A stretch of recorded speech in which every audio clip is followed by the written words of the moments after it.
ahead and get started. Before I kind of talk about the public forum, Mr. Mayor has asked to be recognized, so I will go to you, Mr. Mayor. Go ahead. Thank you, President Tracy. I really appreciate the chance to just share a few words as we get started tonight. And I wanted to share a couple thoughts. One, last night, it was stated a number of times that I was not communicating with the Racial Justice Alliance. And I know that must have been enormously frustrating for people to hear, given everything that the Racial Justice Alliance has done in recent weeks to bring the issues that we'll be discussing here tonight to a head. And I want everyone to know that I have read very carefully their letters. I had what I thought was a productive meeting with the Racial Justice, with a number of members of the steering committee last Thursday. I've been moved by both the statements that the issues that have been pushed for in these hearings, and I've been moved by their letters, which go well beyond some of the issues that have come up here. And moreover, I've been tremendously moved by the tragic and terrible events of the last 3 months, which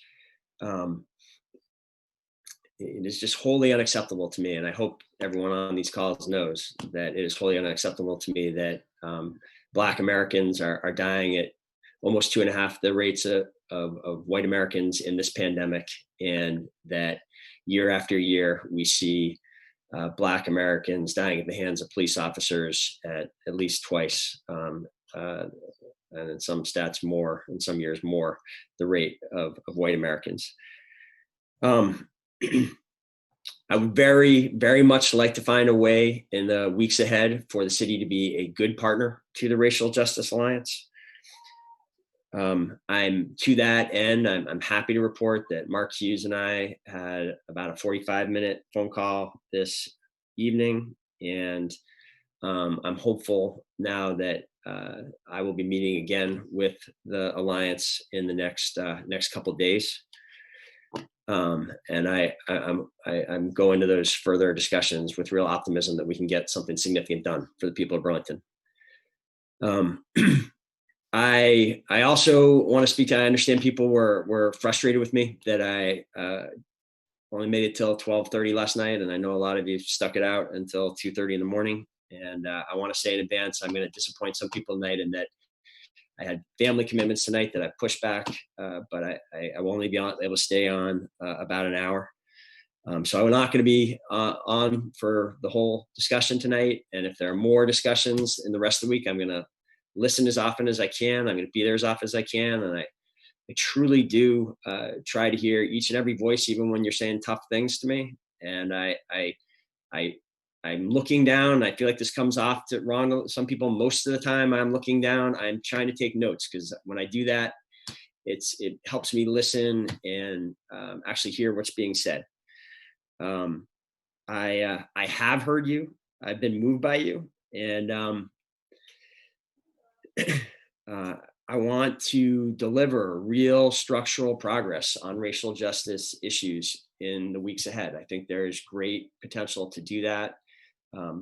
In policing, I also think outside of policing, in healthcare and housing sectors, which have enormous, where there's also a history of enormous racism, we can make progress there too. And I appreciate that too, the healthcare in particular, the public health, is on the Racial Justice Alliance agenda. As challenging as the last 3 weeks have been, and they really have been some of my hardest times in this office. I've been in this for over 8 years, as a lot of people, as you know, and these have been some of the hardest weeks since the murder of George Floyd. 3 weeks into this, I have to say I have this growing sense of optimism that we can get something big and real done here and around the country, because of what you on this call and the millions of other people who have come out and made it clear that the status quo is unacceptable, because of the opportunity you've created and the moment you've created. And I just hope that people hear me and believe me that I intend to do everything I can to make good on that moment and to emerge from this terrible period as a better city and a better community. So thank you, President Tracy, for the chance to share those thoughts. Thank you, Mr. Mayor. I appreciate that. Before we get into our deliberations as a council and we open it up, I just want to center us on really what's been happening across the country for generations, which is, the murder of people of color at the hands of the police. And so to that end, I'd like to call for a moment of silence so that we can really center ourselves before we get into that conversation, really think about what is happening in our country and what the calls of justice that we're hearing this evening.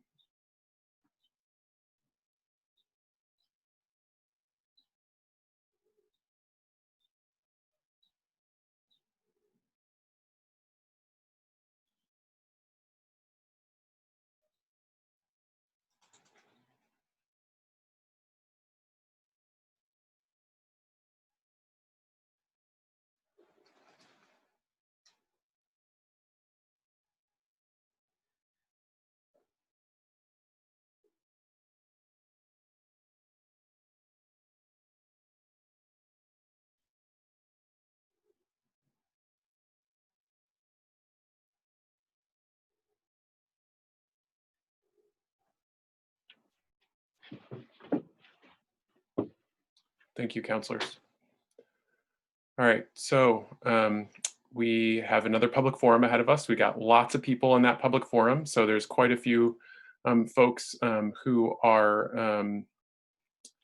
So we are, there's quite a few folks still in the queue, several hundred in fact. So it does not necessarily look like we are going to be able to get to everybody in the queue this evening. We tried to get everybody out post a list to board docs under the agenda items. So that should give you a rough idea. And I say a rough idea because there may be many people who were not able to come back onto this call. We're trying to balance a variety of different priorities with this. I know that I'm still trying to prioritize voices of color, of people who are on the list, but who have not yet spoken and bring them up. If you want to send an email to the public forum at publicforum@burlingtonvt.gov, I'd be happy to move people of color, prioritize those voices in this conversation, and just make sure that we I'm going to be also trying to go back to some of the folks that we missed over the last public forum, just to see if we can't get you on. I know I'll try again, but I'm going to try twice, and then at that point we're going to need to move on because we do have, again, several hundred folks in the queue, so there are quite a few folks there. We're going to again observe the 2-minute time rule, so please try and be mindful of that timer. With your time this evening. We just want to give as many people as possible the ability to speak and share their thoughts with the council so that we can get through that. So those are just some general kind of parameters for the conversation. I'm not going to tell you what to say. This is, I'm trying to hold this space as a way for people to, share their thoughts with us as a council and help to inform our decisions around the budget and beyond. So I appreciate everyone, again, taking time out of a beautiful night to come here and hold this space together and listen to one another. And hopefully we can get to quite a few more voices. Before, however, we dive into that discussion, what I would like to do is make sure that we have an idea on where we want to go based in terms of this. I recognize that we do not have enough time this evening under the forum because as the motion that we approved last night said, we're going to go from 5:30 until midnight. Having midnight as a hard stop. And so that will not be enough time to accommodate folks. And rather than try and have that conversation at midnight when we're all, again, quite exhausted. I'd like to start out with that conversation now, in terms of what we're looking to do. In terms of completing the public forum list or scheduling additional public forum meetings. So is any counselor prepared to offer a motion as to what they would like to do to move forward? Counselor Hanson, go ahead. Sure, yeah. Thanks, President Tracy. I haven't been able to connect with everyone, but I've connected with some of you. And I would move that if we don't finish tonight by midnight, which is pretty likely that we won't, I would move that we reconvene on Thursday at 5:30 to pick back up. And I'm not adamant about setting an end time necessarily for Thursday right now, but yeah, I would move that we reconvene with the public forum Thursday at 5:30 p.m. Okay, so we have a motion on the floor from Counselor Hanson. Is there a second? Is that a second, Counselor Paul? Okay, is there a second to Counselor Hanson's motion? I'll second. Seconded by Counselor Stromberg. Counselor Paul, did you have a question? Yes, I have a question. Thank Yep. you. Is there a reason why we're not doing this tomorrow night? Counselor Hanson, would you like to speak to that? Yeah, I mean, I don't know that we'll get through it the next night either, but and I know there's a lot of meetings this week. Part of why I picked Thursday is because of the charter change meeting tomorrow, but I know there's meetings every night, so it's not going to be perfect. I was able to connect with some folks, and Thursday seemed like a time that worked for people that I talked to, but if there's a better night, I'm open. Okay, so we still have the motion on the floor to reconvene to continue this on Thursday. Are there further comments from counselors? Counselor Paul, yeah? Thank you. I think it's best that we complete the public forum as keep the momentum going from the people that are here to speak, and have the public forum continue tomorrow. Is that an amendment you're offering, Counselor Paul? Can you please? I would amend that to be, instead of Thursday, to be tomorrow, Wednesday. At what time? 5:30 is fine with me. I'm open. It doesn't. I'm not particular about that. I'm more interested in the day than the time. But I could say 5:30 if you're looking for a time, I will say 5:30. Okay. All right. And any end time, Counselor Paul? I'm sorry. Midnight. Okay, so reconvene. The amendment is to reconvene tomorrow instead, from at 5:30 and go until midnight. Does that motion have a second? Seconded from Counselor Carpenter. Further discussion on the amendment. Counselor Pine. I don't know. Can you, point of information, can you all see my video, Counselor or President Tracy? You're frozen in this moment. Now you're starting to move again. So you can't see when I'm raising my hand to be recognized? Now I can see you moving a little bit now. Your eyes are moving now. Yeah, I can see you blinking. Okay, you're good. All right, yeah. Okay, well, I want to get in the queue, but I was just needing to figure out the aspect. Okay, yeah. Oh, you can recognize whoever was before me. I just wanted to make sure that I was able to get to the queue. Okay, Counselor Paulino, then Counselor Freeman. I think I was next, but. Oh, I'm sorry, Counselor Pine. Yeah, go ahead.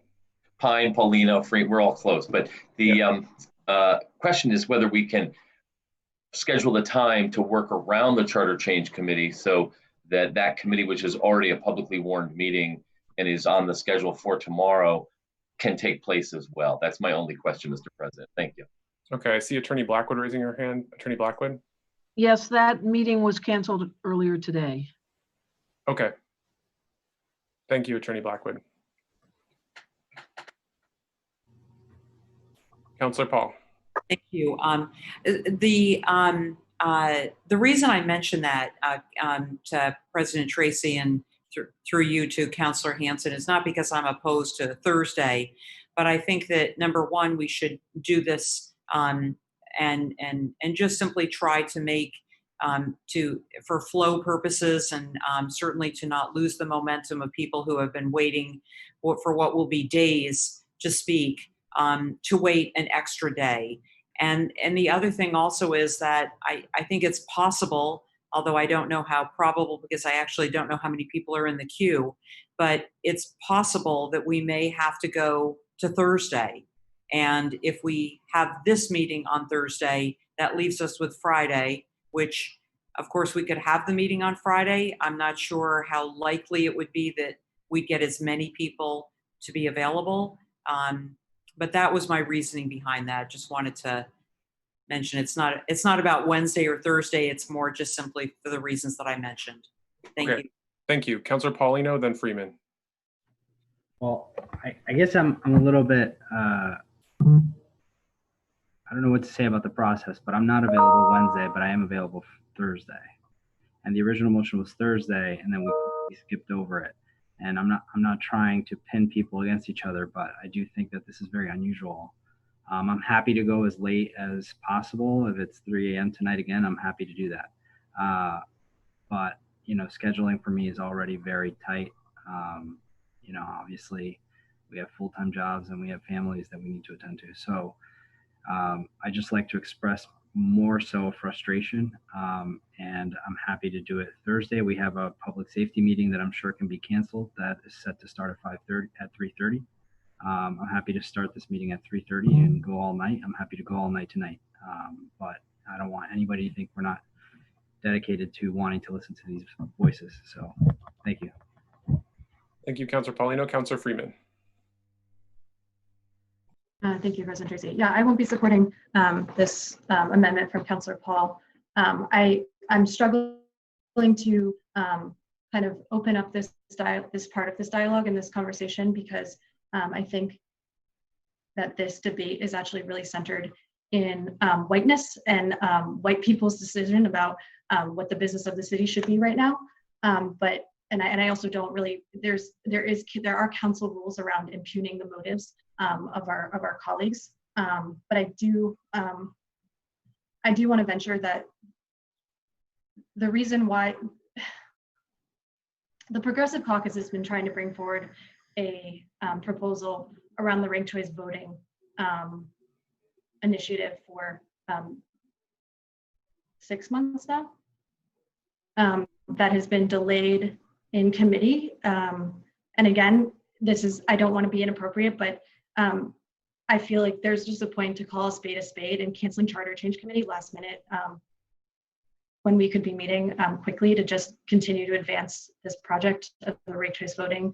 That seems like there's a majority of councilors, or potentially a majority of councilors, that actually support, does just feel like pretty blatant obstructionism. And I understand that this is venturing into,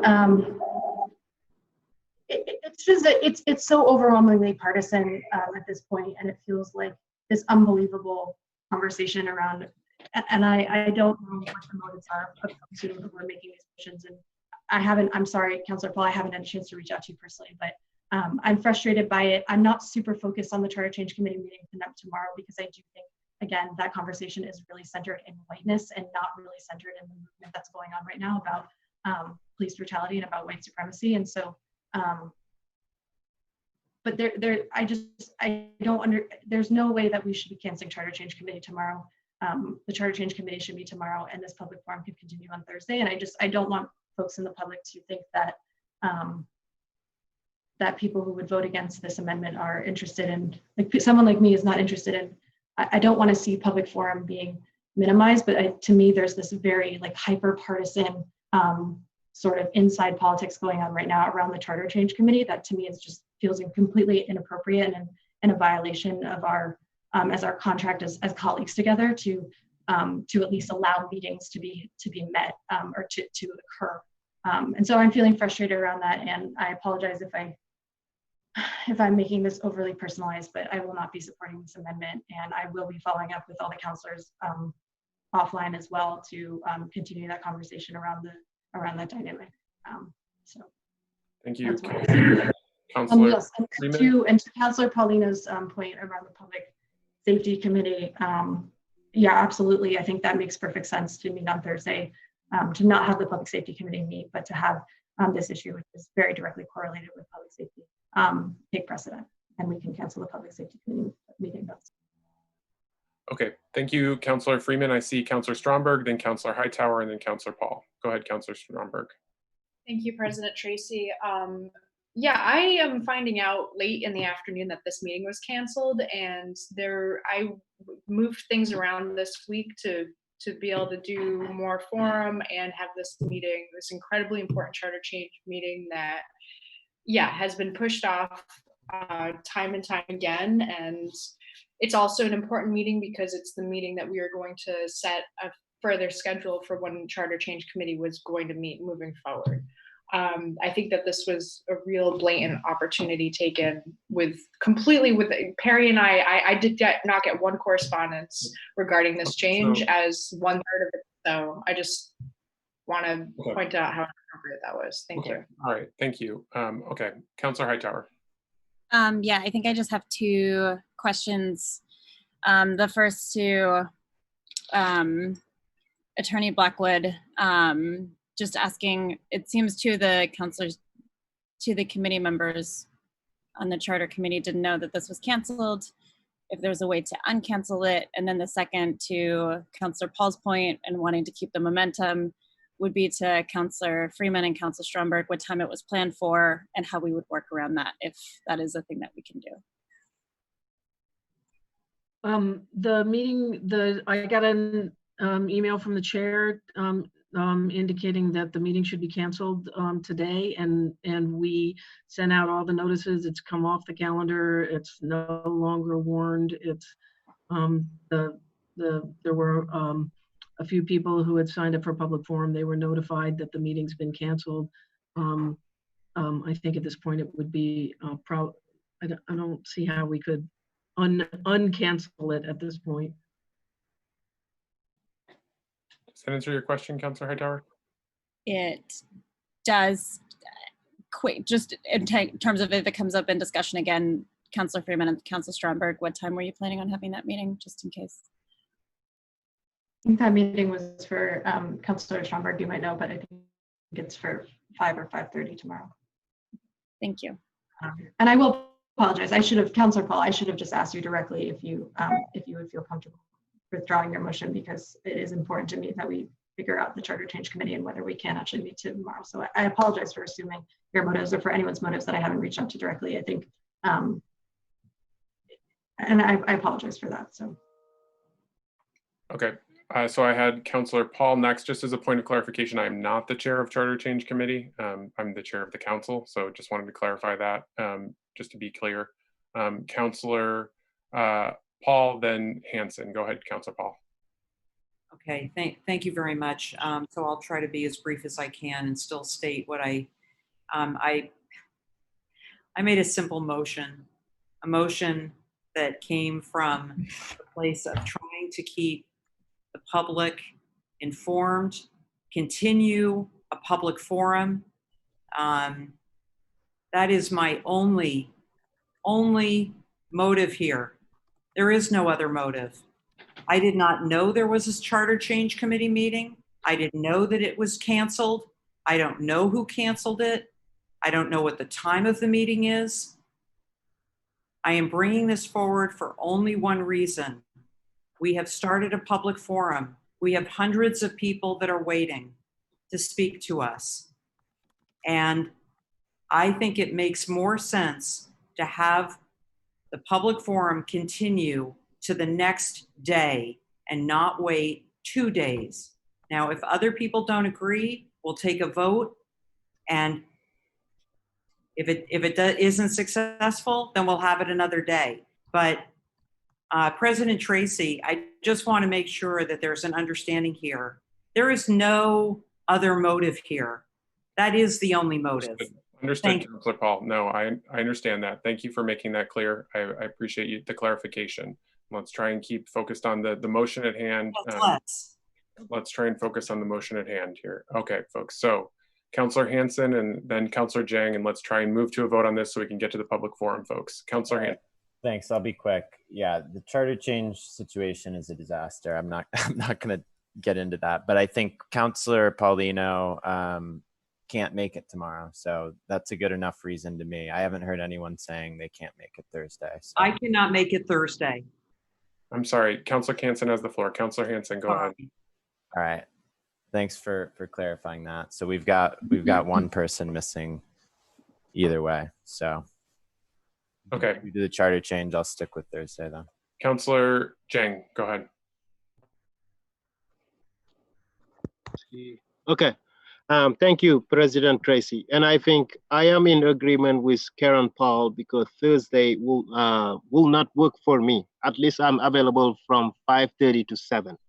You know, so I would prefer Wednesday if it's possible, and just wanted to put it out there. Thank you. Okay, thank you, Councilor Jang. Councilor Mason. I have a conflict Thursday as well. Okay. Any other councilors wishing to be recognized? Councilor Shannon. All of this, and I understand people are upset about canceling the Charter Change Committee meeting, but I had heard this morning that, I mean, obviously we're not getting through all of public forum tonight. And I heard that you were having discussions about having public forum every night this week. So I cleared the calendar so that we could do that because I couldn't wait until tonight to do that. So I'm sorry if people are upset about that, but that did not seem as pressing as this. So I did make tomorrow available for the council to schedule a meeting. Okay, thank you for that clarification, Councilor Shannon. Anyone else on the motion to schedule the amendment to schedule it for Wednesday?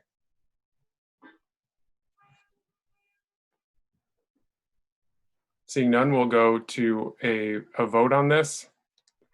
I'm gonna go ahead and just call through, since we don't have the clerk with us, I'm gonna just call through councilors. Attorney Blackwood, can you please just keep track of the votes? Yeah. Could you just clarify the motion? The motion is to amend an original motion to continue the public forum on Thursday. The public forum will be instead, if this amendment passes, on Wednesday. Okay, Councilor Hightower.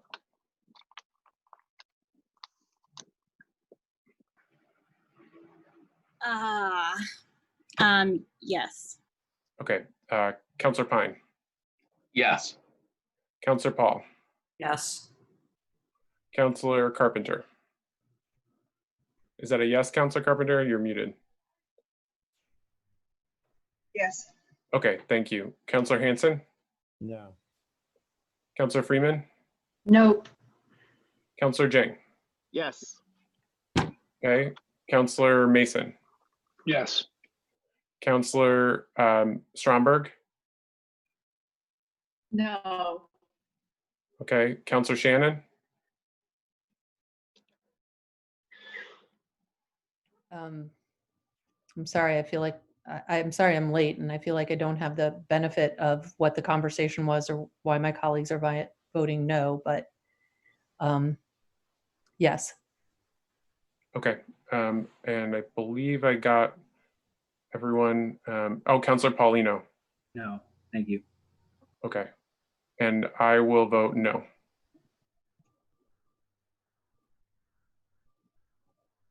At 7 yeses, 5 noes. Okay, so we are back to the original motion as amended to continue the public forum tomorrow, Wednesday, for councilors. And so, and the motion was to continue the public forum tomorrow from 5:30 to midnight as amended. So we'll go back to a vote on that motion as amended. It's essentially what we just voted on, but it's to continue the public forum tomorrow. So I'll call through councilors again as I see you on my screen. Councilor Shannon. Can I amend the motion to that we continue public forum to hear from Burlington residents? So your motion is to just hear from Burlington residents? I amend the motion to just hear from Burlington residents. Okay, so Councilor Shannon has made a motion. Is that a second, Councilor Jang? No, it's a question, point of information. Is it just for today or tomorrow? So today, this is for tomorrow. Okay. Councilor Shannon, is that you clear? Yes, but now the question is why we allowed all the people to speak over the past couple of days, not asking for their place of residency, and why do we want to do it for tomorrow, for Wednesday? Councilor Shannon, do you?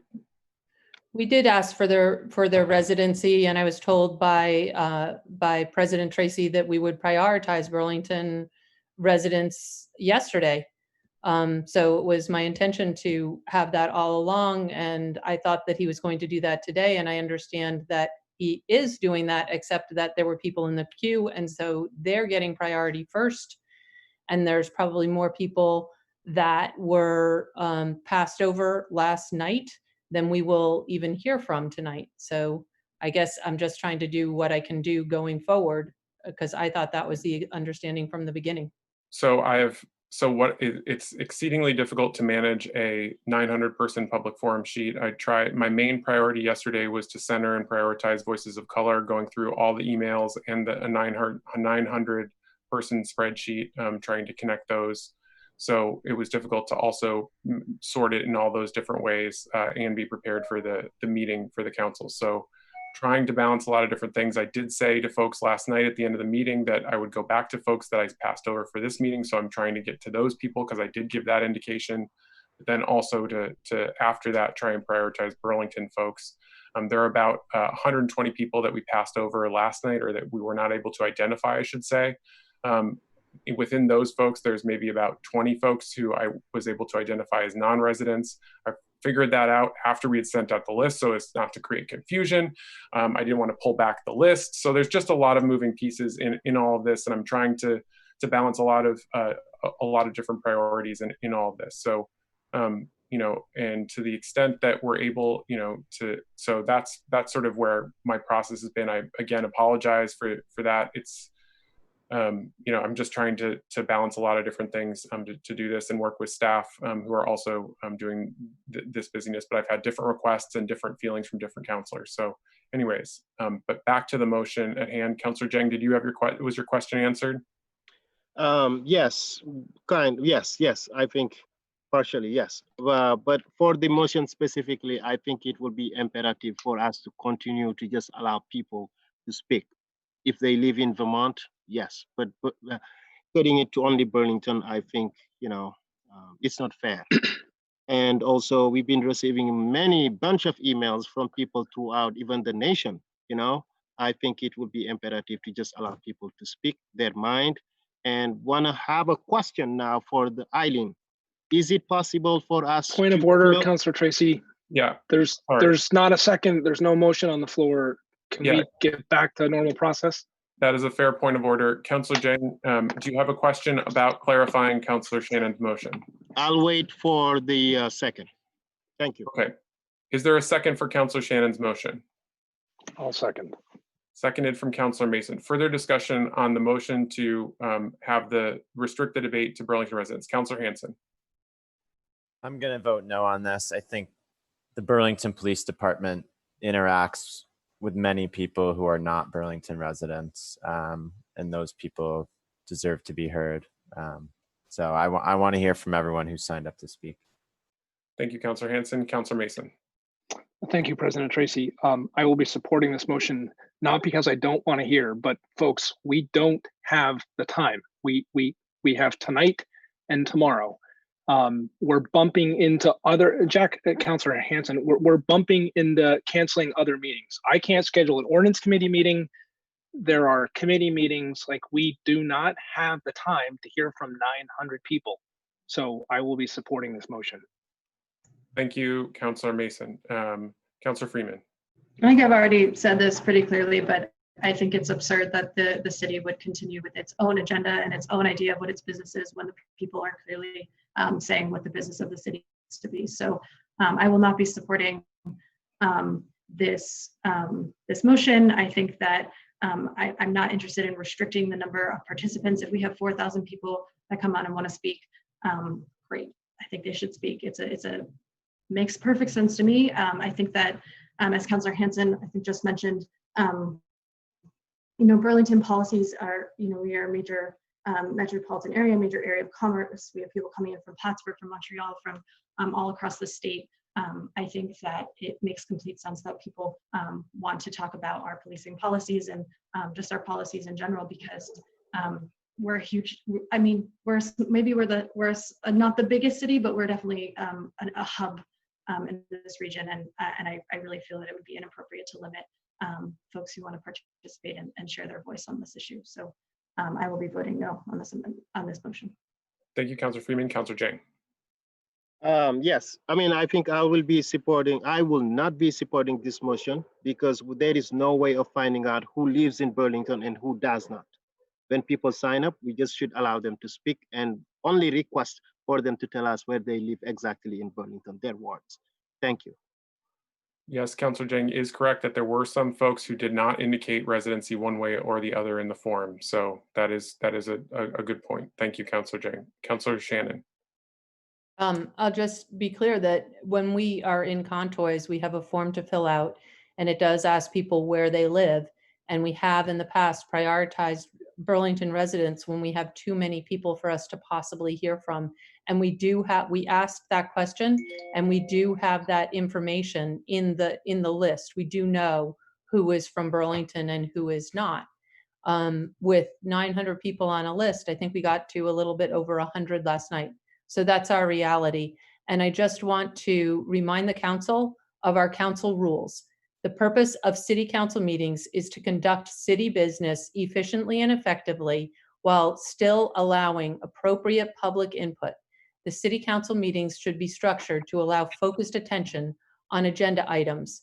Meetings should be predictable in both the business addressed and length of the meetings. I think that my motion starts to bring that back to a reasonable expectation. Thank you, Councilor Shannon. Councilor Jang, then Councilor Hightower. Yes, thank you. And I think starting to bring that back is when we all come together again at Contoy, when we sit around the table and when we ask people to sign up. But times are different. And I think what we are talking about is not only specific to people of Burlington, but people of color in the state in general. And someone has mentioned it. This is about the police department, and I think we should allow people to speak regardless of their residency in Burlington. Thank you. Thank you, Councilor Jang. Councilor Hightower. I think we could have spent all this time talking about who we want to hearing from those people who aren't here. And further, I care about the voices of people who work in Burlington just as much as those who vote here. So I'm not going to call to question, but I'd really appreciate it if we. Yes. Totally fair. Any other councilors on the motion to restrict tomorrow's public forum to Burlington residents? Hearing none, we'll go to a vote on that amendment. Can I just say something really quickly? Actually, yeah, Councilor Freeman, go ahead.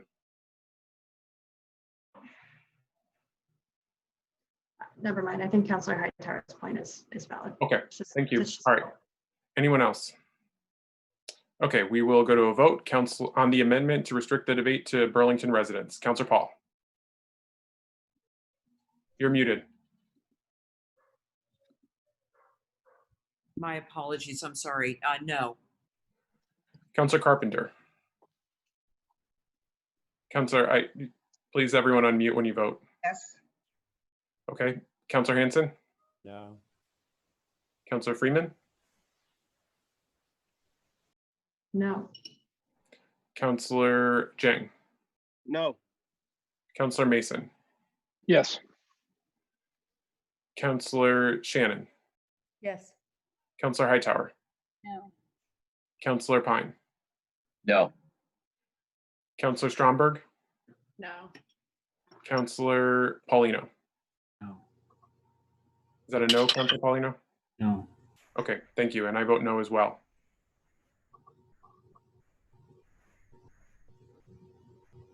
Three ayes, 9 noes. Okay, so the motion to amend the public forum conditions for tomorrow fails. We're back to the original motion of a public forum from 5:30 to midnight tomorrow. Councilor Mason. Can I call a question, please? Yes. Is there a second to that? Seconded from Councilor Paul. Calling the question is non-debatable. I will go right to a vote. Councillor Paul. Yes. Councillor Carpenter. Yes. Councillor Hanson. No. Councillor Freeman. Yes. Councillor Jang. Yes. Councillor Mason. Yes. Councillor Hightower. Yes. Councillor Stromberg. No. Councillor Paulino. No. Councillor Pine. Yes. Councillor Shannon. Yes. I vote yes as well. I changed my vote, President Tracy. You're not able to change your vote after you've done it. No, I'm pretty positive that I can't. Attorney Sorry. Blackwood, is that possible? Until it's been called, I can change my vote. Once you have stated your vote, you have made your vote. That doesn't seem, my understanding of the Roberts rules is that's not true. I mean, I probably have a more cursory understanding of Roberts rules than you, Attorney Blackwood. You're completely positive? Like, I thought that I can change it until the vote is called. Up until. Can I suggest that the vote is going to carry either way? Okay, so the vote carries Fine. either way. So the question is now called. We'll go to a vote on the question. Councillor Paul. This is the question to continue the public forum tomorrow from 5:30 to midnight. Yes. Councillor Carpenter. Yes. Councillor Hanson. Yes. Councillor Freeman. Yes. Councillor Jang. Yes. Councillor Mason. Yes. Councillor Hightower. I'm sorry, I believe you're muted, Councillor Hightower. Is that a yes? I'm sorry. I couldn't hear you. I just wanted to make sure. I can't hear your mic. Can other people hear me? Now I can hear you. Go ahead. Yes. Okay. Councillor Stromberg. No. Councillor Paulino. I'm sorry, what was that, Councillor Paulino? No. Okay, Councillor Pine. Yes. Councillor Shannon. Yes. And I vote yes as well. And yes, 2 no.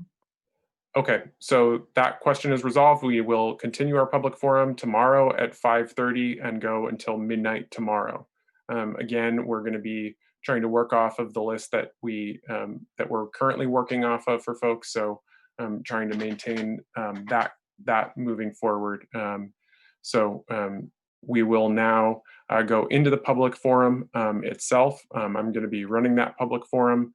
And we do have some staff who are going to help with the timer initially, and then counselors are going to take over, I believe, later on. Councillor Jang, did you have something?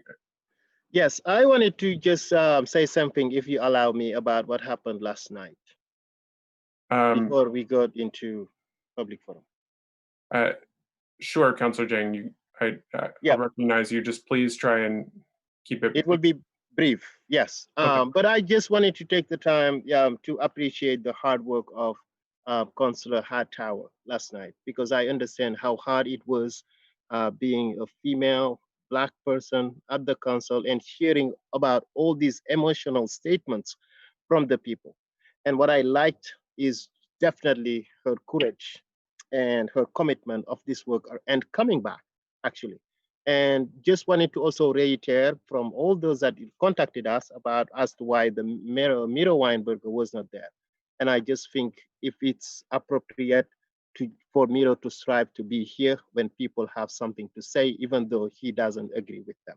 Just wanted to put that out there. Thank you, Council President, for giving me. Okay. Thank you, Councillor Jang. I appreciate. Thank you for that. And we will now go into the public forum. So I would ask that the timer be brought up on the shared screen. Thank you, Holly, for running the timer tonight. I really appreciate you being willing to help out with that for a time. And then we'll be switching out to some counselors who are also going to help with the timer as well later on in the evening. With that said, I'm going to go to our first speaker, which was, sorry, I'm needing to get out of full screen mode to get into this. Ariella Sturgis. I'm not finding you, so I will go to Kieran Wakar. Kieran, I'm enabling your microphone. Hi. I'm here to voice my support for the recommendations of the Racial Justice Alliance. I'm asking the City of Burlington to divest from the police and invest in the community. This includes reducing the uniformed officers by 30%, removing police from schools, and stopping the use of police for truancy. As a state, Vermont prides itself for being a progressive place that values equality over all else.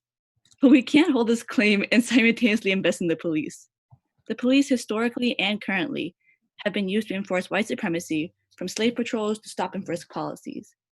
Both nationally and locally, we can see the unequal ways in which the police are used. Trusting and feeling protected by the police is a privilege. For many, our protection by the police feels conditional, dependent on our proximity to whiteness more than our inherent humanity. Reform isn't enough. We need to move towards solutions that help our community rather than surveil and police them. If Vermont claims to be a state where anyone can thrive, we must all feel safe. We need to listen to communities of color and respond to what they are saying. People of color know the solution isn't to police our communities, but rather support us. Rather than using the police, let's invest that money into our own communities. Youth centers and an Office of Equal Opportunity do more for us than officers in our hallways. As someone born and raised in Vermont, I am proud to be a Vermonter. I am proud in the ways our state has shown up, whether it be at the meeting today or the work of students around the state to make Vermont a better place. I have also seen the ways in which Vermont fails to meet its own standards. Our current funding and support for institutions that have historically been used to oppress the most marginalized is one of them. For this reason, I strongly urge you to follow the vision of the Racial Justice Alliance and make Vermont a better place for all of us. I really think it's great to center the voices of people of color and have them speak first, but when they speak, we need to listen, otherwise it's all talk. So let's put our money where our mouth is and do what people of color are literally saying. Thank you. All right, I'm not seeing a bunch of folks on the list. I saw someone as Joshua. I could not identify a Joshua that didn't have a last name, Cheryl Herrick, or Mary Johnson. I see Kate Logan, but Kate went last night. Benjamin Ventura, I'm not finding you. Susan Comerford, I'm not finding you.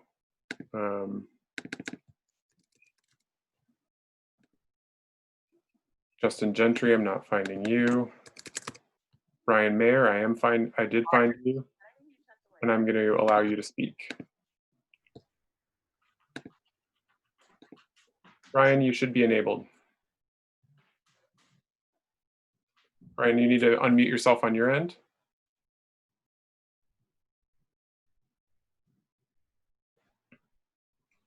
Brian, are you able to unmute yourself? Brian Meyer?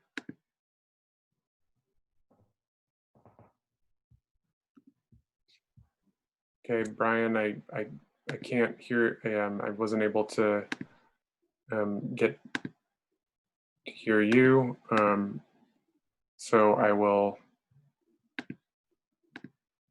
now go and look for others. So I'm going to back to the list. Next would be Connor Chilson. Connor, I'm allowing you to speak. I've unmuted you, Connor. Connor, are you with us? Hi, can you hear me? Yep, I can. Can we get please, wait a second, Connor. Can we just please get the timer back up on the shared screen?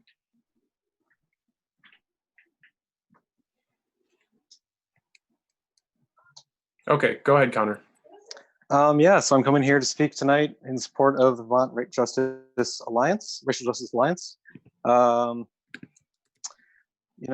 really think that we got to reduce uniformed officers by 30%. We got to fire abusive officers Coro, Bella Vance, and Coro. Guys, I can't believe this. I really don't get how some of you are acting during this whole thing. It's really upsetting. You time and time again refuse to listen to the people of Burlington. Miro, last night, you said that we had to get back to the issues at hand with the city, and I just think that's ridiculous. You know, these are the issues. This is what people want you to talk about, and you're not listening. Again, I think that's all I have to say. Like, please, defund the police. I cede my time. Thank you. I'm having trouble getting through some of the folks that I haven't been able to identify.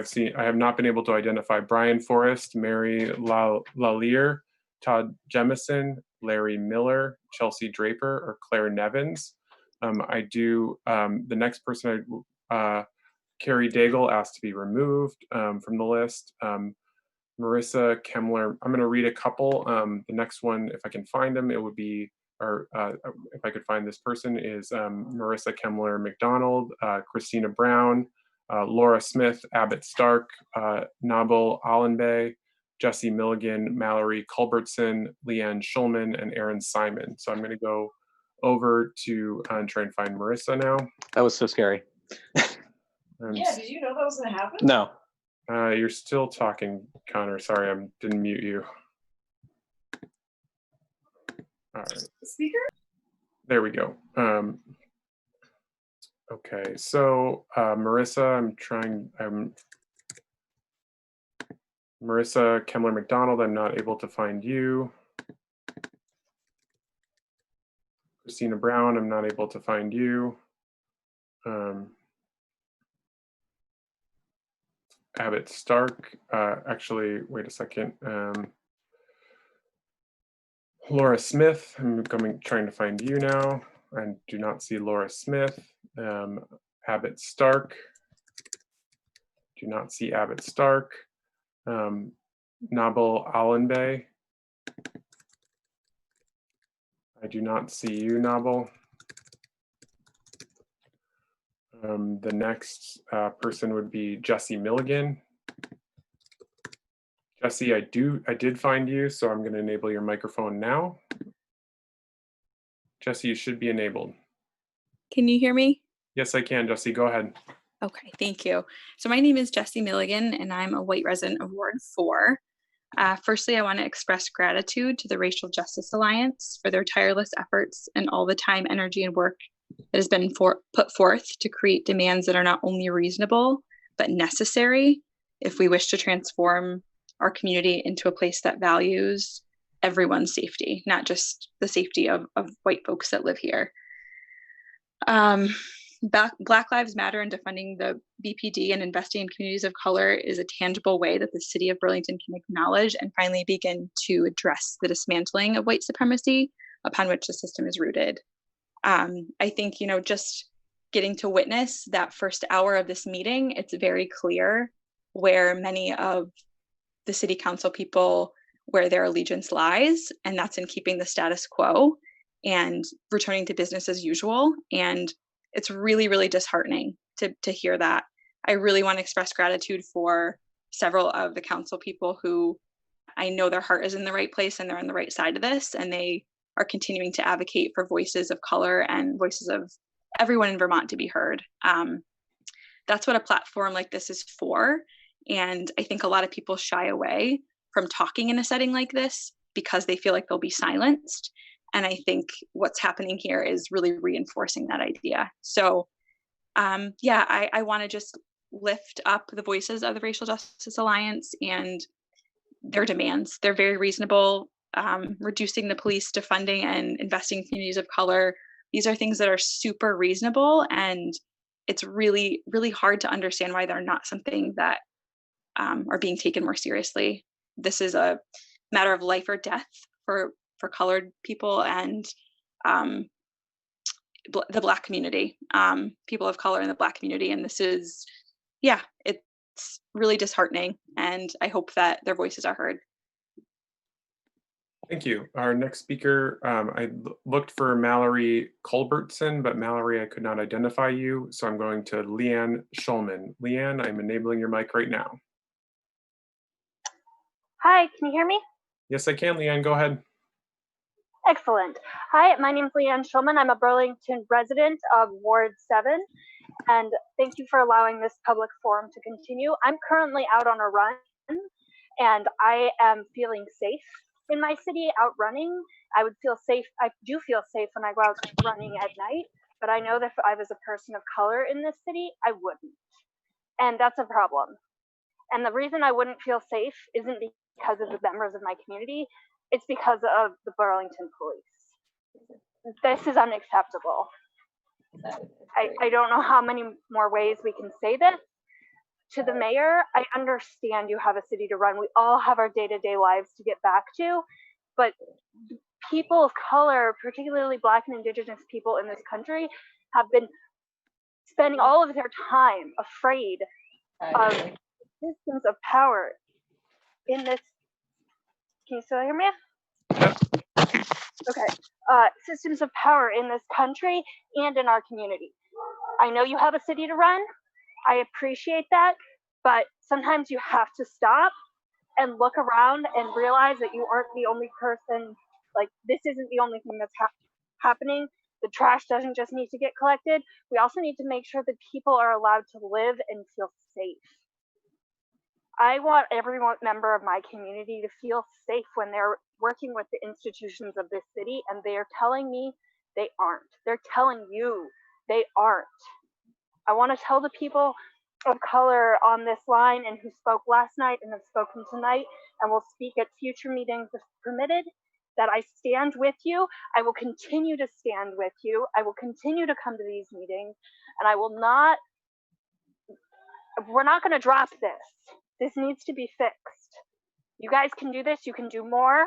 Support the initiatives of the Racial Justice Alliance. They have the expertise. Trust what they have to tell you. Listen to people of color. Defund the police. Restructure public safety. Thank you. Thank you, Leanne. Our next speaker, I was able to identify Aaron Simon. Aaron, I'm enabling your microphone now.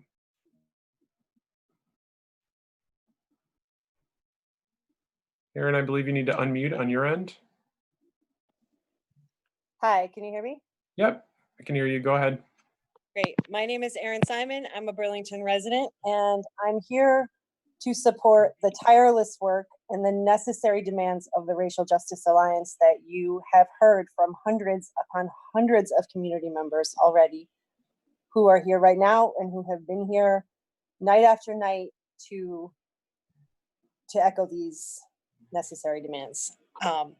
We want a restructure of public safety in Burlington, immediate refocus on who, what, and where we're policing, get all police out of schools, stop using police for truancy calls, a 30% reduction in uniformed officers, fire officers, Coro, Campbell, and Bellavance, give the police commission the power to oversee the transition and invest in communities of color, work with communities of color and others to create a cultural empowerment community collective, establish an office of equal opportunity, fund the racial equity, inclusion, and belonging function to enable full operational capacity.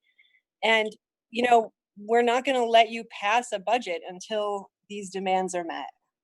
The community is here asking you to divest in the police and invest in the community the way we want you to. This is the issue. This is the primary issue that's facing Burlington and the country right now. Equity, justice, anti-racism work, and moving to end practices rooted in white supremacy. It's your job, and we're going to see it done. Thank you. Thank you, Aaron. Before I go to the next speaker, who is Fern Aguda Brown, I'm going to read off the next 10 names just so folks know that they're potentially on deck. There's Vincent, Fern Aguda Brown, Vincent Marcusson, Steven Zadaran, Rory Malone, Mitchell Manasek, Linus Nygaard, Shannon Gerolman. There was someone who just put in Burlington, so I can't identify that person potentially, but I'll try. And L.E. Pharisee, Sonia Buglian Gluck, and Colin Hunt. So those are the next 10 speakers. But our next speaker is Fern Aguda Brown. Fern, I'm enabling your mic right now. Go ahead, Fern. Hello, can you hear me? Yep, go ahead. Okay, great. My name is Fern Aguda Brown, and I'm a white resident of Ward 7.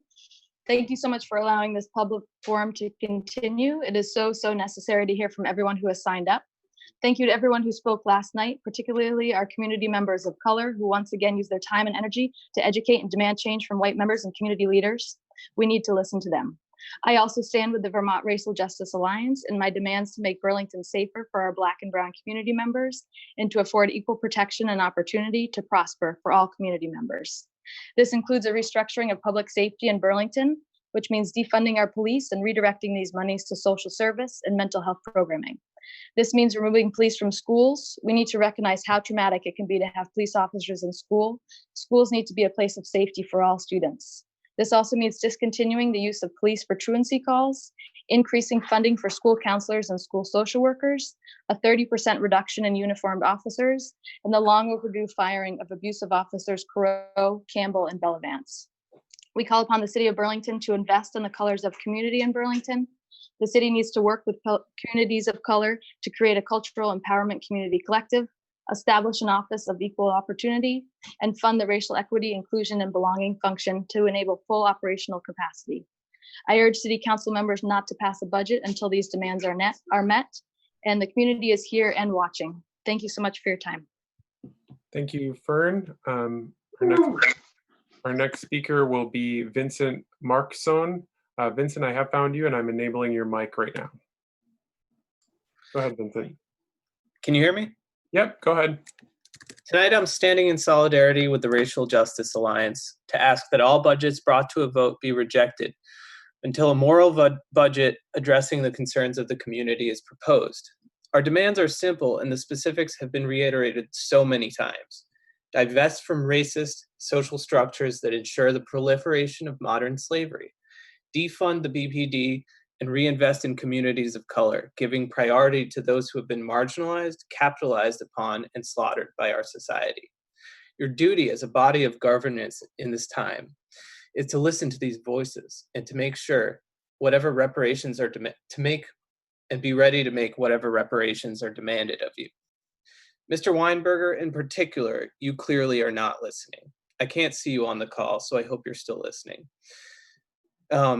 In your tenure as mayor, you've continuously put forth meaningless reforms using PR campaign-like buzzwords to mask the deteriorating climate of equity in Burlington. The reality is that you profit every time the status quo of systemic racism is upheld. Last night, you expressed your desire to end the public forum and move on to, quote unquote, the work of the city. Here's your city right here, showing up night after night to tell you the work you need to do. If you've not heard the demands being made of by people of color and allies right now, it can only mean that you are motivated by hatred. Tonight, I call on you not to pass any budget until the bare minimum demands of the Vermont Racial Justice Alliance are met. Please take the rest of my time to honor the countless Black lives that have been lost to police and to honor those who are still alive, experiencing non-fatal brutality every day.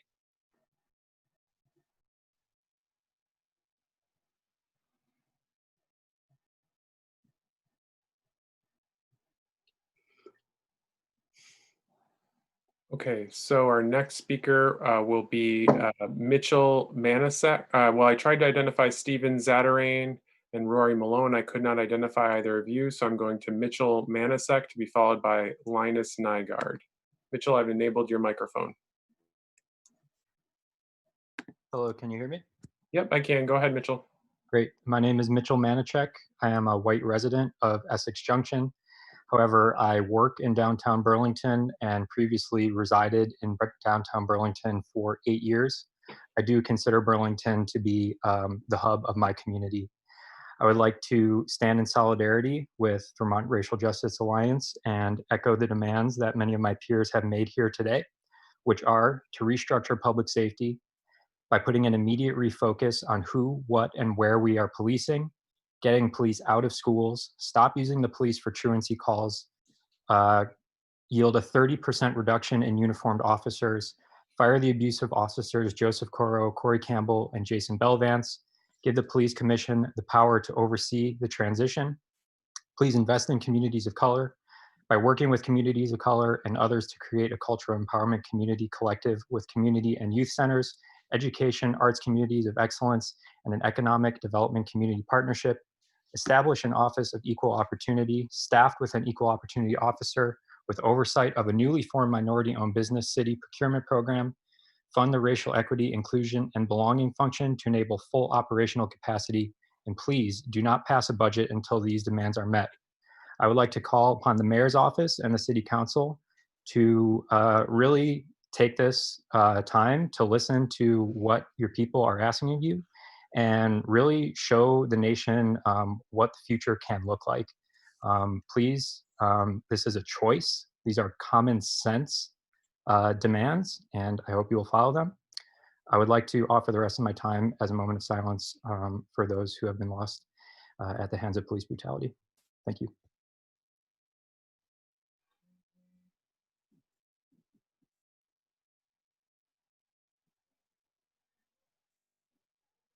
Okay, thank you, Mitchell.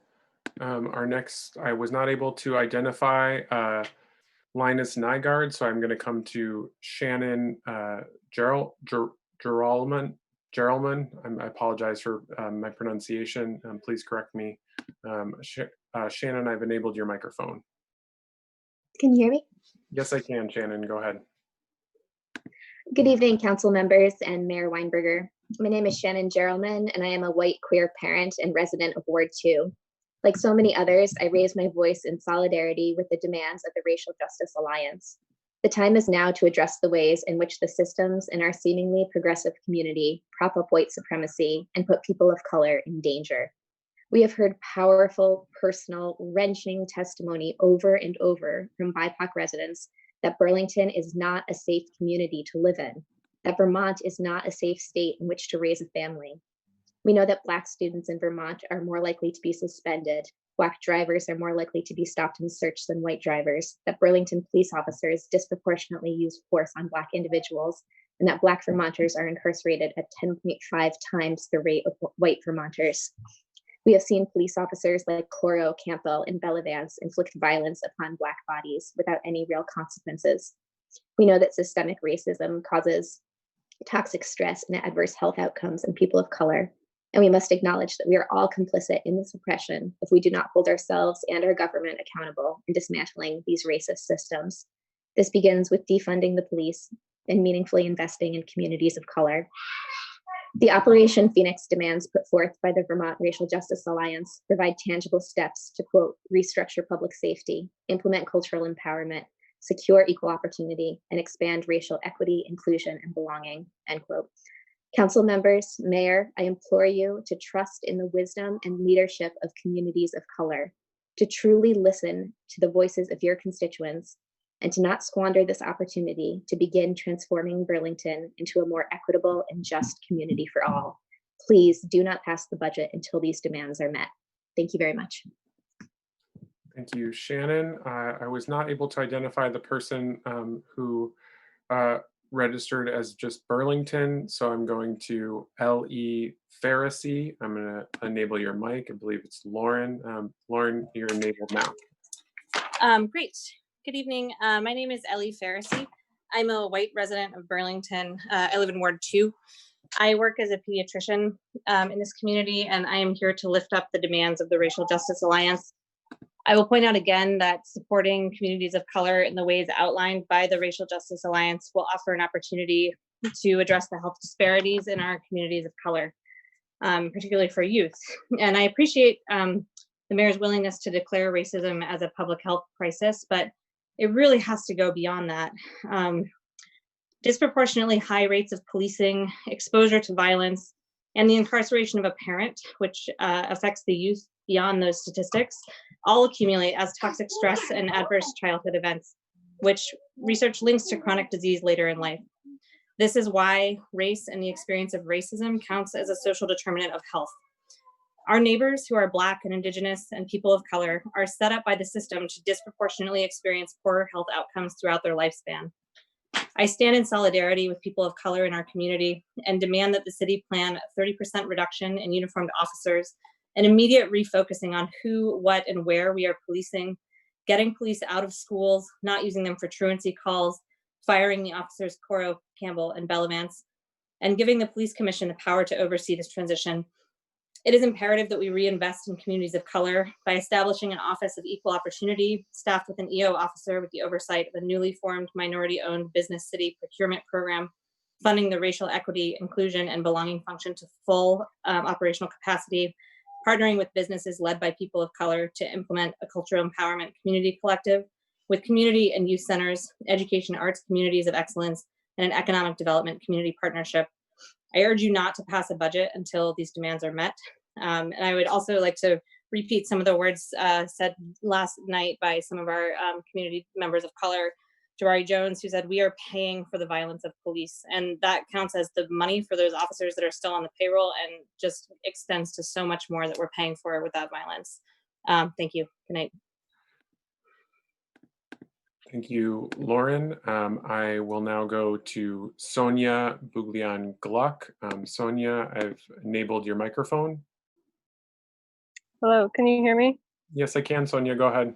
Hi, thank you. My name's Sonia, and I'm a resident of Essex, Vermont, and I lived in Burlington for 5 years prior to moving here. I am here tonight to also uplift the demands of the Racial Justice Alliance.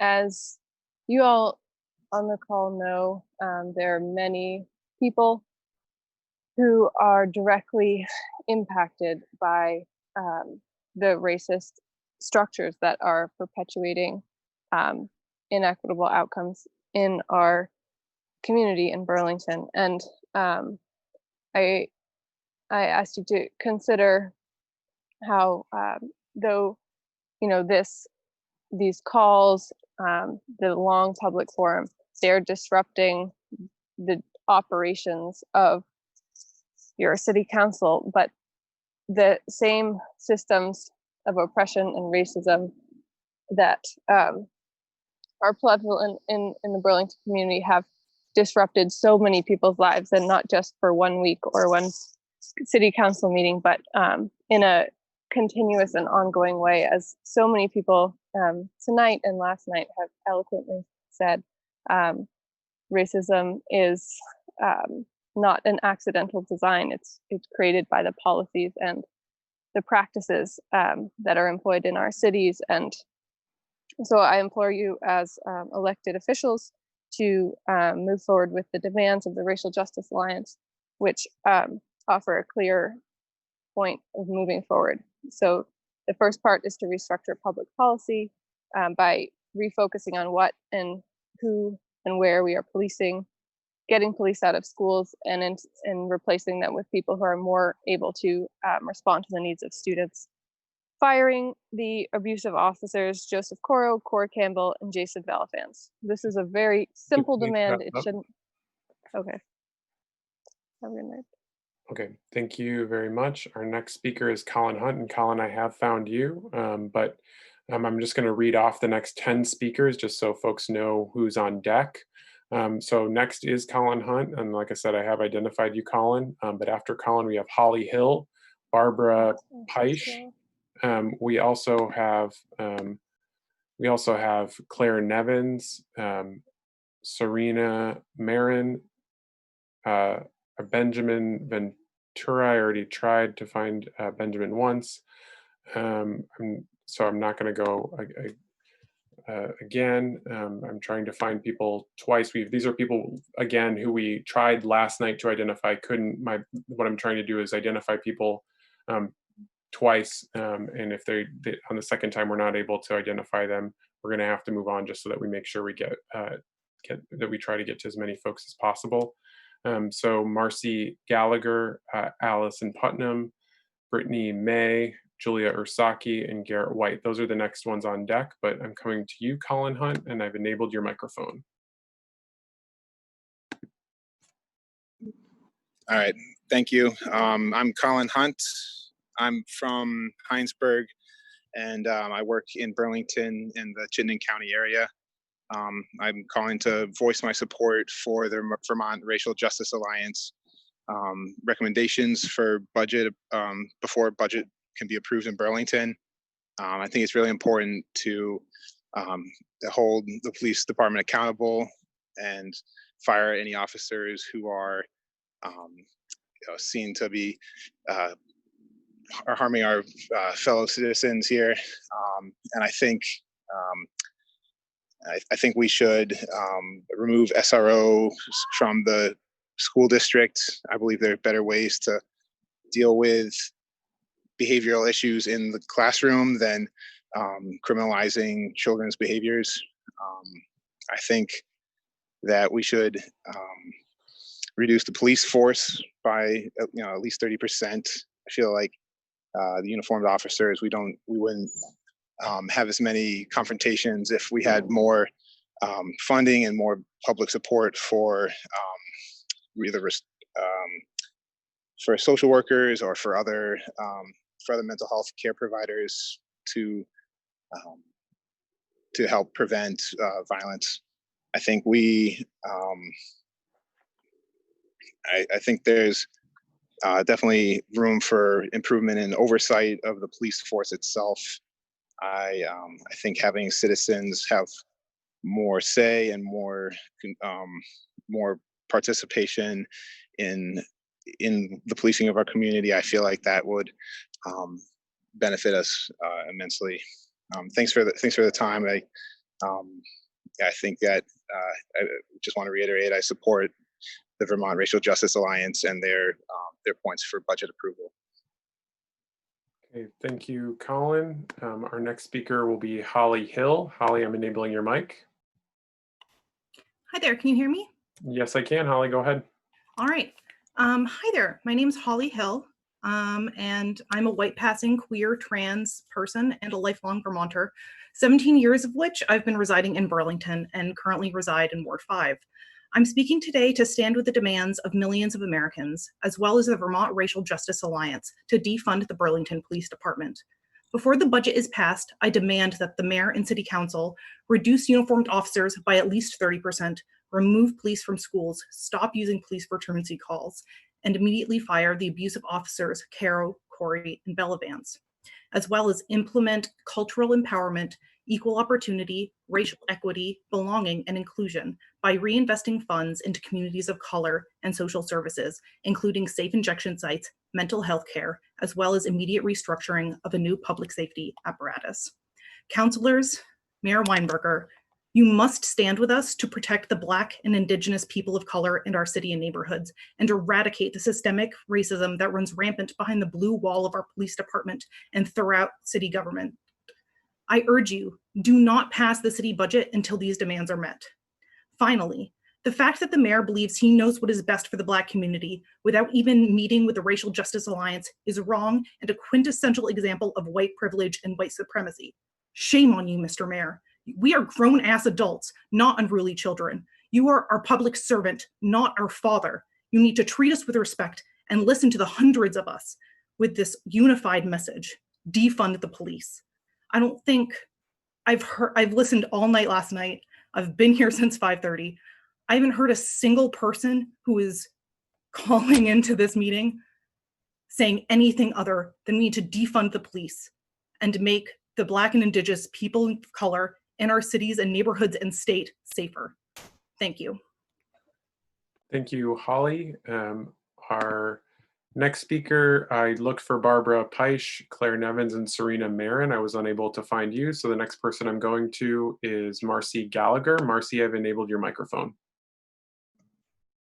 Thanks. My name is Marcy. I'm a white resident of Ward 1, and I support the Racial Justice Alliance's demands. Heard recently from a former police chief that cops see some areas as communities to protect and others as areas to protect from. This plays out in the Burlington Old North End, where cops are constantly patrolling. Why aren't there as many cops in the South End, where the majority of white, wealthy Burlingtonians live? A UVM professor found that compared to similarly sized college towns, Burlington had the most police. Even with a 30% reduction, we'll still have far more police than this community could possibly need, even if police were the most effective way to prevent violence, which they are clearly not. The safest communities in the US aren't the ones with the most cops, they're the ones with the most resources. So if we reallocated the police budget to people of color, mental health resources, housing, and other social services, rather than paying 20% of the city's general budget to a police force that continues to employ cops that have used violent force against community members? Would we really have a less safe community? At this point, if you can't see that police incite more violence and ruin more lives than they protect, you're just not listening. Thanks.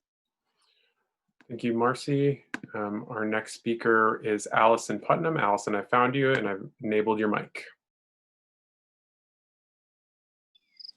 Hi, can you all hear me? Yep, go ahead. All right. Hi, I'm Allison Putnam. I'm a white resident of Ward 2 in Burlington's Old North End, and I would just like to add my voice to the many voices that have spoken their support for the Vermont Racial Justice Alliance's demands for defunding the police and redistributing public resources. I stand with their demands to restructure public safety by refocusing on who, what, and where we are policing, getting all police out of schools, not using police for truancy calls, a 30% reduction in uniformed officers, firing the abusive officers Caro, Campbell, and Bellavance, and giving the police commission the power to oversee the transition. In addition, I support the demands to invest those resources back in communities of color. And I also would like to note that we often call upon the police to do jobs for which they are not trained or equipped, such as responding to mental health crises. I believe that these critical community services should be done by those who are extensively trained in de-escalation and who are not armed. I hope that we can work together to make Burlington a safer and more just place for all, and that you, Mr. Mayor and City Council, listen to the demands of the people that you serve. I yield the rest of my time. Thank you. Thank you. Our next, I tried to find a bunch of speakers after that. Are we out of the share mode? Okay, we have Amy Vovey taking over. Thank you to Holly for doing the timer for that period. It's such a great help to have staff helping with that. And thank you to Amy for taking over. I tried to identify Brittany May, Julia Ursaki, Garrett White, Oliver Sloan. I was not able to find those folks. So I'm now moving to Heather Bedell. Heather, I've enabled your microphone. Great, can you hear me? Yes, I can, go ahead. Okay, awesome. My name is Heather Bedell, she, her, hers pronoun. I am a white resident of Shelburne, Vermont, and have lived over 4 years in Burlington at one point. I'm speaking today to stand with the demands of the Vermont Racial Justice Alliance to defund the Burlington Police Department, including and echoing previous demands under that, including restructuring public safety and reinvesting in people of color and communities of color.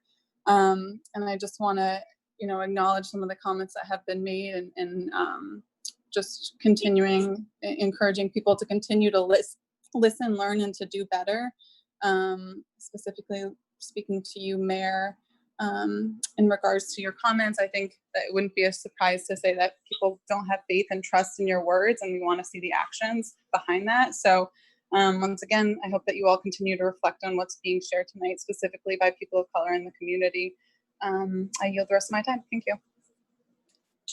Thank you, Heather. Our next speaker is Nick Bolin, and Nick, I have been able to find you, but I'm going to go through the next 10 speakers who are on deck after Nick. So we have Rowan Regami, Richard Brack, Meg McCarthy, Molly Scaife, Nicole Turgeon, Julie Masuga, Christine Kreuteru, and Ezra Steinfield. Nick, I have enabled your mic. Go ahead. Hello, as a Burlington resident of Ward 8, I stand with the demands of the Vermont Racial Justice Alliance to defund the Burlington Police Department. I'm a straight white male who grew up in the Champlain Valley.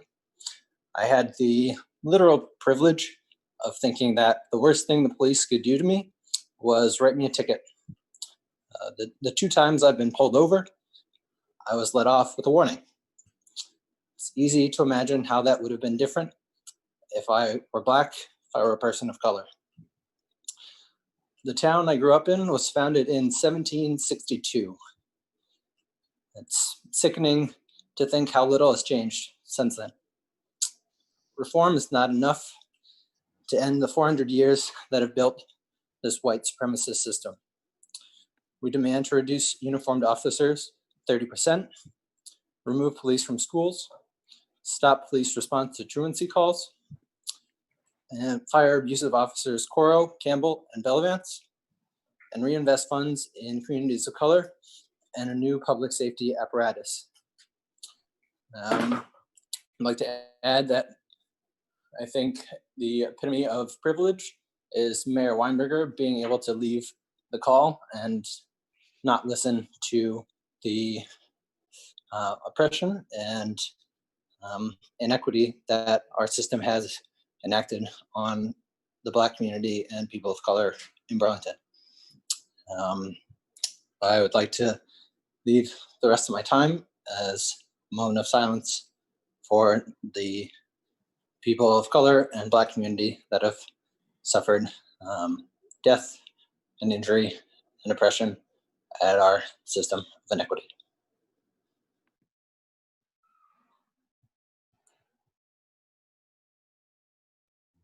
Okay, our next speaker is Rowan Regami. Rowan, I have enabled your mic. Go ahead. Rowan, are you? Yep, Rowan, I have you. I can hear you. All right, cool. My name's Rowan. I use they, them pronouns. I'm a white resident of Ward 3 on stolen land.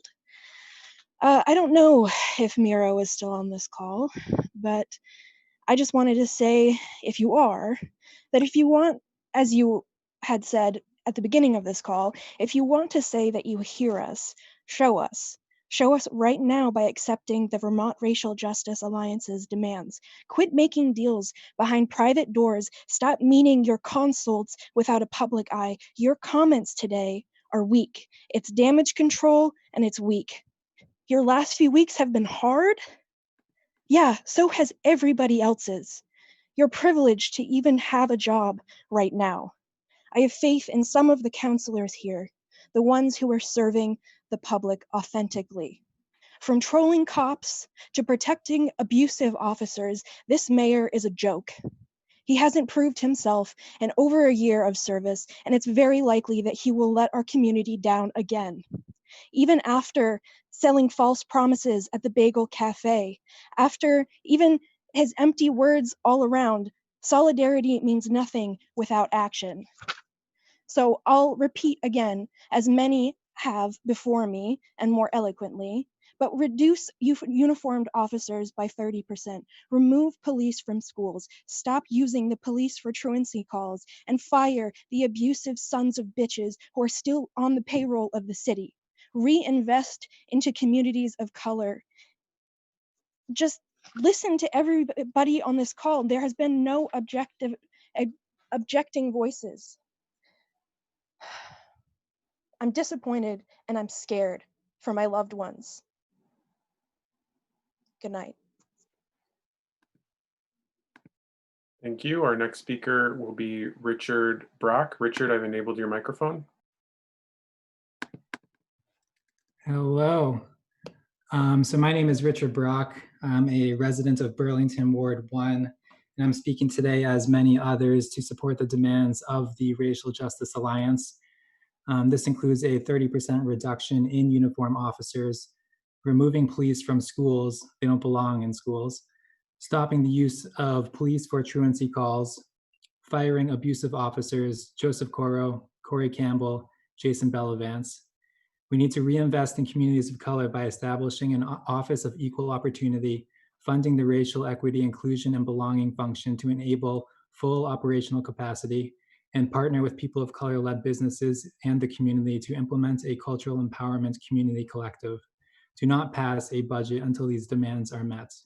Living in the very liberal state of Vermont, a state that loves to brag about how early it abolished slavery, you'd think that we'd be doing a better job at dismantling the systemic racism around us. But I see people of color living in fear every day, scared by those sworn to protect them, and this is not okay. Again and again, people of color are tasked with unpaid labor by being here tonight and last night and organizing around these demands that protect them from our racist system that murders people of color and throws them into our broken criminal justice system. We need to act to meet the demands of the Racial Justice Alliance today and every day in the future. Black Lives Matter, and I would like to use the remainder of my time to honor the life of Breonna Taylor, whose murderers are police officers still walking free.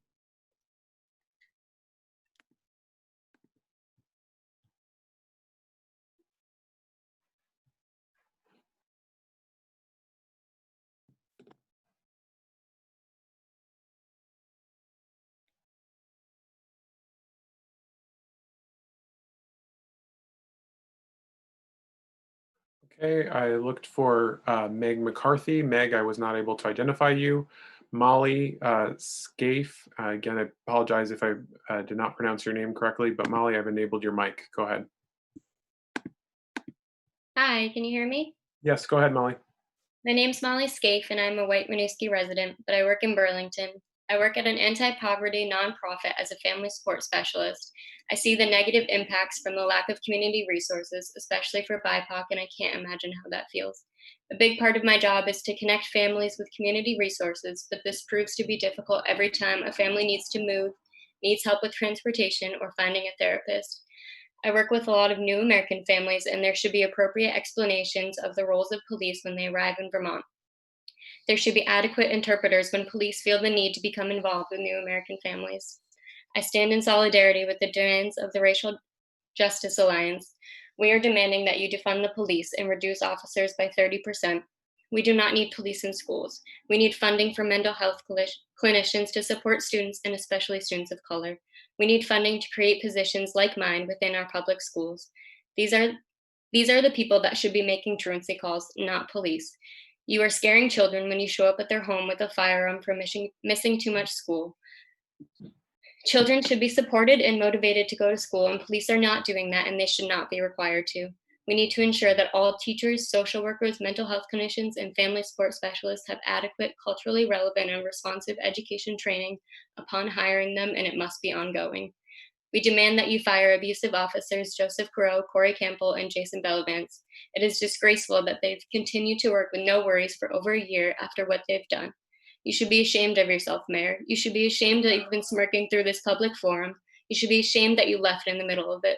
Your role is to listen to the voices and to make changes. You should have been listening until 2:30 in the morning along with the other city council members. The people in the city need someone to stand up for them, and right now you are not that person. Be better. We demand that you invest in communities of color, empowerment programs, and social services. We demand the immediate restructuring of a new public safety system. Please do not pass this budget until changes we are demanding have been made. Thank you. Thank you, Molly. I'm going to go to Nicole Turgeon next. Nicole, I found you and I've enabled your mic. Go ahead, Nicole. Hello, can you hear me? Yes, go ahead. Okay, thank you for allowing me the time to speak. I'm a third-year medical student at the University of Vermont and a resident of Ward 1, and I am white. I'm here to support the demands of the Racial Justice Alliance and denounce the long history of state-sanctioned violence and blatant disregard for the lives of Black and Brown people. We allow commercial interests to exploit our workers, and we fail to provide them with basic protections. The violence that is perpetrated against Black and Brown people and the underlying systems of mass incarceration, poverty, police brutality, and racialized capitalism are rampant in our community. We know this since those abusive officers who have been named countless times on this call are still on the payroll. As councilpersons for our community, the first step you must take is naming racism as a public health crisis and acknowledge that systemic racism is woven into our institutions, organizations, policies, policing, everything that we do. You must recognize how it is operating in Burlington and organize and act around these issues. You must listen and learn and heed the demands of the community in order to serve it more equitably and just. Much of this work is already being done for you as these demands are laid out clear, and there is evidence supporting these things, and all you have to do is a quick Google search and you can find countless evidence-based papers that prove and support these demands. I stand with the Racial Justice Alliance to divest from the Burlington Police Department and invest in communities of color. And I would like to use the rest of my time also to honor the life of Breonna Taylor, whose birthday was just recently. And as one of the council members had mentioned, yesterday was their birthday, and that was great. Happy belated birthday. But Breonna Taylor was unable to celebrate hers this year with her family because she was murdered by police officers who are still walking free today. Thank you. Okay, the next speaker is Julie Masuga. Julie, I have found you and enabled your mic. Thank you. My name is Julie Masuga. I live in Ward 2, and I gave the same speech last week, but I don't think the administration heard me, let alone my Black neighbors who are literally pleading for help.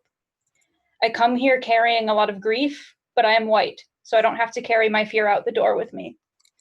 This time last year, I heard over and over the bizarre term progressive policing, this thing we were apparently striving for, but that was very ill-defined.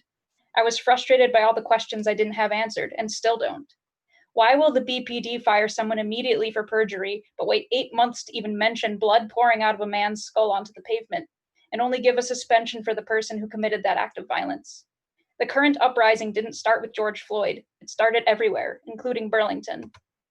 I do not understand why nearly a quarter of the city's 2020 general fund is going toward the police.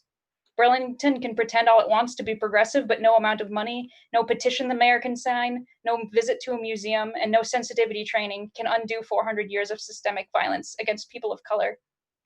We have been offered a fund for police transformation, whatever that is. Is the word defund too alarming? Should we call it net zero police? If Burlington truly wants to be progressive, we defund the police and funnel that money into solutions like those found in the Racial Justice Alliance's demands.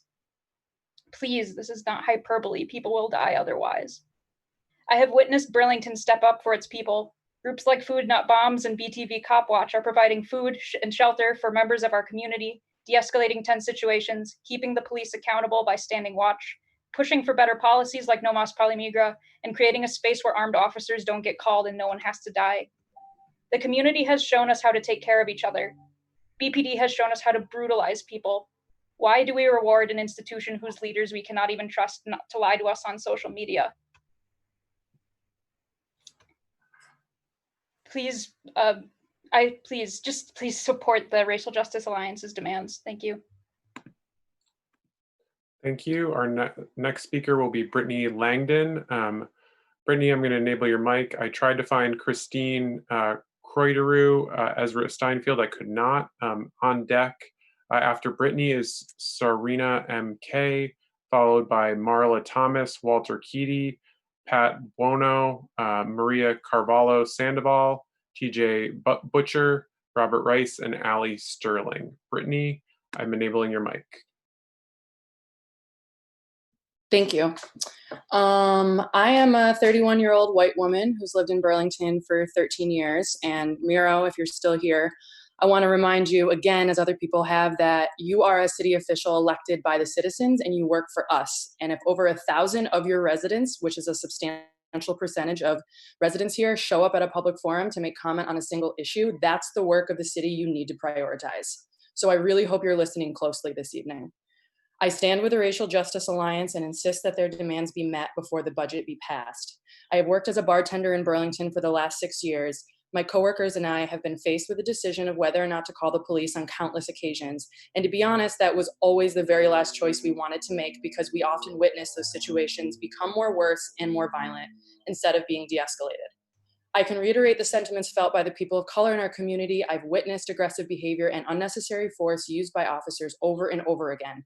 It's scary, and I'm white, so I can only imagine how that feels as a person of color, and it rarely helps the situation. If any of your citizens feel unsafe to call the organization that claims to be there for public safety, that is a huge problem that must be dealt with immediately. What if we had an option of calling a social worker trained in de-escalation that could help mediate a conflict and then help those citizens get home safely? I want everyone in our city to feel safe. I believe the experience is shared by the people of color in my community, and I trust the demands of the people who have been doing this work and stand with them. And please, please, please, I urge you to stand with them as well. Thank you. Thank you, Brittany. Our next speaker will be Sarina MK. Sarina, I've enabled your mic. Hi, can you hear me? Yep, go ahead. Great. My name is Sarina. I'd like to start out by saying that it is an embarrassment as a new Vermonter, that the mayor's office has not properly staffed this meeting or the meeting of last night. I hope that that can be rectified tomorrow. I'm a white resident of Ward 8, and I'm speaking tonight to support the demands of the Vermont Racial Justice Alliance. Mayor and councilors, I invite you to take a moment and recognize the gift that the nearly 1,000 people on this call and the many who have been systematically silenced for hundreds of years are giving you. This is a gift to be on the right side of history, to use your privilege and positional power to enact real and concrete change. This is an opportunity for you to create the conditions for all members of our community not only to survive, but also to thrive. I support each of the demands put forth by the Vermont Racial Justice Alliance. As an educator of children and adults, I'd like to highlight the demand of removing police from schools. In 1994, Black scholar, educator, and activist Bell Hooks wrote, "Learning is a place where paradise can be created. The classroom, with all its limitations, remains the location of possibility." In that field of possibility, we have the opportunity to labor for freedom, to demand of ourselves and our comrades an openness of mind and heart that allows us to face reality even as we collectively imagine ways to move beyond boundaries, to transgress. This is education as the practice of freedom. Mayor and councilors, picture your own paradise. Does it include police and state-sanctioned violence? Mine doesn't. The children of Burlington and around the nation deserve schools and communities free of police. I implore you not to pass a budget until the demands put forth by the Vermont Racial Justice Alliance are met. I would like to take the remainder of my time to honor the Black lives we have lost to white supremacy and state-sanctioned violence, including Breonna Taylor, Sandra Bland, Dominique Remy Falls, Raya Milton, and Oluwatoyin Salau. Thank you. Thank you. Serena, your time is expired. We're going to go, I tried to find Marla Thomas. Marla, I couldn't find you, so our next speaker will be Walter Keaty. Walter, I have enabled your microphone. Hello, am I coming through? Yep, you are, Walter. Go ahead. Thank you. My name is Walter. I live in Ward 3. I'm a member of the Champlain Valley Democratic Socialists of America. And like a previous public commenter said, I'm not sure if the mayor is on, but I'll address as if he is. Mr. Mayor, in your June 11th statement regarding the city budget, you wrote that the city team and I are working hard to find a right path forward for Burlington. I'm here to tell you that you don't have to work so hard. The path forward has been provided to you numerous times for hours on end for weeks. And I imagine you haven't simply forgotten that. So I assume that you've chosen to ignore the calls from the Vermont Racial Justice Alliance and of people of color-led organizations. I argue it's not that the Burlington Police Department needs to, as you say, quote, do more for racial justice, whether whatever you meant by this vagary would advance racial justice or not, is that Burlington needs to do less Burlington Police Department. I'd like to quote a statement from the Black Lives Matter of Greater Burlington given on May 30th. Quote, "It should be clear by now that the police is a violent institution utterly resistant to reform," unquote. The issue is not the rules in which policing occurs, it is the structural role of police. Minneapolis police had any number of reforms on book against police brutality, and it did not prevent murder. NYPD has had a ban on chokeholds for decades. It did not prevent them from strangling Eric Garner. It is not, as the mayor said, dangerous to say reforms don't work. It is dangerous to assume that they will. The meaningful material change needed to reduce and then abolish the police is to stop using them as a blanket tool for fixing social problems and address the root causes instead. To begin this process, I urge you to listen to the demands put forward by the Vermont Racial Justice Alliance, notably a 30% reduction in uniformed officers, the removal of all police from schools, stopping the use of police for truancy calls, firing Joseph Coro, Corey Campbell, Jason Bellavance, and using the remaining savings to reinvest in Burlington's communities of color. Thank you. Thank you, Walter. Our next speaker will be Pat Bono. Pat, I've enabled your microphone. Hello, can you hear me? Yep, go ahead, Pat.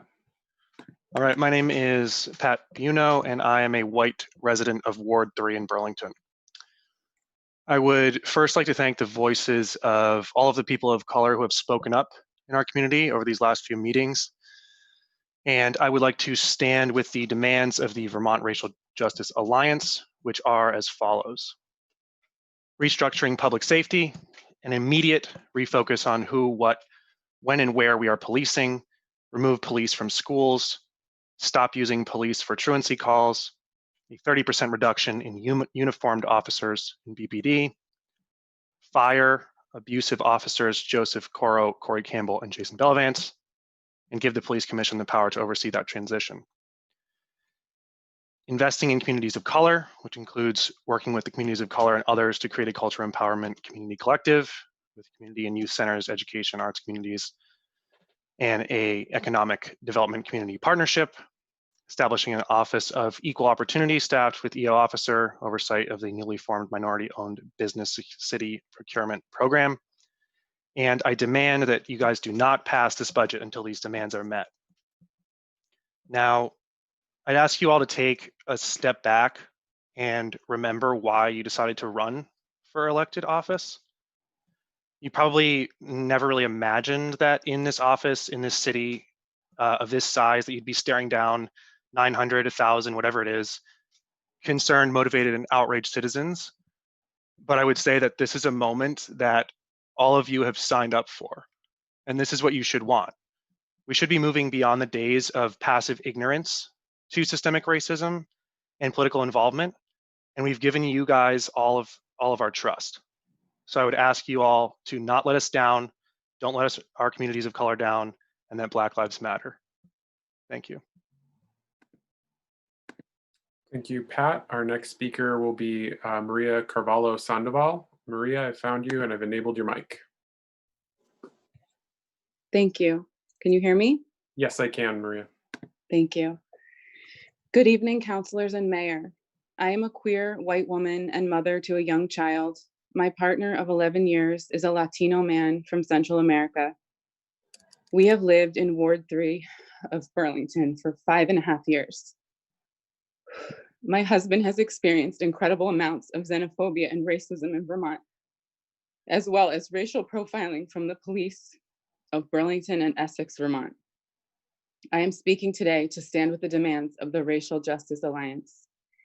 Thank you to everyone who is helping with this meeting. Thank you especially to the voices of color for stepping forward and speaking last night and tonight. We are listening. It's been an incredibly emotional time these past weeks as more and more people wake up to the gravity of systemic racism and police brutality in the US. The whole world is watching. So many around the globe are marching with us because this is a global issue due to colonization, and so many Black, Indigenous people of color have been murdered. I say not one more. Defund the police and fire violent and racist officers. Focus on how we can create lasting change where our powers lie. Ask yourselves, what can I do to create healing, community, and reparations to the people who this system kills? Invest in families of color. Send the message to the Black, Indigenous, children of color in Vermont that they are wanted and cherished and valued and safe and cared for. I am Mama, not one more. Be on the right side of history. Be a leader in our state and country. We need to transform the lives of Black and Brown people by investing in their lives, holding space for their culture, providing opportunities for them, and ensuring the equity they deserve to thrive. The City Council must prioritize the eradication of systemic racism in Burlington, Vermont. Do not pass the budget until these needs are met. Please hear our voices and lead with your heart. Thank you. I looked for TJ Butcher. TJ, I couldn't find you, so I'm going to go to Robert Rice. Robert, I've enabled your mic.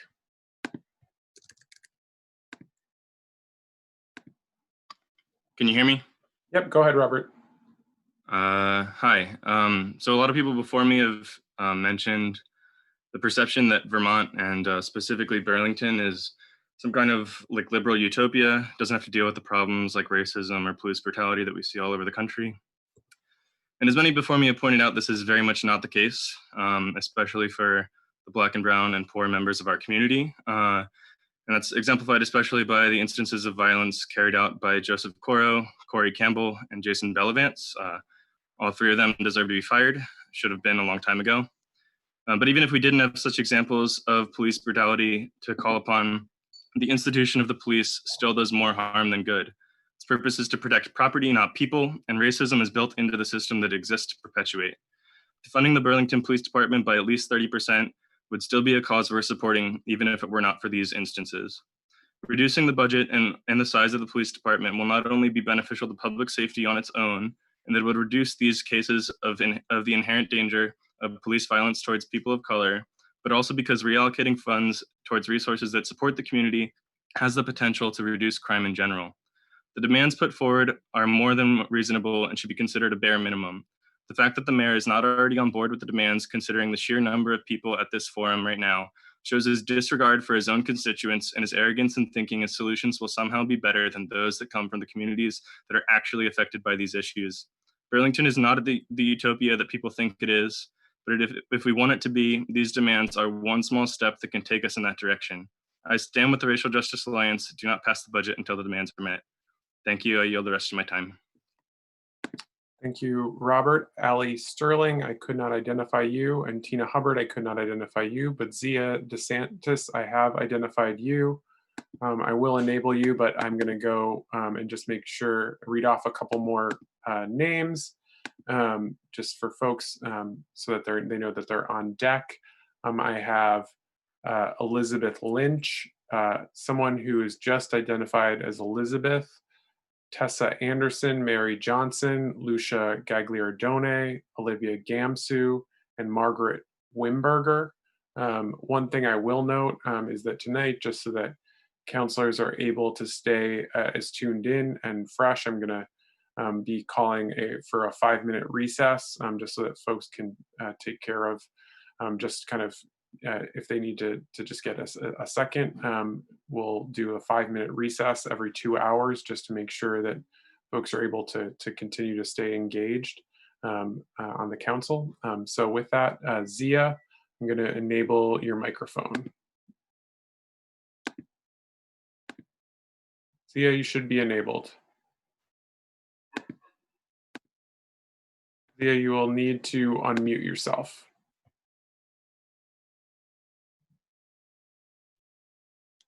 Zia, are you able to unmute yourself? Sorry. Yep, Can you hear me? hear you. Yep, go ahead. Hi, my name is Zia, and I'm a resident of Greensboro, Vermont. I don't live in Burlington, but I'm calling in today to echo the demands of the Vermont Racial Justice Alliance because I want them to know that rural Vermonters support their agenda. Also, these decisions affect everyone in the state. If Black and Brown people can't feel safe in Burlington, how can they feel safe in the rest of Vermont? I am calling to demand that the Burlington Police Department be defunded, dismantled, and rebuilt to better serve the community. 22% of the budget for police is absurd considering the negligible amounts allocated to social services that actually prevent crime. The institutions of police and prisons should not be a catch-all for handling every social problem. Prisons aren't correctional facilities. They don't provide resources to help people correct whatever behaviors or trauma may have led to being incarcerated in the first place. They exist to punish and to provide legalized slave labor. We don't need 22% of the budget to go towards an institution whose main purpose is arresting people and sending them to jail. The police aren't preventing crime. They're causing it by violently disrupting communities and enforcing laws designed to keep people in the prison cycle. This hurts all people, especially Black people who make up less than 2% of Vermont's population, yet account for over 8% of the prison population here. The current system is obviously not working and it needs to go. Frankly, Vermont needs to be doing everything in its power to support Black people, Indigenous people, and people of color and make them feel safe to live here because the lack of diversity in this state is shameful. It's sad and it's boring and it's bad for everybody. We should be investing in communities of color, not a broken policing system that is actively harmful to these communities. The best way to begin this process is to immediately fire officers Coro, Campbell, and Bellavance. The type of violent behavior displayed by these men is unacceptable from anyone, let alone public servants who are allegedly here to keep us safe. The standards we hold our police officers to in this country are so embarrassingly low that they literally have to be caught on camera murdering somebody to lose their jobs. Vermont can do better. Do not pass this budget until all of the demands of the Racial Justice Alliance are met. Thank you. Thank you. So we will now go in for a 5-minute recess, folks. Just let's try and keep it a very limited 5. So just want to give counselors a chance to do that. So I'm just going to call a 5-minute recess. We'll be back shortly.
Thank you for your patience, members of the public. Appreciate that. We're going to go back right into the queue. The next person I looked for was Elizabeth Lynch. I did not find you, Elizabeth Lynch, but I did find the person who was just Elizabeth. Elizabeth, I've enabled your mic. Hello, my name is Elizabeth Lynch, and I'm a white medical student at UVM. I'm speaking to uplift the voices of Vermont Racial Justice Alliance and the demands articulated by Operation Phoenix. As a medical student, I've learned about the pathological diseases that result from systemic racism, institutionalized trauma, and community violence. The recent news has emphasized how the police are often the perpetrators of this violence and trauma. It is a crime to let this abuse continue. I call on the council to fire abusive officers Caro, Campbell, and Belvance, to defund the police and invest in more mental health officers, social workers, and community health and housing services. Invest in cultural empowerment, expand racial equity. Throughout this pandemic, healthcare workers have been called heroes, but the real heroes are the members of the Racial Justice Alliance who have done all the work for the council and Mayor Miro and created a path forward that has clearly gained the support of the Burlington community. Put action behind your words. Do not pass the budget until the demands of the Racial Justice Alliance are met. I want to dedicate the rest of my time to the missing and murdered Indigenous and Black women.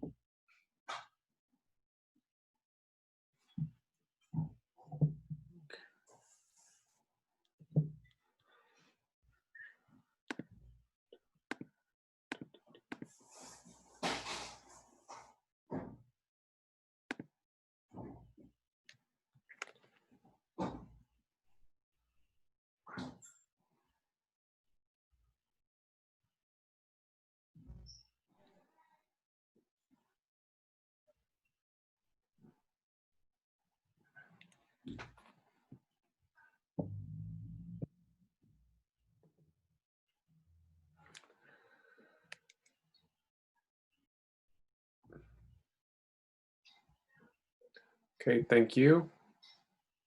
Our I looked for Tessa Anderson and Mary Johnson. I did not find either of you, so I'm going to go to Lucia Gagliardone. Lucia, you're enabled.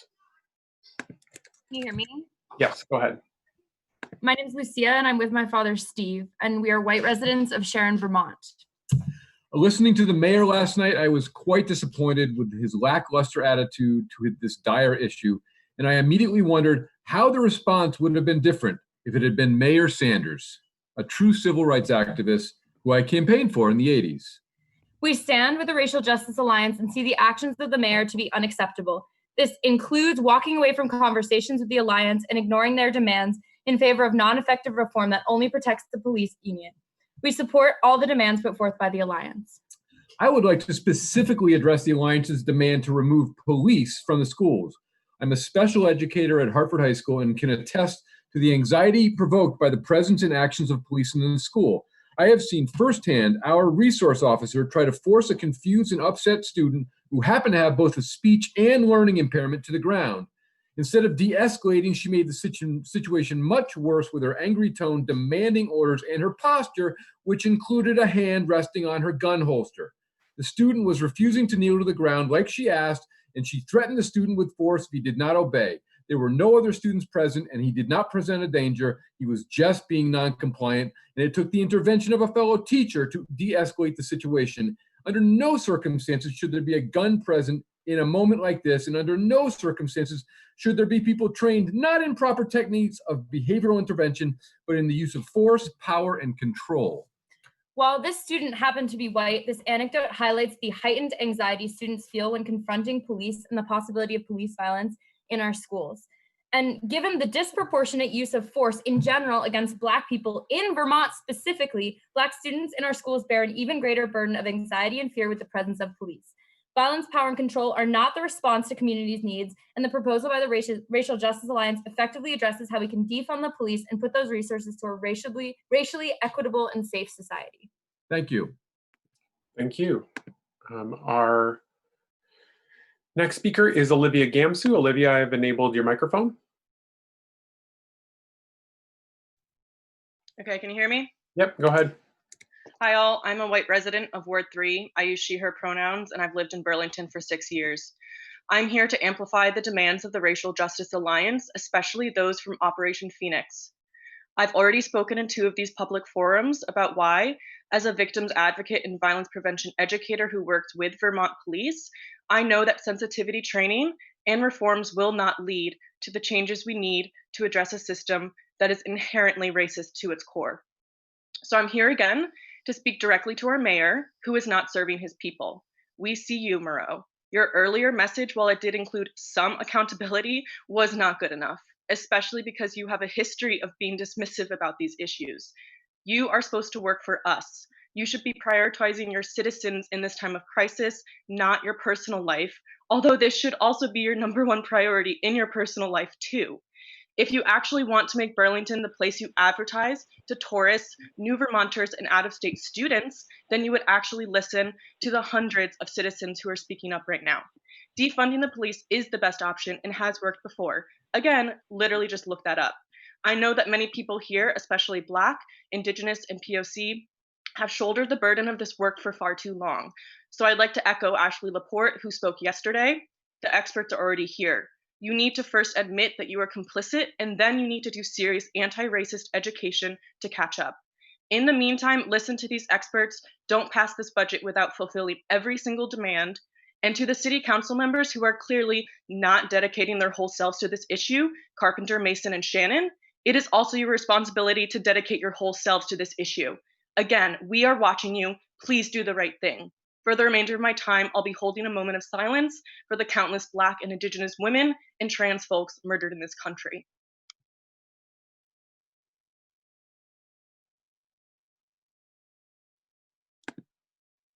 Thank you. Our next speaker is Margaret Wimberger. Margaret, I've activated your microphone. Go ahead.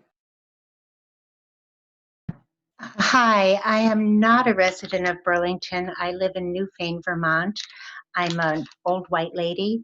I look to Burlington as the largest and one of the top 2 diverse cities in our white state, to be a leader, to represent me as a Vermonter. And without repeating every demand, I strongly stand by the demands of the Vermont Racial Justice Alliance. And I beg you to consider them very seriously. They're all so reasonable, particularly defunding the police. There's just so much research, so much hope, so much possibility there for you now to build a different kind of community that is not dependent on a large and somewhat militarized police force. Thank you very much. Thank you. Our next speaker will be Bradley Nicholson, and I'm just going to read off a couple other speakers just so that folks know who's on deck. We have Christine Babcock, Annie Smigelski, Cameron Chambers, Dana Stimson, Mackenzie Murray, Catherine Casey, Allie Sullivan, James Lent, Sierra Urich, Ruby Perry, Andrew Simon. So I'm going to go to you, Bradley. I've enabled your microphone. Good evening. Thank you. My name is Bradley Nicholson. I'm a resident of Waterbury and I work in Burlington. I am a white male and I'm here to voice my support for the Racial Justice Alliance. Council, please honor the demands they have put before you. These demands are reasonable. They should be met immediately and with the expectation that they are just a first step, just a starting point to begin the ongoing work required to create a safe and prosperous community for everyone in Burlington. These voices that we are hearing last night and tonight, they have the answers that we need. Restructure public safety. We need to immediately refocus who and what we are policing. We need to get police out of schools. We need to stop using police for truancy calls. We need to have a 30% reduction in uniformed officers. We need to fire the abusive officers, Joseph Coro, Corey Campbell, and Jason Bellavance. And we need to give the police commission the power to oversee the transition. We also need to invest in communities of color, work with communities of color and others to create a cultural empowerment community collective, with community and youth centers, education, arts communities of excellence, and an economic development community partnership. Establish an office of equal opportunity, staffed with an equal opportunity officer, and oversight of newly formed minority-owned business city procurement program. Fund the racial equity, inclusion, and belonging function to enable full operational capacity. Council, I urge you do not pass a budget until these demands are met. Thank you, and I yield the rest of my time. Thank you. Our next speaker is Christine Babcock. Christine, I've enabled your microphone. Hi there, can you guys hear me? Yes, if you can get a little closer to your microphone or just, it's a little soft. Sounds good, thank you. Hi, I'm here tonight as a white educator in Vermont, and I'm here as an ally to Black people and other people of color in our state.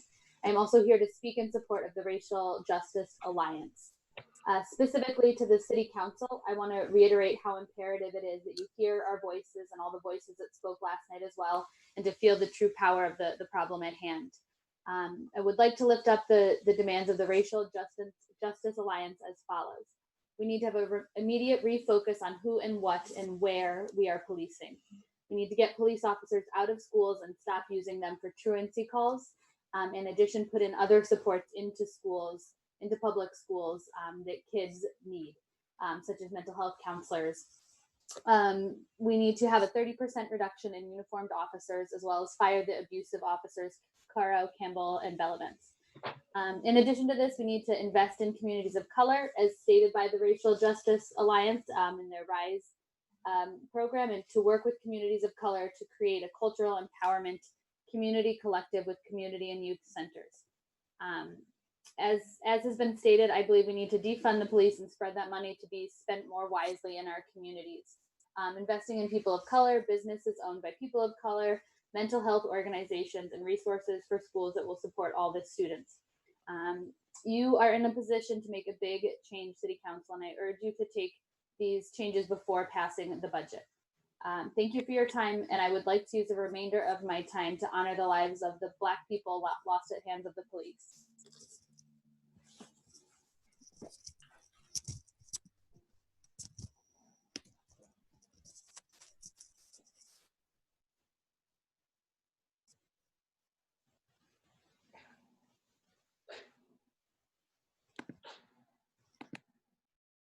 Okay, our next speaker is Annie Smigelski.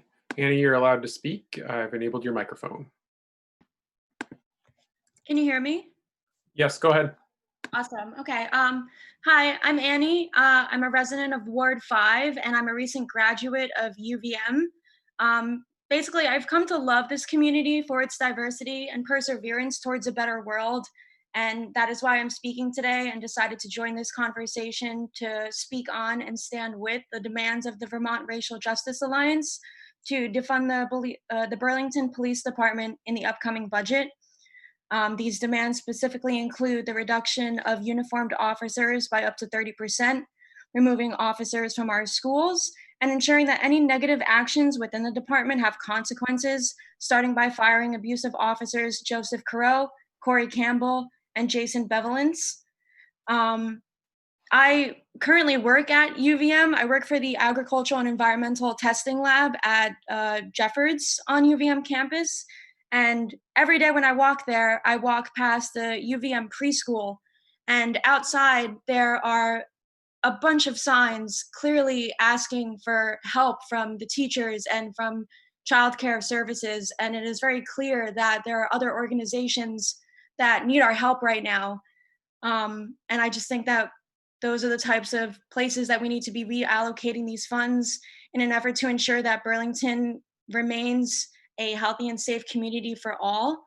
And we really need to channel our empathy and prioritize the eradication of systemic racism in Burlington, Vermont, because it's not just in other places in the country, it's right here in our backyards. The City Council should not pass the budget until the demands of the Vermont Racial Justice Alliance are met. And I would like to offer the rest of my time as a moment of silence. Thank you.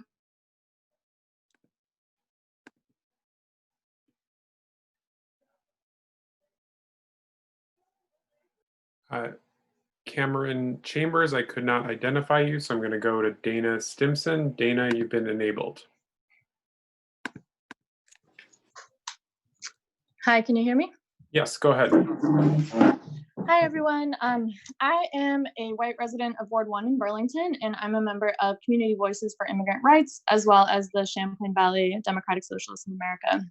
I testified in March and then watched most of you vote yes on the No Mas Polimigra resolution to improve Burlington's fair and impartial policing policy. That was a historic victory and an incredible example of the community standing up to limit collaboration between police and ICE. Tonight, this is another opportunity for you to be on the right side of history. We've heard from Moreau and the police chief that they're worried that if we defund the police, our communities will be less safe. What you have heard last night and tonight from over 1,000 people is that more policing does not make us feel safe. In fact, there's no correlation between more policing and increased safety. However, there's a direct correlation between anti-poverty programs and safety. It's our job as workers to stand up with our Black and Brown brothers and sisters to fight back against the police state. The demands that have been raised last night and tonight are an important step toward a more just Burlington. We absolutely should decrease uniformed officers by 30% as a start. We absolutely should get cops out of our schools. We absolutely should fire Joseph Carreau, Corey Campbell, and Jason Bevelance and ensure that they're banned from working in law enforcement again. This divestment should be reinvested into poor communities and communities of color. Use the funds to reinvest in mental health services, which are vastly under-resourced. Reinvest in education, in good living wage jobs, and affordable housing. This is a matter of public safety, but police don't keep us safe.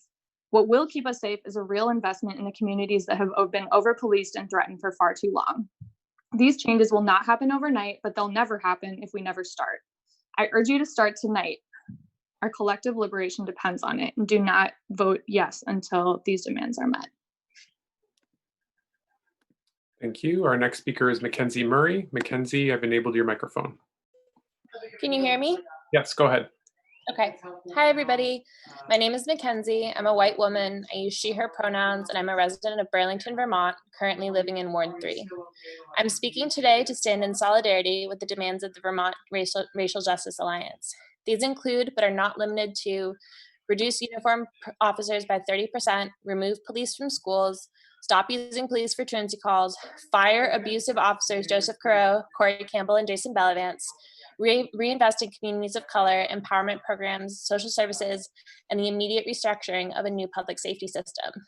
Currently, the Burlington Police Department accounts for 23% of the city's budget, while organizations like the Howard Center Street Outreach, Rape Crisis Center, and Steps to End Domestic Violence and Turning Point Addiction Recovery Center all receive much less than 1% of the city's total budget. We have attempted police reform. It simply does not work. We must defund the police and increase funding for social services and empower and support communities of color. To the white members of City Council, do not turn your back on these issues because they make you feel uncomfortable. Our city has upheld a racist system based in white supremacy for too long. You will be uncomfortable. I ask you to please lean into it and do the work. We must prioritize the eradication of systemic racism in Burlington. Do not pass the budget until these needs are met. I would like to take the rest of my time as a moment of silence for all the Black lives lost at the hands of the police and white supremacy as a whole in this country. Thank you.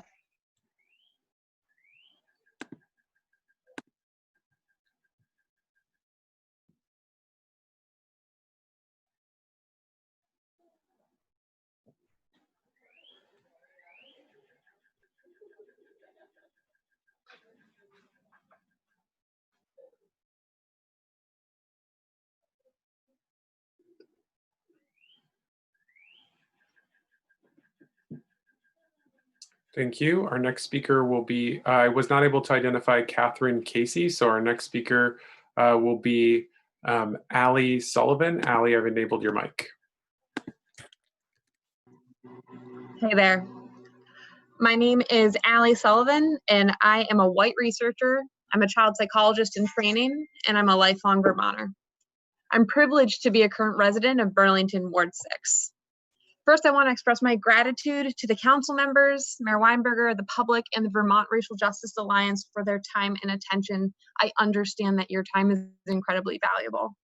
I'm saddened to see that Mayor Weinberger appears to have left the call, and I really hope he's listening.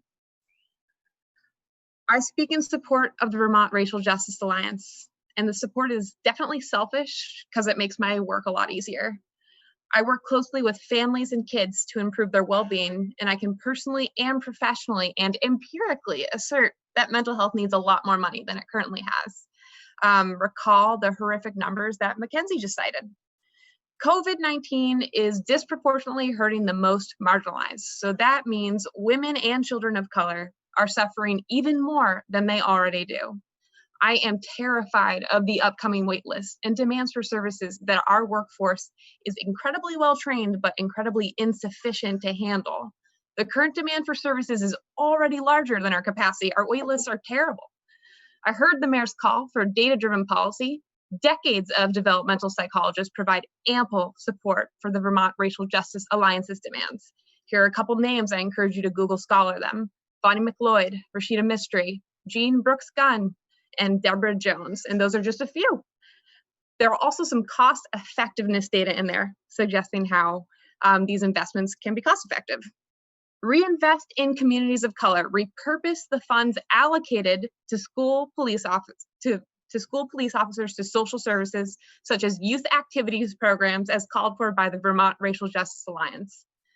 Mental health work needs higher funding priority. It needs it because we need to heal, prevent, and protect the well-being of Black lives.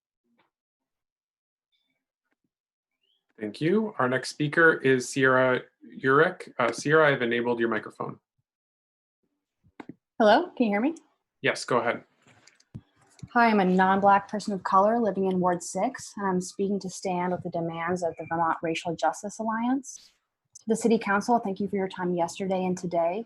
And to the mayor who has not, or even worse, chooses not to hear us, I'm not going to repeat the demands right now. Frankly, I'm getting tired of hearing the repetition that you seem to require.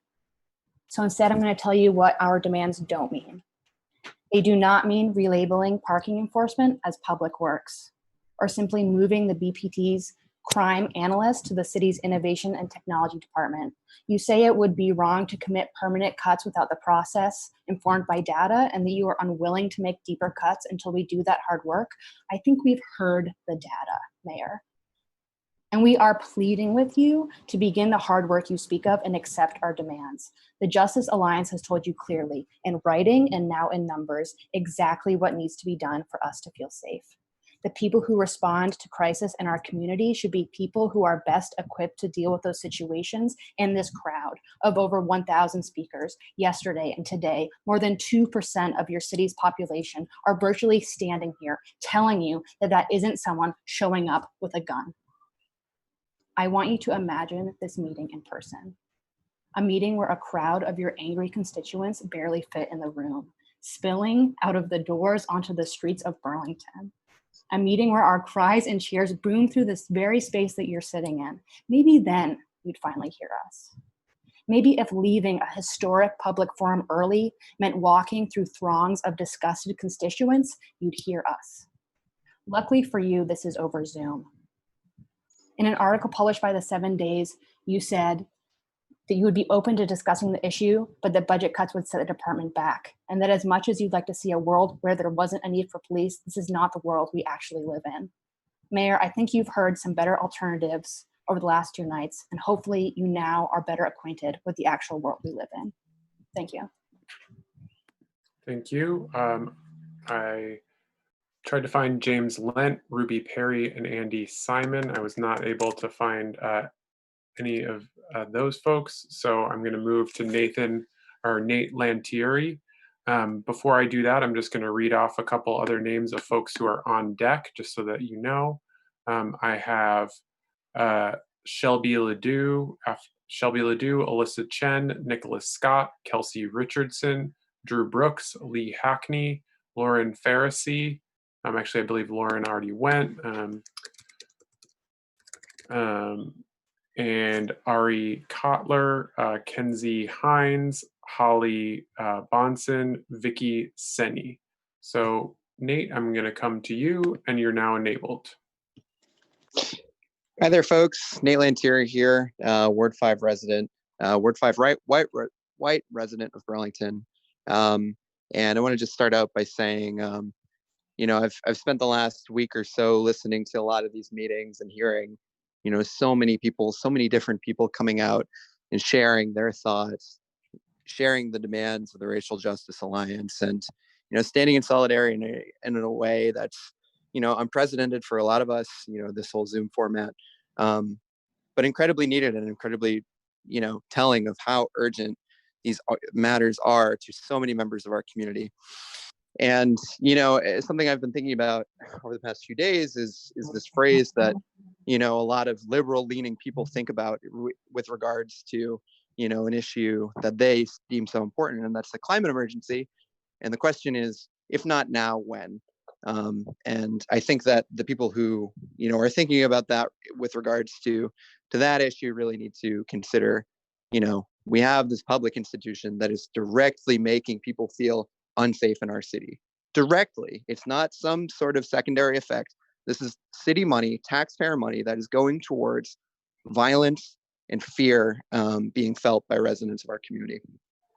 With the rest of my time, I'm just going to, reiterate the demands of the Racial Justice Alliance. And I think it's really important that we actually listen to explicitly what these demands are, and not some sort of other proposition that is somewhat in line. So the specific demands of the Vermont Racial Justice Alliance are a 30% reduction in uniformed officers, including the removal of SROs, stopping using police for truancy calls, and firing the 3 specific officers, Coro, Campbell, and Bellavance. We also hoping to reinvest in the community, specifically through the Office of Equal Opportunity, increasing funding for the racial equity, inclusion, and belonging, and partnering with people of color-led businesses for the implementation of a cultural empowerment community collective. Thanks, everybody. Keep staying strong, stay on this call, and Black Lives Matter. Have a good night. Thank you. I believe I was not able to identify Shelby Ledoux, but I did, I believe, identify Alyssa Chen. Alyssa, I've enabled your microphone. Hello? Yes. Cool. Thanks so much for opening up this public comment. My name is Alyssa Chen, and I'm an Asian American woman who stands in solidarity with my Black and brown siblings. I live in Ward 2. I support the demands of the Racial Justice Alliance and want to urge the city to pass a moral budget that actively fights racism. The mayor walked away from the bargaining table with the Racial Justice Alliance and instead was trying to find other people of color inside and outside of our community to support his plan. This is a classic divide and conquer strategy of white supremacy, and we will not stand for it. Tonight, Murrow let us know he's back in communication with the Racial Justice Alliance, and I think that shows that people speaking out yesterday were heard.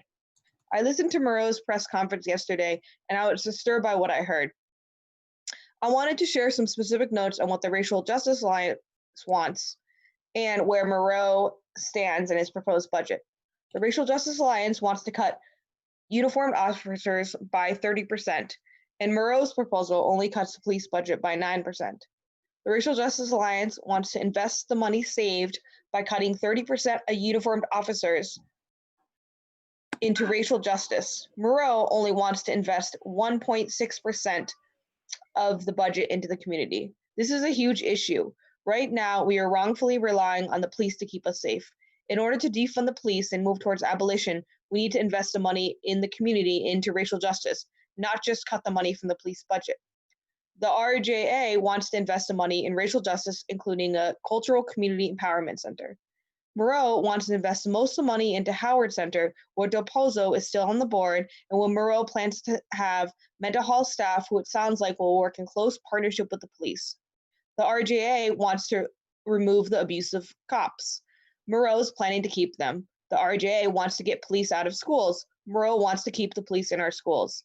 I want to ask the mayor and all the councilors to rise up on this challenging issue and support Operation Phoenix and the demands of the Racial Justice Alliance.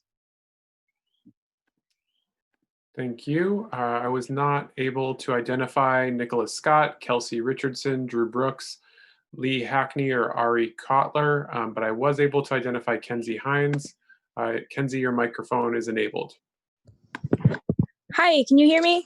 Yeah, go ahead. Wonderful. To echo the demands of those before me, the Burlington Police Department needs to be defunded and the abusive officers need to be fired. Murrow, I see that you've laced up your clown shoes when you brought your budget proposal forward. You've ignored the demands of the Racial Justice Alliance. Not only are you paternalistic, you are also gleefully upholding the violence of white supremacy. There needs to be at least a 30% reduction in uniformed officers, and those funds need to be invested in restorative justice initiatives, affordable housing, and health services.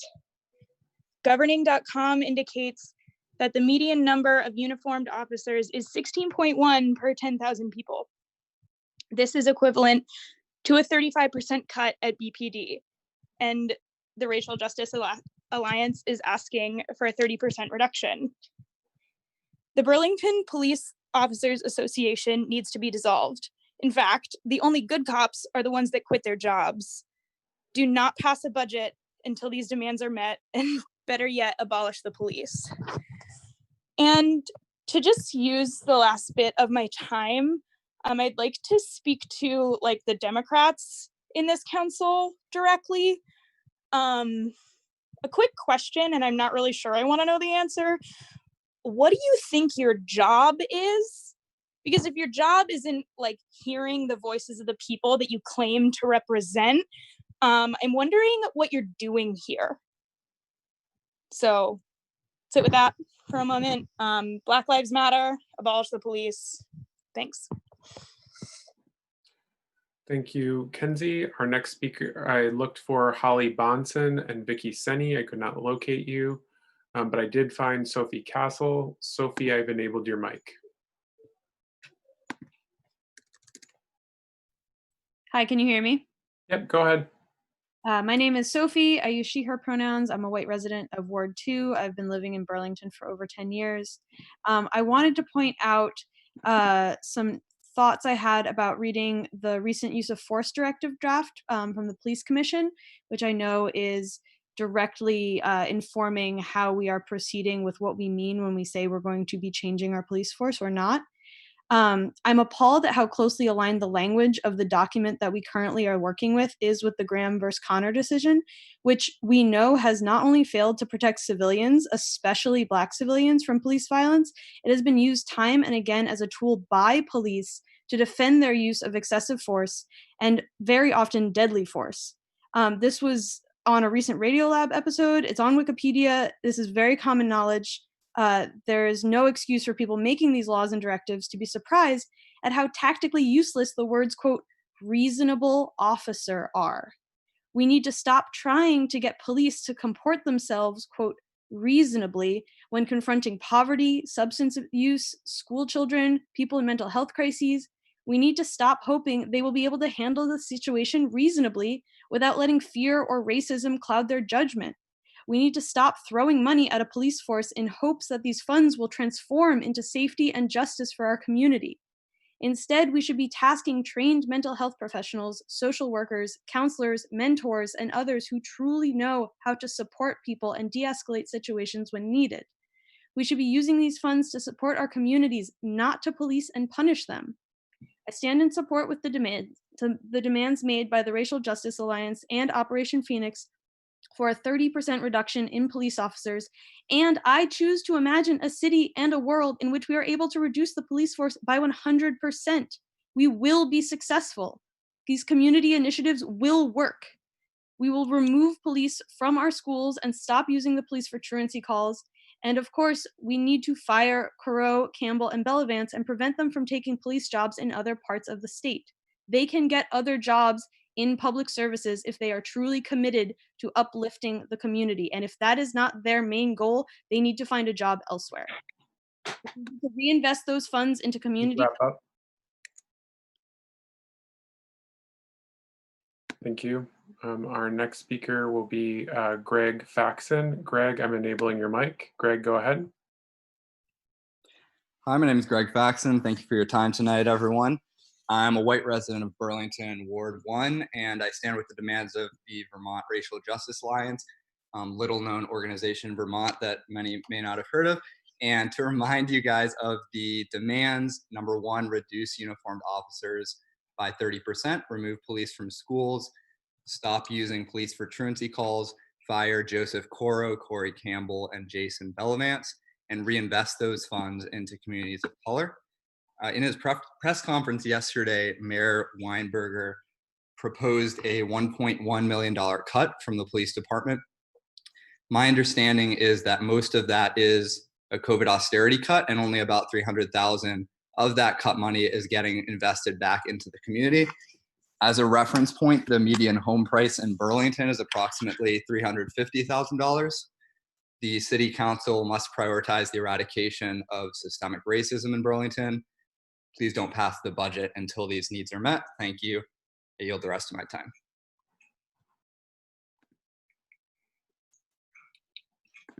Thank you. Our next speaker is Emma Uvos, but before I get to Emma, I'm going to just read off a couple other names. Timothy Heaney, Katie Bryant, Libby Camp, Miles Guy, Skylar Wolf, Kat Wohlers, Isabel Ross, Bree Comiskey, and Micah Moore. Emma, your microphone is now enabled. Hi, I'm a Burlington resident. I live in Ward 1, and I'm speaking today to voice my support for the demands of the Vermont Racial Justice Alliance. As a former teacher, I'm bothered by the presence of police officers in schools and the use of police for routine truancy calls. As early as preschool, Black children in this country are suspended and expelled at hugely disproportionate rates, and the presence of police officers in educational environments only serves to accelerate the school-to-prison pipeline that is so damaging to communities of color. Having more police in our schools and on our streets does not make our community safer. We need to be funding educators, mental health professionals, social workers, and others to fill these roles and investing in our community, not in a bloated police force. A 30% reduction in the number of uniformed officers in Burlington and the firing of officers with a clear history of abuse and brutality is a bare minimum first step that would begin to free up funding that could then be reinvested in programs that actually empower and protect our community. Honestly, I'm bothered by this focus on reform because it implies that the system is broken. The system is not broken, it was intentionally built this way, and now it's our responsibility to dismantle it. Meeting these demands before you pass the budget is a baby step in the right direction. Thank you. I yield the rest of my time. Thank you, Emma.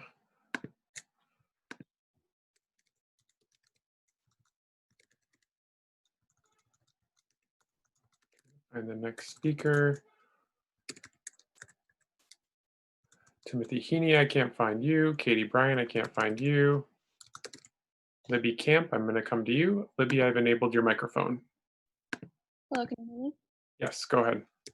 Hi, my name is Libby Camp. I am a white resident of Ward 3. I use she, her pronouns. I am here to stand in solidarity with the Vermont Racial Justice Alliance. I would like to read the demands from Operation Phoenix now. First, we need to restructure public safety with an immediate refocus on who, what, and where we are policing. We need to get all police out of schools. We need to stop using police for truancy calls. We need a 30% reduction in uniformed officers. We need to fire abusive officers Joseph Coro, Corey Campbell, and Jason Bellavance. And we need to give the police commission the power to oversee the transition. We also need to reinvest in communities of color by working with communities of color and others to create a cultural empowerment community collective with community and youth centers, education, arts communities of excellence, and an economic development community partnership. We need to establish an Office of Equal Opportunity staffed with an equal opportunity officer with oversight of a newly formed minority-owned business city procurement program. And we need to fund the racial equity, inclusion, and belonging function to enable full operational capacity. I would also like to point out the fact that a lot of people have been pointing to tonight, which is that governing.com says that the median uniform number of officers per 10,000 population is 16.1. To have a cut in the BPD equivalent to this would be 35%. So the fact that we are only asking for 30% is quite kind, in my opinion. I would also like to point out the fact that I'm not sure who was speaking earlier, but they were correct that only $300,000 of the proposed cuts to the police are actually getting invested back into the community. And that most of that money looks like is going back into the Howard Center, of which Brandon Del Pozo is currently on the board of. So I think it's just completely irresponsible. Black Lives Matter. Thank you for listening to me. I yield the rest of my time. Thank you, Libby. I looked for Miles Guy, I couldn't find you. So the next speaker will be Skylar Wolf. Skylar, I've enabled your microphone. Can everybody hear me? Yes, go ahead. Hi, everybody. My name is Skylar Wolf. I use he, him, and his pronouns, and I am the director of the Safe Space Anti-Violence Program at Pride Center of Vermont. I want to highlight that our previous director also spoke last night very beautifully in support of the Racial Justice Alliance, just as I am calling to do so today.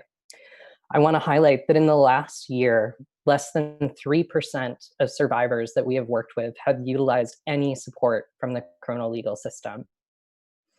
This includes any type of support, and police could be considered only one component of that. I also want to name that police violence is so common, even for survivors of violence, right? That we have a section on our form specifically designated to track violence perpetrated by police, and that this is particularly common for Black and Indigenous people of color who are also queer and trans. I also want to share a quote from a police officer who wrote, or a former police officer, I should say, who wrote, "I was doing my best work as a cop when I was doing mediocre work as a therapy," or I'm sorry, this is a little stressful. "I was doing my best work as a cop. When I was doing my best work as a cop, I was doing mediocre work as a therapist or a social worker. My good deeds were listening to people failed by the systems and trying to unite them with any crumbs of resources the structure was currently denying them." I want to just make it extremely clear that Racial Justice Alliance's demands are reasonable, and they would help to meet the needs of many survivors of violence in the area. These are survivors of sexual, domestic, hate, and discriminatory violence, and law enforcement are not protecting them. Thank you. Our next speaker will be Kat Wohlers. Kat, I'm enabling you to speak. Thank you. Can you hear me? Yep, go ahead. Great. My name is Kat. I'm a white person using she, her pronouns. I just want to point out that, last Monday when Miro said that they were proud of the police department, I want to remind everyone on the council that not even a year ago, I think less than 6 months, the police department had 2 3 different police chiefs in 1 week, and that the leaders of that department acted in complete disgrace and disregard to any kind of ethics. Leaders who suggested that, well, I should say, said, and I quote, the commission, referring to the police commission, is now 6/7 Black. Is this representative of the Burlington community? Of course, using a pseudonym, but I just want to be clear that their racist leadership is a reflection of the mayors, and I'm also speaking to the white council members, that there are many constituents, living Black, brown voices who are telling you all over the course of 2 weeks, over the course of years, that their personal lived experiences in this town is not the rosy picture that has been painted. Burlington is not exceptional. Burlington is just like every other town. This is not a fad, and this is a long time coming. Going around the Racial Justice Alliance was disgusting. And it's something that Miro has done before, and I ask you council members to hold him accountable and to hold yourselves accountable. The budget put forward is demeaning. It demeans the experiences of those who are speaking out and speaking their truth over the past 2 weeks. And I'm confused as to why nobody's listening. I stand in solidarity with the Racial Justice Alliance and their demands. You've heard them here before, and you will hear them again tonight. Please act on these demands. Reducing the police force, actually using the money instead of austerity cuts to put towards investing directly in communities of color, getting the police out of schools instead of actively supporting prison to pipeline, and allowing officers who admit their racism and regular abusive actions stay on the force. Thank you. I was not able to find Isabel Ross or Bree Comiskey, so I'm going to come to Micah Moore. Micah, I've enabled your microphone. Can you hear me? Yep, go ahead. Hello, my name is Mika Moore, and I'm a resident of Burlington in Ward 4. I am white, and I use she, her pronouns. I would like to start by taking a moment to express my deep gratitude to the individuals who spoke last night and so far tonight, in particular to the Black, Indigenous, and people of color who are continuously investing their time and emotional labor into our community. I'm here tonight to voice my support for the Vermont Racial Justice Alliance and, as many have noted before me, the entirely reasonable demands raised by the Alliance and community members. I want to highlight one of the specific demands, which is to stop using the police for truancy calls. I'm a former public school special educator, and I cannot fathom how it's deemed appropriate to send uniformed officers from a police force with a history of violence and brutality to the door of students who are struggling to attend school for any number of reasons. How does that send a message of care and support to these students or build their trust with the school community when the response to their absenteeism is to potentially endanger them by sending the police to their doorstep?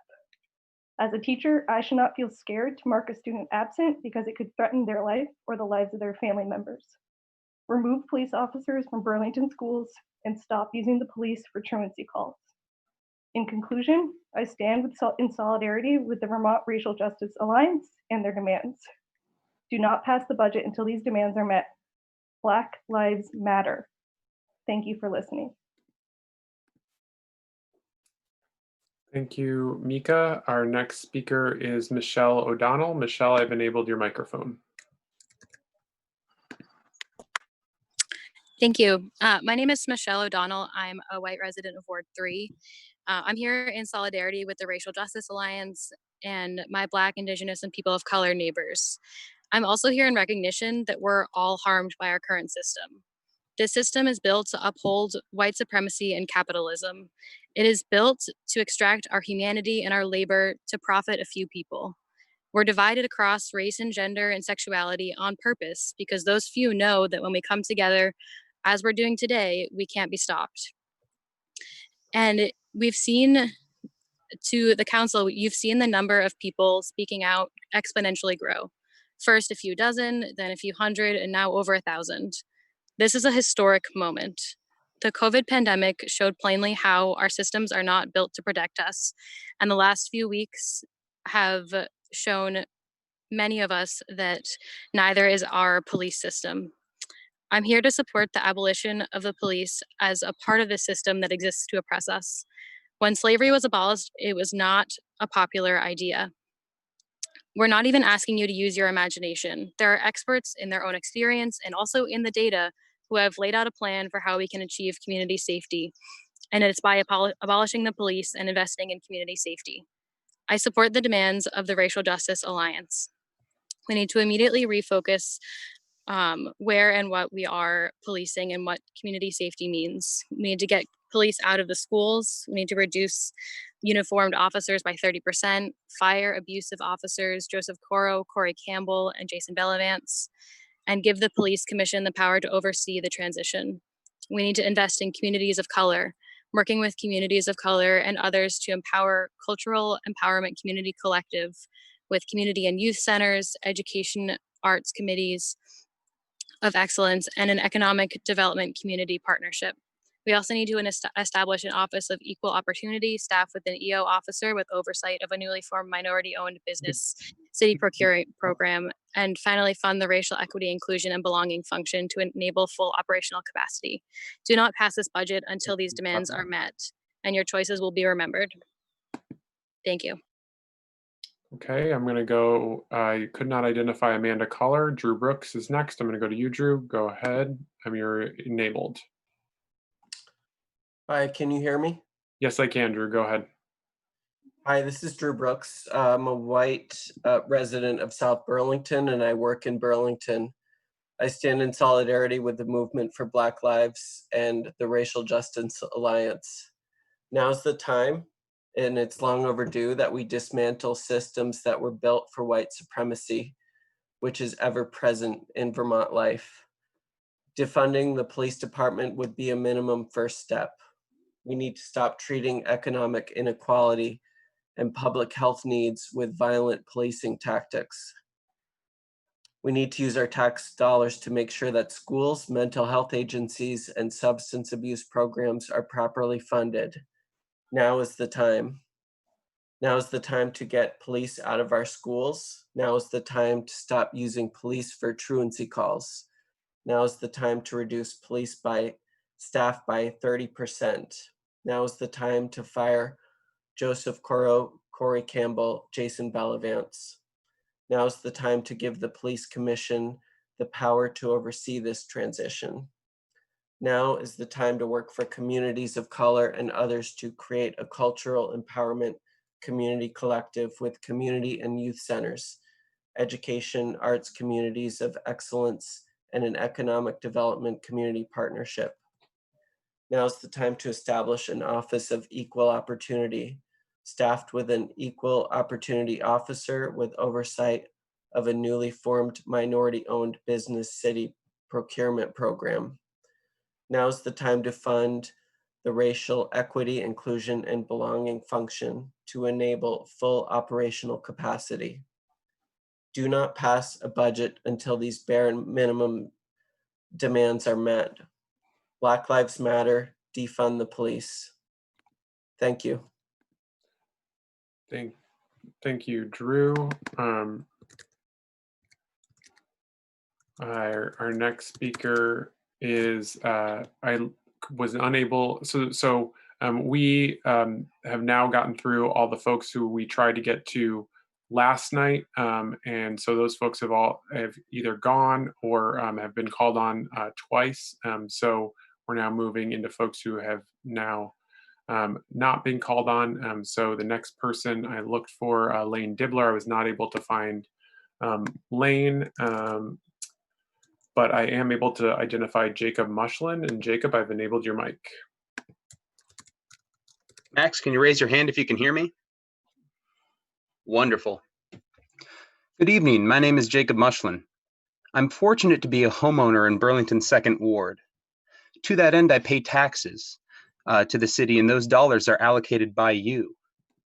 Of the $6,641 I'll be paying this year, $1,527 will go to funding the Burlington Police Department. $1,527. The Howard Center, Turning Point, Boys and Girls Club, Steps to End Domestic Violence, and a Domestic Violence Crisis Hotline will collectively receive $8.63 from my tax bill. $8.63. Makes me sick to know that. My first comment is that we should limit the size and scope of the Burlington Police Department while reallocating funds to organizations that can better address certain needs. The city, and more importantly, its citizens, particularly those of color, will be better served. One way the city could start reallocating funds is to release Joseph Coro, Corey Campbell, and Jason Bellavance from employment of the Burlington City Police Department.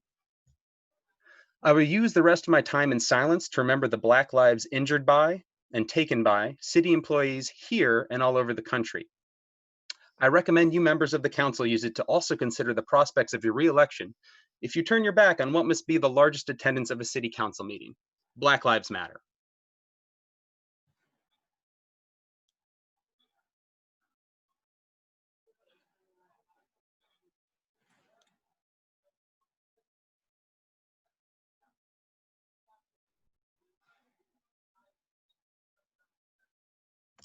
Thank you for your time. Have a lovely evening.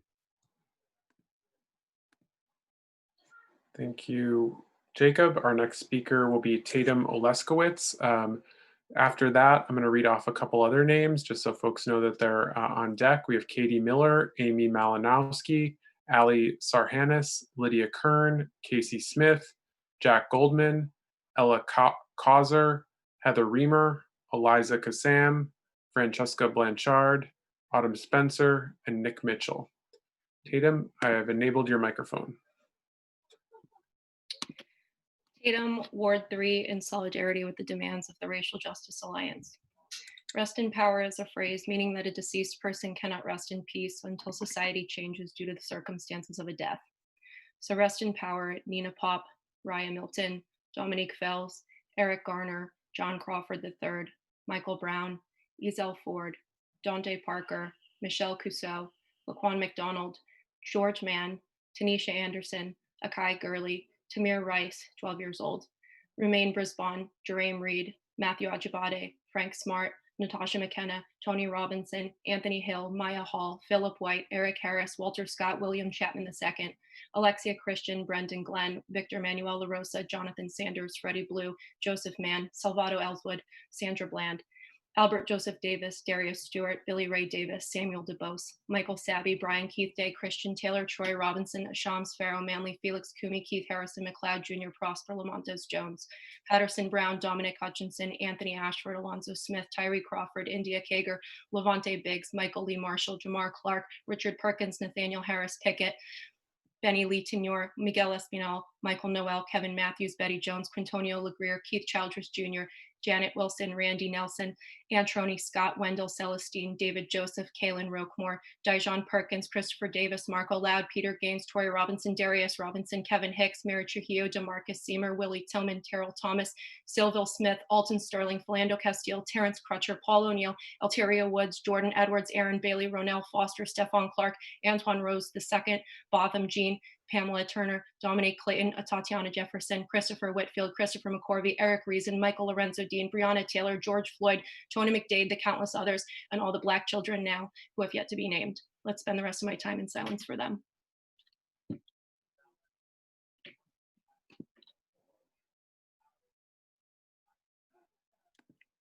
Thank you. Katie Miller, I was not able to identify you, but Amy Malinowski, I was, so I've enabled your mic. Hi, can you hear me? Yes. Great. I'm Amy, and I'm white. I use she, her pronouns. I grew up in Jericho. I left for a while, and now I'm back as a resident of Burlington Ward 3. I stand in solidarity with the demands of Vermont Racial Justice Alliance, which have been clearly documented and shared last night, tonight, and before tonight. Along with all those demands, I additionally want to highlight that one of their resolutions is calling on the City Council to resolve to establish a task force to consider an apology and a proposal for reparations for the role that Burlington has played in slavery, and I fully support giving back what was not ours to begin with. The City Council must devote itself to the eradication of systematic racism in Burlington, and the city leadership must take cues from the communities of color, and in particular, center the voices of Black women who've been doing this work for a long time with tremendous rigor and who've paved the way for us. Do not pass the budget until these needs are met. In the words of Charlene Crothers, we have a strong chance to completely reorganize power in our society. And I'm not just talking about the police, I'm talking about the business of abolition, which is an undoing and a redoing for the sake of our collective liberation. I'm talking about radically transforming how we deal with conflict, harm, and violence. I'm talking about moving from the brutal systems that create suffering and domination over the people and planet. And this abolition begins with imagination. As a society, we have been so indoctrinated with the idea that we solve problems by policing and caging people that we cannot imagine anything other than prisons and the police as solutions to violence and harm. That was said by Mariam Kaba. And as Mark Lamont said, we're in a moment where we can dream as audaciously as possible. We have to decriminalize our imagination. And lastly, I just really want to appreciate those on the council who seem to fully internalize the critical importance of this moment, this movement, this portal, and are resisting the push to get back to city business. Thank you. Okay, our next speaker is Ali Sarhanis. Ali, I've enabled your microphone. Hi, my name is Allie and I use she, her pronouns. I'm a white resident of Burlington, Vermont, Ward 3, and I'm speaking today to stand with the demands of the Vermont Racial Justice Alliance to defend the Burlington Police Department. These demands include a reduction in uniformed officers by 30%, removal of police from schools, stop using police for truancy calls, fire abusive officers Joseph Caro, Corey Campbell, and Jason Bellavance, reinvest funds into communities of color, empowerment programs, social services, and the immediate restructuring of a new public safety apparatus. These are not radical asks. Governing.com indicates that the median uniform number of officers per 10,000 residents is 16.1. For a town the size of Burlington, that would be about 64 officers, which is equivalent to a 35% cut at the Burlington Police Department. We're currently asking for a modest cut of 30%. These demands are the bare minimum to begin dismantling a system built on white supremacy and need to be acted upon with a sense of urgency. Lives are at stake. Police in the US have killed 120 people since George Floyd. 20 days, 120 lives. Now is the time for the city of Burlington to lead the nation in transformation to a place where, for once, all people are afforded equal protection and an opportunity to prosper, to transform the lives of Black and Indigenous people by investing in their lives, holding space for their culture, providing them opportunity, and ensuring the equity they deserve to thrive. I ask that you support the Operation Phoenix demands of the Racial Justice Alliance, and I demand that you do not pass the budget until these demands are met. Black lives matter, Black trans lives matter. Thank you. Thank you. Our next speaker will be Lydia Kern. Lydia, I've enabled your microphone. Well, actually, Lydia, wait just a moment. We're switching the timer. We're gonna switch over. I appreciate Clerk Bovey for helping out with that. Really appreciate your assistance for these last couple of hours. Really helps to facilitate the process. We're now gonna have counselors helping with that. And I believe Counselor Stromberg is going to be able to do that for at least the next hour, and then we'll try and transition to other counselors. Perfect. Thank you very much, Counselor Stromberg, for your help with this. Lydia Kern, I have enabled your microphone, so you should be able to speak. Can you hear me? Yep, go ahead. Thank you to those who have gone before and shared their personal stories, especially the Black and non-Black people of color in our community. Thank you. As an artist, I find that visuals and metaphors really help me to understand dynamics. This week, a metaphor from Ibram X. Kendi stuck with me. He said, "Growing up in a historically and systemically racist country is like being rained on, soaked with racist ideas and power dynamics that are so entrenched we cannot see them. One of the lies being rained on us is that we are dry." Moreau, white city councilors, the Racial Justice Alliance is holding and handing you an umbrella. Listen, truly listen. Be brave enough to take the risks that unlearning requires. Mayor and city councilors, what more do you need to hear? Mayor Moreau, in last week's meeting, you said you didn't want to miss the moment. The Black leaders from the Racial Justice Alliance have done the work to ensure you do not. Your response in yesterday's press conference was disappointing and truly unbelievable.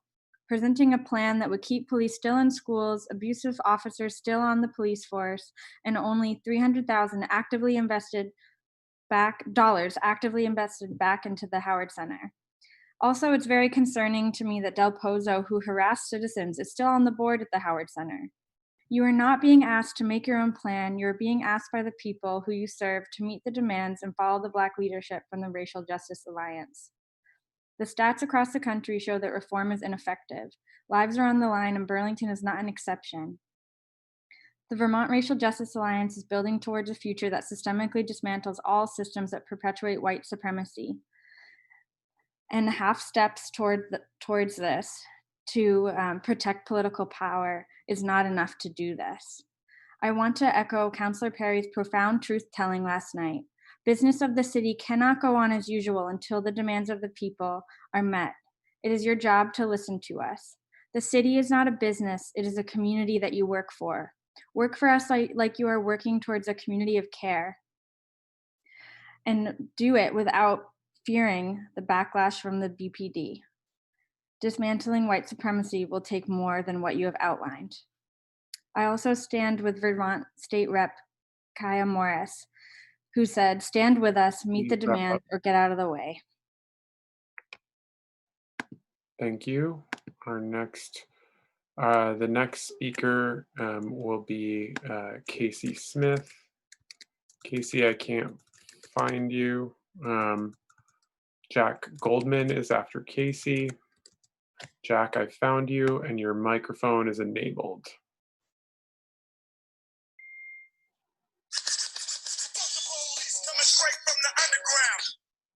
Not one more. I'm Jack Goldman. I use they, them, a white queer person in Ward 2. Trans lives matter. Black trans lives matter. Black trans lives are vital. The average lifespan of a trans woman is 35 years old. Defunding the police will hopefully cease the perpetual transphobia that Black trans women face daily. These funds should be allocated to support trans community programs. It is appalling that Mayor Miro has only reduced the fiscal year 20 budget by only 6%. If another Black trans woman faces a microaggression or even worse, death, that blood is on your hands, Mayor. Do better. I stand with Vermont Racial Justice Alliance to defund the Burlington PD police. I forgo my time to the trans lives we have lost and will name just a few out of the too large of a list killed annually. Tony McDade, Dominique Remime Fales, and Laylene Polaco Extravaganza.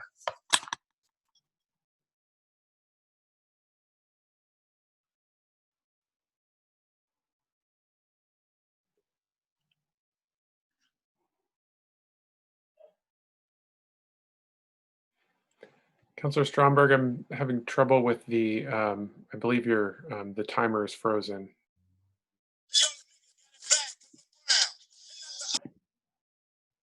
Thank you. Our next speaker, Councillor Stromberg, are you able to, I don't know, we may have to switch if you're switch timers. Yeah, I'm seeing it freeze and then speed up. So maybe we can have someone else take over on that. President Tracy, I'm happy to do it. Okay, thank you, Councillor Hightower.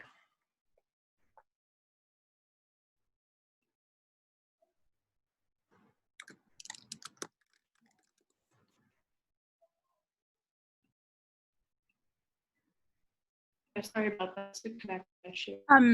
No worries. We'll figure it out. Sorry, Jane, you have to stop sharing before I can.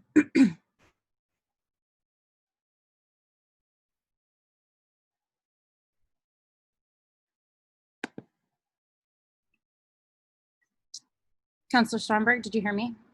Yeah, Councillor Stromberg, can you please take your screen off of share?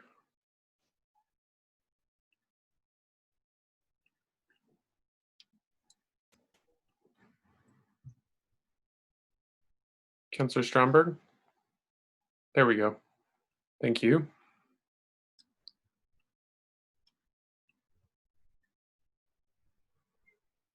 Thank you, Councillor Hightower. Appreciate that. Our next speaker is Ella Causer. Ella, I've enabled your microphone. Hey, Councilor Tracy, can you raise your hand if you can hear me? Thank you. I'm Ella Cosner. I'm a white resident of Burlington, Vermont. I've lived here my whole life. I'm 20. For the councilors whose videos are on, white councilors, can you please raise a hand if you are having conversations with your family members, with your friends about internalized white supremacy at this time? See some hands. For councilors who haven't raised their hands yet, this is an invitation to do this work. If you have a piece of paper, can you please write down the Peace and Justice Center, Racial Justice Alliance, and Black Lives Matter of Greater Burlington. These groups are having caucuses for white folks to deconstruct internalized white supremacy. And if you are on the city council, you need to be doing this work. I'm new to this work. It is uncomfortable. It is awkward. It's really hard to see this stuff inside of you. And I believe in order to be serving your community, you need to be doing this work. You can reach out to me. We can talk. We need to start talking to more white people about racism. I would like to also say that I stand 100% with the demands from the Racial Justice Alliance. We need to do what they're saying. Black people are asking us to do these things. It's clear, it's researched. You can check out their website. They've been working on this for such a long time. Moreau, please stick to their plan. Listen to them. Elevate Black voices. I want to say also that Black trans lives matter. Please use names of many people who have been killed by police brutality, not just George Floyd. Thank you for listening. And yeah, sorry, I'm really nervous. I am done. Thank you, Ella. Our next speaker will be Heather Reamer. Heather, I've enabled your microphone. Thank you. My name is Heather Reamer. I am a 22-year resident of Burlington, and I fully support the demands of the Vermont Racial Justice Alliance. I'm going to be short. I'll just say one of the things I want to focus on is police in schools. Both of our kids went all the way through the Burlington schools, and it was jarring to see the police in schools. And I didn't understand it at the time. I don't understand it now. You know, there's lots of things that we can do to make our schools better. But having police in schools, I think is a terrible, terrible, terrible idea. So I'll check there. And I support the demands of Vermont Racial Justice Alliance and appreciate the work the City Council is doing on this. Thank you. Thank you, Heather. Hey, Heather, I believe Eliza Kassam is next on the list. I don't know if Eliza is with you currently. Yeah, Eliza, I'll speak. There's a bunch of Kassams on the list. Some of them are working and some of them are not here right now, but they also would support the demands of Vermont Racial Justice Alliance. Thank you. Okay, thank you very much.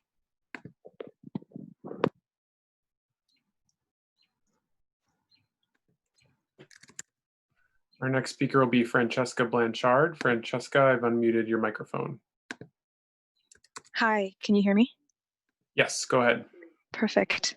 Hi, my name is Francesca Blanchard. I'm a resident of the city of Burlington. I live in Ward 1. I'm white. I want to thank you for sticking with this last night. Councilor Tracy, I know you were juggling a lot, but I think the fact that we all get exhausted by the end of this is precisely the point. It's not supposed to be comfortable or convenient. So thank you for staying up and for continuing to hold the forum until all these voices are heard. Sorry, I'm out of breath. I'm speaking to support divesting from the Burlington Police Department. I'm a strong advocate for reallocating a portion of the BPD's budget into the community to better serve our Black and Brown members and provide the proper care, support, and equal attention to all. I want to take a second to refer to the Burlington Police Department's values listed on their website. It's integrity, service, respect, and creativity. In their mission statement, they wish to, and I quote, assure the community's public trust is well-founded to provide protection to all people in a competent, courteous manner, tempered with compassion and understanding, to treat all people with dignity and respect by promoting equality, and to engage in problem solving, involving the community in the identification of the problems. So if I'm understanding the BPD's mission correctly, then I'm led to believe that the betterment of the community is at the absolute forefront of their concerns. This is where I urge you to fire Joseph Coro, Corey Campbell, and Jason Bellavance for actively dismissing their responsibilities as Burlington police officers, for acting out on systemic racism and killing Douglas Kilburn. On a personal note, both of my siblings are adopted. My sister is Black, my brother is brown, I'm white. My white biological parents raised us, and my siblings know a very different Burlington than I.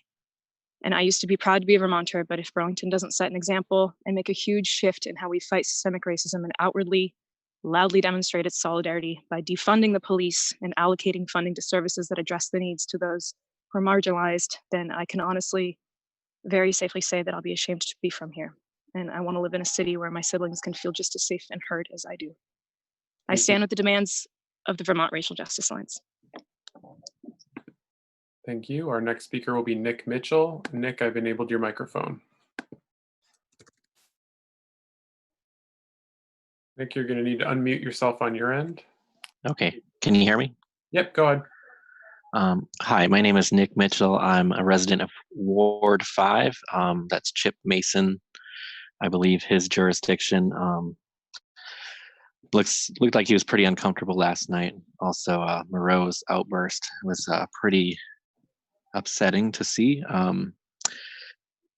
It's really be something for Moreau to sit and take all of us seriously, especially the Black, Indigenous people of color that spoke so passionately and courageously, and really amazing stuff to hear, like really jarring, shaking, first person things that I, as a white person, I don't have firsthand experience with. But yeah, the Mayor Moreau has had like so many chances to redeem himself when it comes to reforming the Burlington Police Department, and has just fell flat on his face every single time. He's not done anything. He's been in cahoots with Del Pozo to try and cover up for Campbell's killing of Kilburn, and like it's maddening stuff. Sorry for rambling. Basically, I want to say I support the Racial Justice Alliance and their demands. I think the budget cannot pass until these demands are met. These are beginning steps on the long road of abolishing the police. That's my and a lot of people's dreams. But not to try and co-opt this movement. I also trust the Black, Indigenous people of color in the Racial Justice Alliance, and their very clear, very doable, very concrete demands to reduce uniformed officers by 30%, which is totally reasonable, would put us still above the average. Please wrap up. Okay. Anyhow. Thank you. I was not able to find Autumn Spencer. Our next speaker will be Kara Torres. Kara, I've enabled your microphone. Can you hear me? Yes. My name is Dakin. I used to go by Kara Torres. I use they, them pronouns. I'm a white, queer, trans person currently living in Ward 5. I'm here to amplify all the demands of the Vermont Racial Justice Alliance, which by now you already know. If you're still not convinced that we need to defund the police, continue listening to the arguments. I recently watched a video in which Trevor Noah of The Daily Show hosted a panel discussion on the topic of defunding the police. One of the panelists was Josie Duffy Rice of the Justice Collaborative, an organization whose aim is to create a free, stable, and safe America.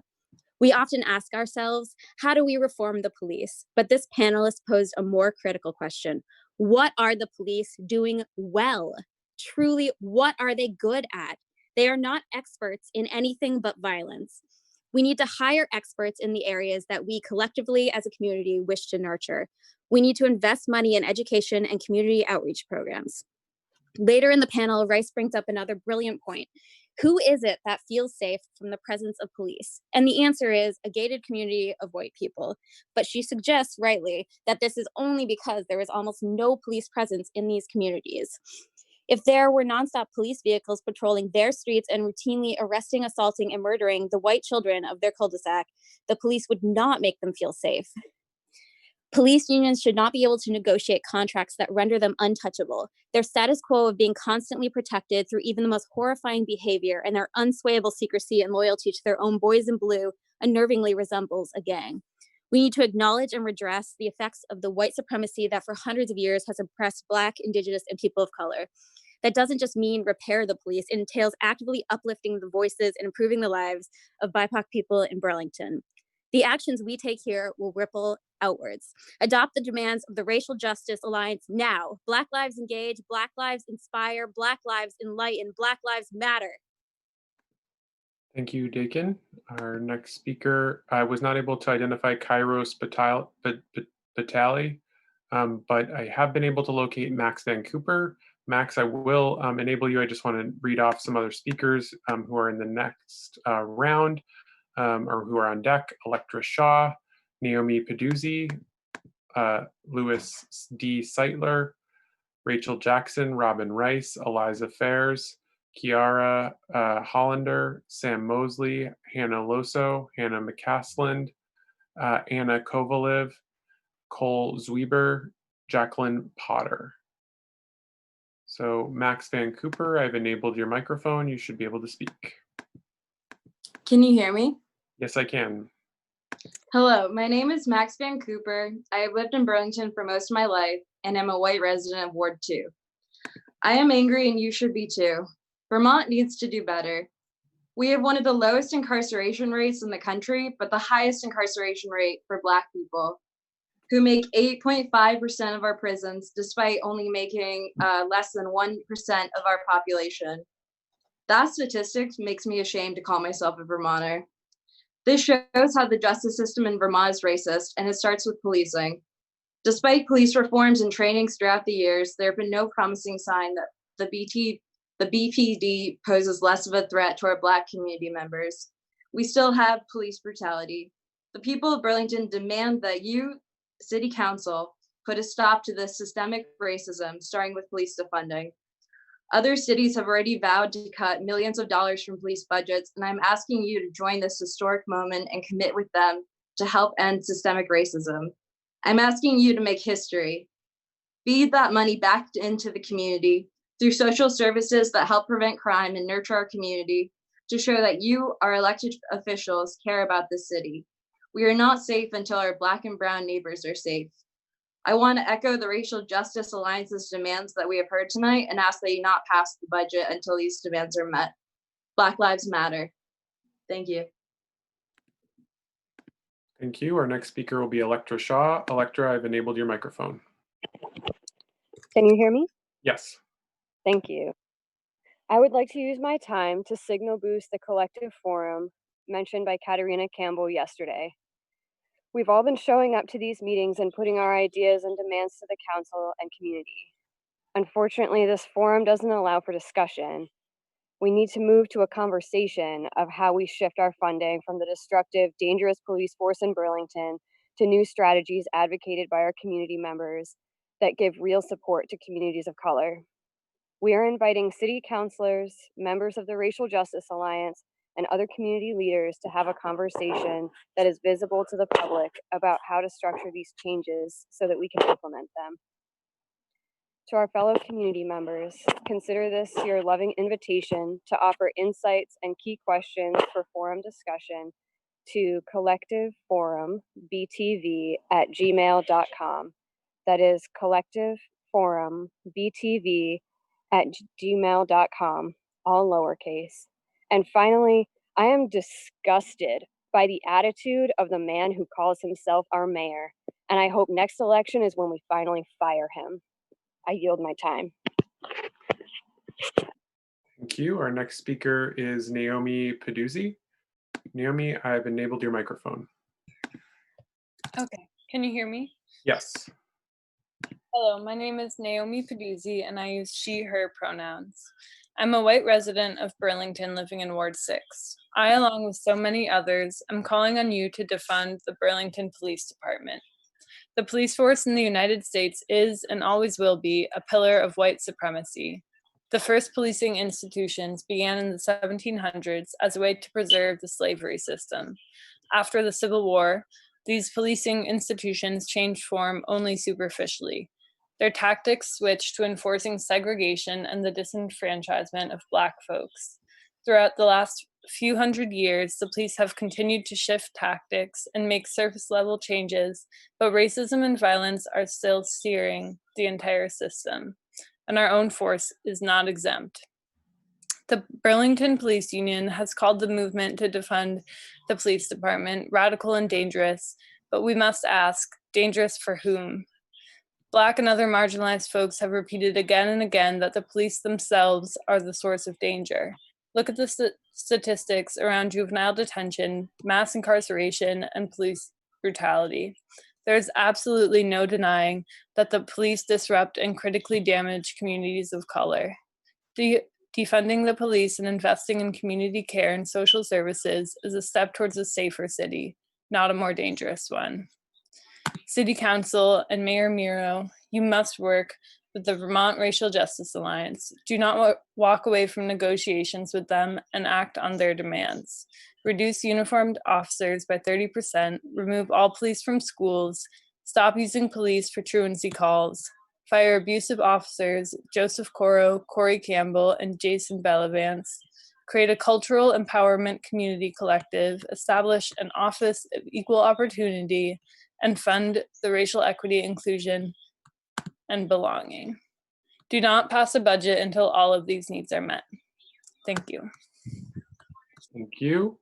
Our next speaker, I could not identify Louis D. Seitler or Rachel Jackson, but I was able to find Robin Rice. So Robin, I've enabled your microphone. Hello, Max. Could you raise your hand if you can hear me? Thank you. Hello, I am White of Ward 6. I have lived in Burlington for 6 years. Thank you to President Tracy for so calmly taking on the logistics of this meeting. To respond to Mira Weinberger, your last few weeks have been hard. Was your head thrown into a brick wall? Were you tackled to the ground? Are you bleeding from your mouth? You have not, as a cis white man in Vermont, made the effort to understand hard in the state. The normal city order is continued harassment, abuse, and theft of Black and non-Black people of color. Your words today are weak, act, or get out of the way. This is unacceptable. I do not want the city to function as normal until the voices of the people are heard. 1,367, 250 last Monday, 150 the next day, 967 last night. How many months, how many years of these meetings add up to 1,367 speakers? I support the demands of the Racial Justice Alliance. This is not radical. The police have become the de facto response to nearly every emergency. They're tasked to be a marriage counselor, a mental health crisis professional, a conflict negotiator, a social worker, a child advocate, a traffic safety expert, a sexual assault specialist, and every once in a while, a public safety officer authorized to use force. Does the person we send to a robbery also need to be the person we send to interview a rape victim or document a fender bender? Should one profession be expected to do all that important community care all at the same time? Police are usually paid more than most social workers to do a fraction of what social workers could do to mitigate the causes of crimes and desperation. It's hard to say better funded social safety nets and dozens of other community care specialists wouldn't have prevented a problem before it started. To quote Ellie Jiang, we need professionals, and those professionals need to respond to the specific issues they come from. Police are not equipped to address the cause of homelessness, merely enforce loitering laws. Police are not equipped to address the cause of drug addiction, merely arrest those inflicted. Police are not equipped to address the root cause of sexual assault, mental illness, or poverty, all of which have roots in white supremacy. Invest in prevention. I am tired of the false progressiveness of Burlington. It was well said that every dollar of the $23 million budget reflects the continued failure of Burlington to address the root causes. This is a chance for Burlington to do better. Thank you. Thank you, Robin. And just if we could watch the timer, please. To have it going. I mean, that's what I mean by it.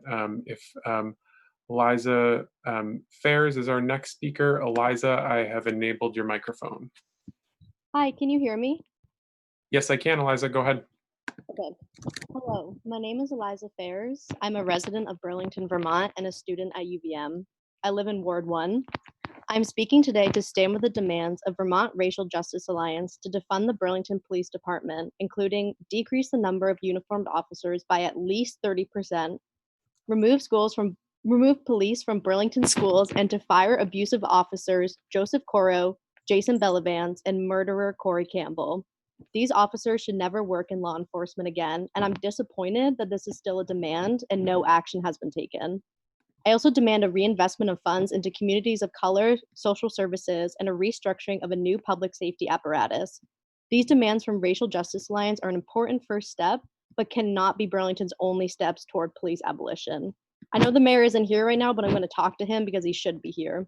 Mayor, according to your press conference yesterday, you are planning on only cutting $1.1 million or 6% from BPT 2021 budget. Your reinvestment plan for these funds is meek, with only $300,000 going to social services and being reinvested in the community. The demand for a 30% decrease of uniformed officers is not enough to keep Burlington's Black and Brown communities safe, and yet you can't even do that. You say it's wrong to commit to permanent cuts without data analysis, but what's really wrong is your allegiance to police and your lack of empathy and action for Burlington's Black and Brown communities. Declaring racism a public health emergency means nothing if you aren't using your power and position to dismantle white supremacist systems within our city. Your absence last night and tonight and your silence is becoming less and less surprising. The plan you have set out fails your constituents and blatantly upholds white supremacy in Vermont. For the remainder of my time, I ask that the council and all individuals participating join me in a moment of silence to honor and acknowledge the Black, Indigenous, and POC lives taken by the police.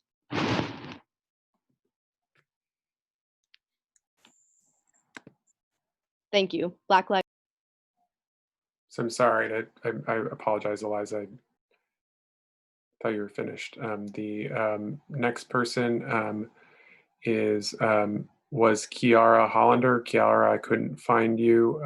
Sam Mosley was next, but I couldn't find Sam. So Hannah Loso, I've enabled your microphone.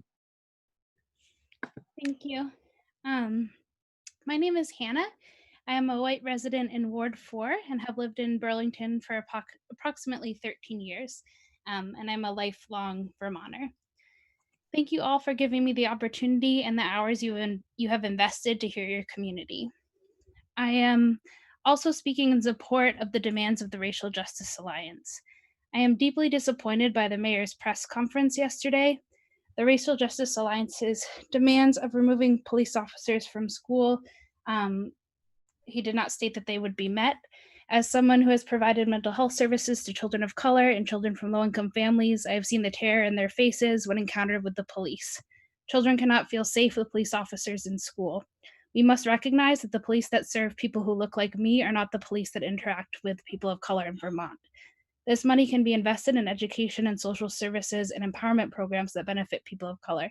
I am even more disappointed that it was announced that the abusive officers will stay on the force. We cannot continue to support and allow these officers to perpetuate harm and violence. Continuing to do so would be one of the many ways that this city is siding with white supremacy and violence. I know that we can be brave as a community and follow these demands. This is the time that we can lead the country. Thank you so much for your time. Thank you, Hannah. Our next speaker will be Hannah McCaslin. Hannah, I've enabled your microphone. Hi, my name is Hannah McCaslin. Can you hear me? Yes. Hi, I'm a resident of Ward 8 in Burlington, Vermont. I'm joining today to echo the demands of the Vermont Racial Justice Alliance and in support of Operation Phoenix. I am asking you, the City Council, to work closely with the Alliance. I ask that the budget not be passed until their demands are met. Budget lines reflect priorities, and the proposed budget with its overinflated investment in the police does not reflect my priorities, nor the priorities of many in this community, as we have heard the last 2 nights. The COVID-19 pandemic has helped us to articulate what services are essential to us. Housing is essential. Healthcare is essential. The police are not essential. This should be reflected in your budget, which should reflect the needs and demands of the people. The City Council can take a stand for racial justice and equity by significantly defunding the police and in holding officers Coro, Campbell, and Bellavance, and those that have protected them, accountable. The city and police departments should not be able to protect violent officers at the expense of the community. If you want to provide any justice and prevent further violence, these officers will be fired. Derek Chauvin, the officer who killed George Floyd, had complaints of excessive force against him. If he had been fired, George Floyd would be alive today. Fire abusive officers. We have learned a lot these past few months about how communities help each other heal and face a crisis together. At best, the police simply do not help in this, and at worst, they terrorize, traumatize, and inflict violence on people in their communities. The council should reallocate these funds to what our communities need to be safe and healthy: COVID-19 relief, housing, healthcare, community centers, to name a few. To quote the organization MPD 150, I believe in the power, possibility, and necessity of a police-free future. Thank you. Thank you. Anna Kovalev, I was not able to identify you, but Cole Zwieber, I am able to identify you, and I've enabled your microphone. Hello, counselors. Can you hear me? Yes. My name is Cole Zwieber. I'm a resident of Burlington, Ward 8. I'm a healthcare worker and a lifelong Vermonter. I want to echo the demands of the Vermont Racial Justice Alliance, which have been laid out eloquently and comprehensively by the Alliance members, as well as many of those who have spoken before me. I stand with the demands to reduce uniformed officers by 30%, remove officers from schools, and to terminate abusive officers Coro, Campbell, and Bellavance. Racial injustice is a public health crisis. There are many ways to quantify this: weathering, maternal mortality rates, etc. I've watched my classmate, teammate, neighbor, and friend become a patient of the medical institution by which I am employed as a result of the assault he endured by an officer of the BPD. I am disturbed by the lengths to which the BPD has gone to protect these officers who have demonstrated patterns of violence that clearly indicate they are unfit to protect and serve. The actions of the BPD to protect these officers tell us that they prioritize the protection of their own over the community that they are sworn to serve. I don't see the mayor on this call today. I don't know if that's part of Zoom or whatever. Counselors, to those of you who have dreamt of a chance to enact change through public service, now is the time to do it. And I just lastly want to say that any and all cooperation with Del Pozo needs to be terminated immediately. It's an embarrassment to the administration. That's my time. Thank you. Thank you. Our next speaker will be Jacqueline Potter. Jacqueline, I've enabled your microphone. Hey, can you hear me? Yes. Cool. My name is Jacqueline Potter, and I use she, her pronouns. I am a white woman who has happily and by choice lived in Vermont for most of my life. I'm currently living in Ward 2 in Burlington. I'm speaking tonight to stand in solidarity with the Vermont Racial Justice Alliance and the now 1,000 plus Vermonters who have signed up to speak last night, tonight, and for however many more nights to come, and who are all in unwavering agreement. And thank you to the speakers before me, especially the Black people and other people of color. And thank you to the council people who are actually here to support Black lives. I know this has been an incredibly long meeting with a lot of frustration, but your efforts and dedication might inspire your neighbors to stand up and join. So keep putting in the effort and doing the work. And to the ones who have been creating barriers or just getting in the way, I hope that you actually hear us now and finally start listening to Black voices. I'm here to echo demands made by the Vermont Racial Justice Alliance, which include, but are certainly not limited to, reducing uniformed officers by at least 30% and removing them from schools, to stop using police for truancy calls, to fire all violent, abusive, and murderous officers, especially Coro, Campbell, and Bellavance, and to reinvest funds into communities of color and the immediate restructuring of a new public safety apparatus. Invest in people of color, not in failing programs. Do not pass the budget until these demands are met, because nothing is more important right now than this. Because Black people and people of color are dying everywhere and every day while you fumble to get your act together. You are supposed to be leaders and protectors. Miro, you are actively choosing to let your people down. You haven't been here for the entirety of these meetings. That is an absolute embarrassment. At what point did you decide that this isn't of importance to you? Have Black people ever been important to you? I truly do not know how to convince a grown-up how to care about other people. Be better. Black Lives Matter. Thank you. Our next speaker will be Lillian Vinson. Lillian, I'm going to come to you in just a second, but I just want to read off a couple folks who are on deck. I was not able to identify Lee Fowler.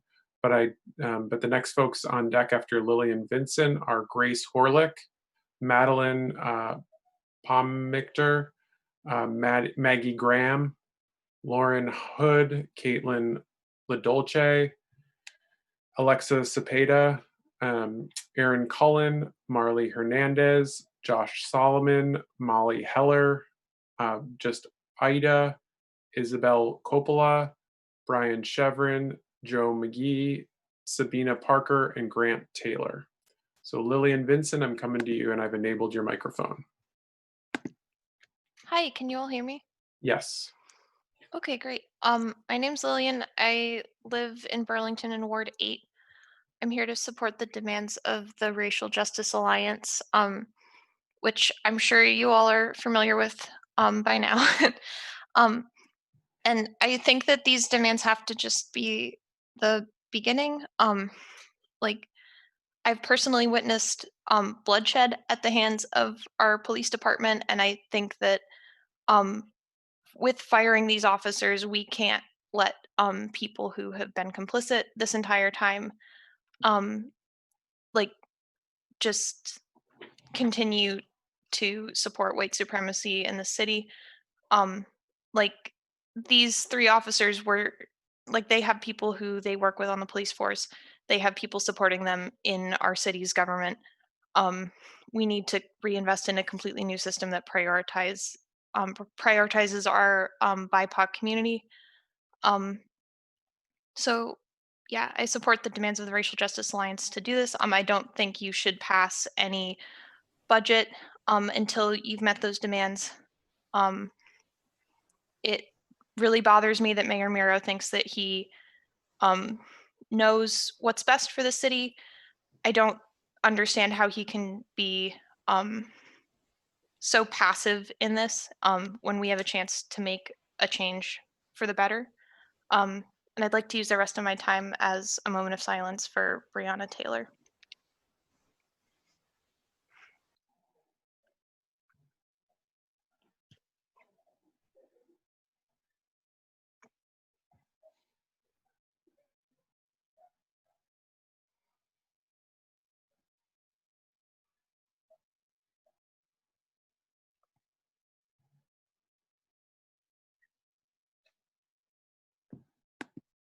Thank you. Our next speaker will be Grace Horlick.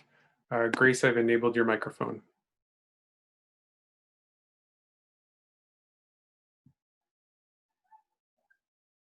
Grace, I believe you need to unmute on your side.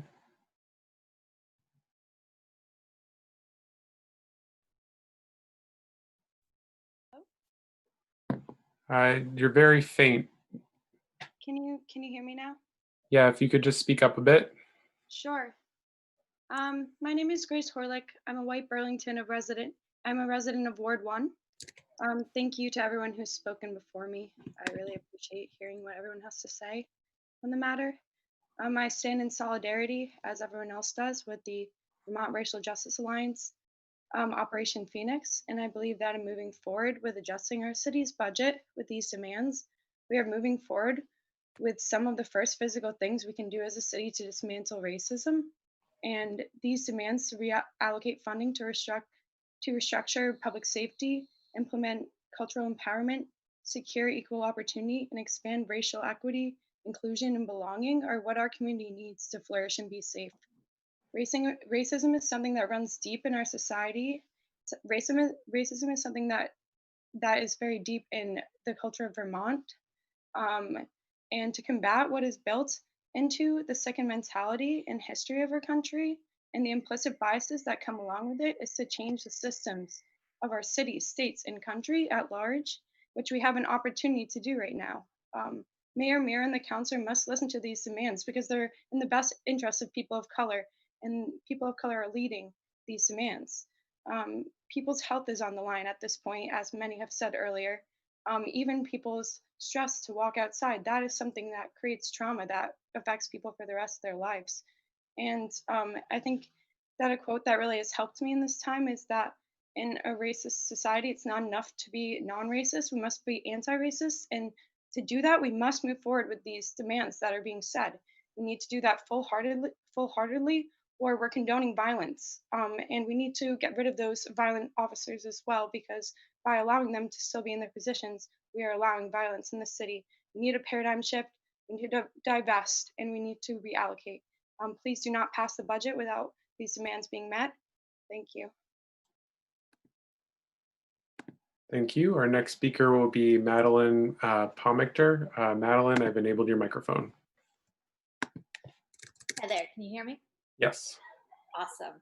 Hi guys, my name is Maddie Pomictor, long time, first time. I'm a resident of Burlington, Vermont, Ward 1, thanks Soraya.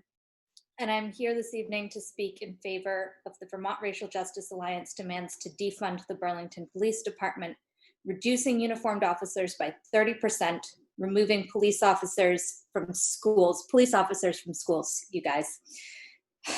Stopping the practice of using police for truancy calls and firing Joseph Coro, Corey Campbell, and Jason Bellavance for their unconscionable conduct as supposed public servants to the people of this city, and to reinvest those funds into empowerment programs and social services aimed toward benefiting our communities of color.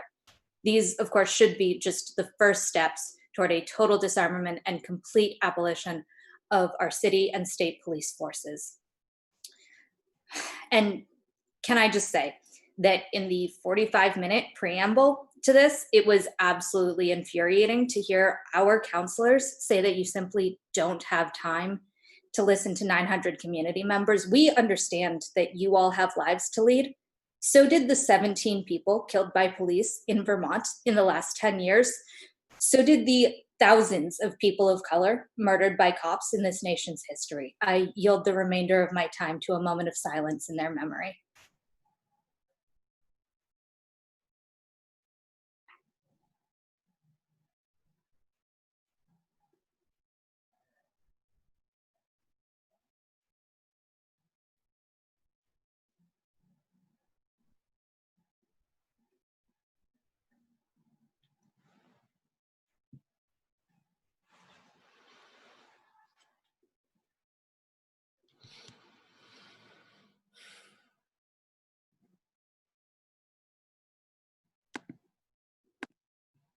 Okay. Maggie Graham, I could not identify you. Lauren Hood, I could not identify you. Caitlin LaDolce, you're up, and I've enabled your microphone. Can you hear me? Yes. Okay. Hi, my name is Caitlin LaDolce, and I live in Ward 1. I did want to start by addressing Mayor Weinberger, but I see that he hasn't shown up. Yesterday, he made a comment that the work of the city, that he needed to get back to the work of the city and was a little frustrated about this public forum. I guess I'll address this comment to Councillor Mason, who also seems like he doesn't have time to listen to the public. It's absurd that you think the forum is not the work of the city. You're an elected official, and this public forum is made up of your constituents. You work for us. With that said, I'd like to add my voice to this community outcry to defund the Burlington Police Department and reallocate funds from our city's budget into mental health services, schools, and social work programs. When we talk about defunding the police, and the response is that to do so would be a public safety issue, whose safety is it that we're talking about? We know that in Vermont, Black people are incarcerated at 10.5 times the rate of white people. And I challenge you to consider that living constantly with the high risk of being locked in a cage is a greater public safety issue than a majority of white Vermonters, myself included, will ever experience. We know that in Vermont schools, students with disabilities are 2.5 times more likely, and Black students are 3 times more likely to receive disciplinary action, and that in schools with police officers, this is 5 times more likely to occur. These are not, as the Burlington Police Department minimized in their recent press release, catchy headlines. These are facts. Our country and the families that live in it are being ripped apart by the insidious disease that is racism. That is a public safety issue. US citizens are screaming in the streets for human rights, only to be tear gassed, kicked down, belittled, and murdered by the state. That is a public safety issue. In Burlington, Joseph Coro, Corey Campbell, and Jason Bellavance have used their power as police officers to inflict violence on community members. that in one case led to death and are still allowed to police our city with badges and guns. That is a public health issue. I know I'm over time. I stand in solidarity with the demands of the Racial Justice Alliance, and thanks everybody for speaking. Let's keep it up. Thank you. Thank you. Our next speaker is Erin Cullen. Erin, I've enabled your microphone. Hello. I can hear you. Go ahead. Thank you, counselors and community members, for being here. I am a white person living in Burlington Ward 1, and I am speaking today to support the demands posed by the Vermont Racial Justice Alliance. Racism is a public health crisis, and Burlington needs to prioritize addressing it. The coronavirus crisis has proven that we as Americans can handle changes in our lives on a massive scale, and I believe that now it is imperative to make positive changes that will benefit the community. These are changes like reducing the police force, firing abusive officers, removing police officers from schools, stopping the practice of using police on truancy calls, and reinvesting funds in communities of color. These actions are just a first step in creating a city in which people of color are treated equitably. The Racial Justice Alliance has provided to the city of Burlington the gift of their demands. They have done huge amounts of work to provide to you these demands, these guidelines that will lead to a better city for all of us, and especially for the people of color in our community. Currently, Burlington has so many police officers per capita that a 35% reduction in the force would put us at the national median. We are asking for only a 30% reduction because this is only the first step in dismantling white supremacy and racial injustice that have defined policing in this country since its inception. Do not pass the budget until the demands of the Racial Justice Alliance are met. Black Lives Matter. Thank you.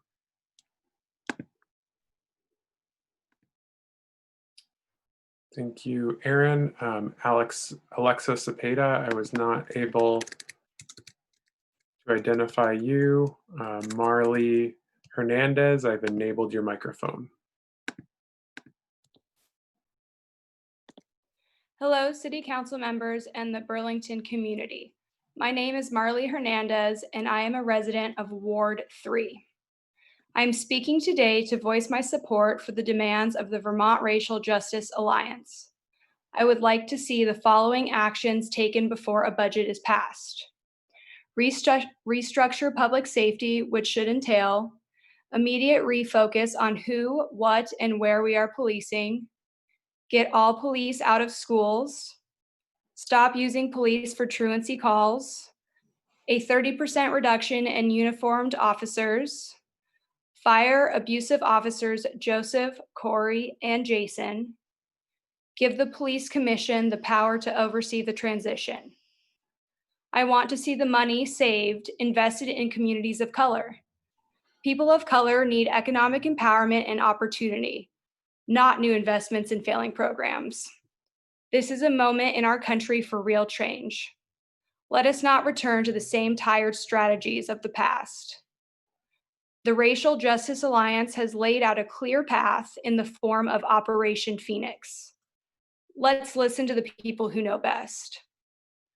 I believe that these actions are imperative to ensuring true public safety in our city.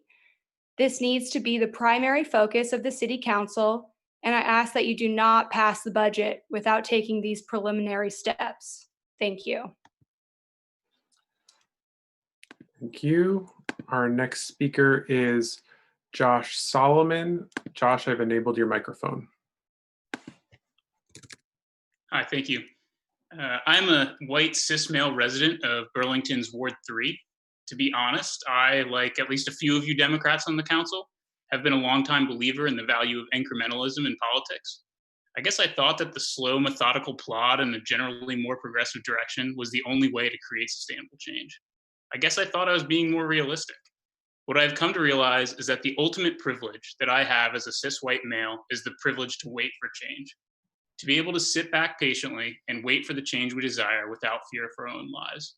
It's been 155 years since the abolition of slavery, and the minor tweaks we call reforms, like the ones proposed by Mayor Weinberger and the countless other politicians before him, have not and will not be able to address the deep-rooted racism inherent in our systems.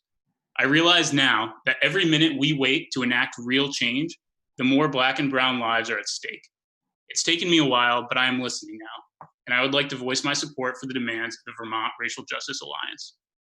I would like to see a full restructuring of our public safety, starting with immediate refocus on who, what, and where we are policing. I want to see all police out of schools, especially as an aspiring teacher. Stop using police for truancy calls. 30% reduction in uniformed officers.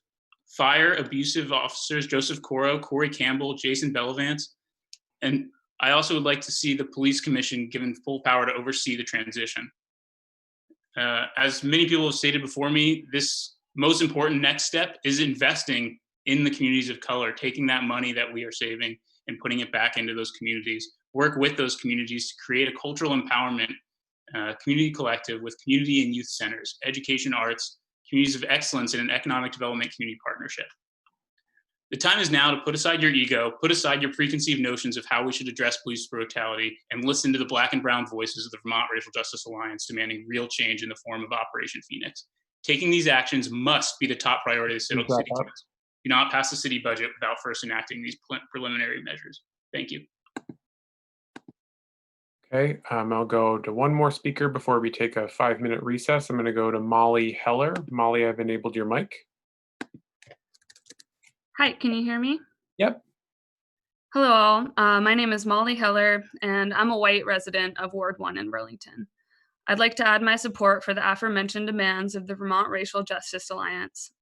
I'm speaking today because I'm done quietly waiting for the people I fought to elect into office to fight for our Black brothers and sisters.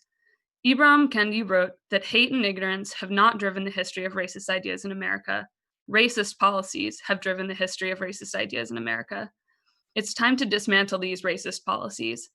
I ask that Burlington show up as a leader in this fight for equity and justice, and that you not pass the budget without taking these steps. I've written and rewritten what to say tonight, and honestly, I don't know what to say anymore. So I'm going to use the rest of my time as a moment of silence for the Black lives in Vermont that have and will continue to suffer should you continue to ignore our reasonable demands.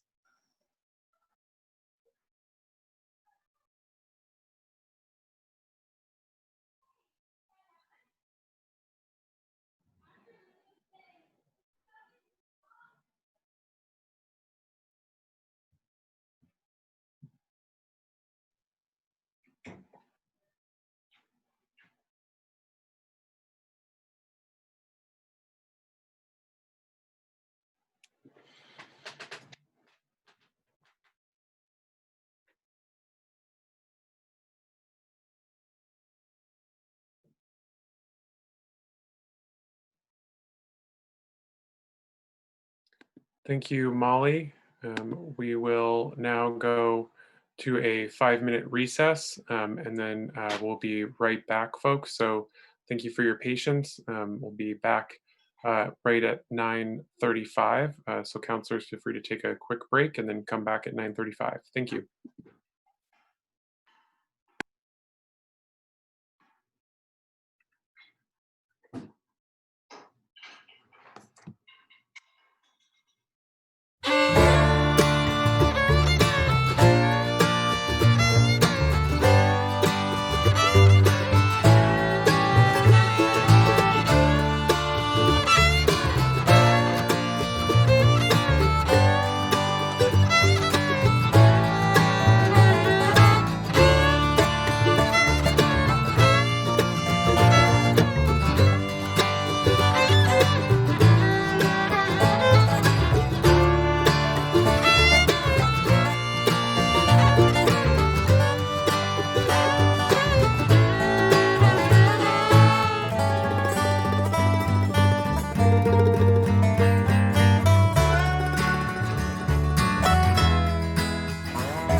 I could not identify Ida, and I could not identify Isabel Coppola, but Brian Chevron, I have enabled your microphone.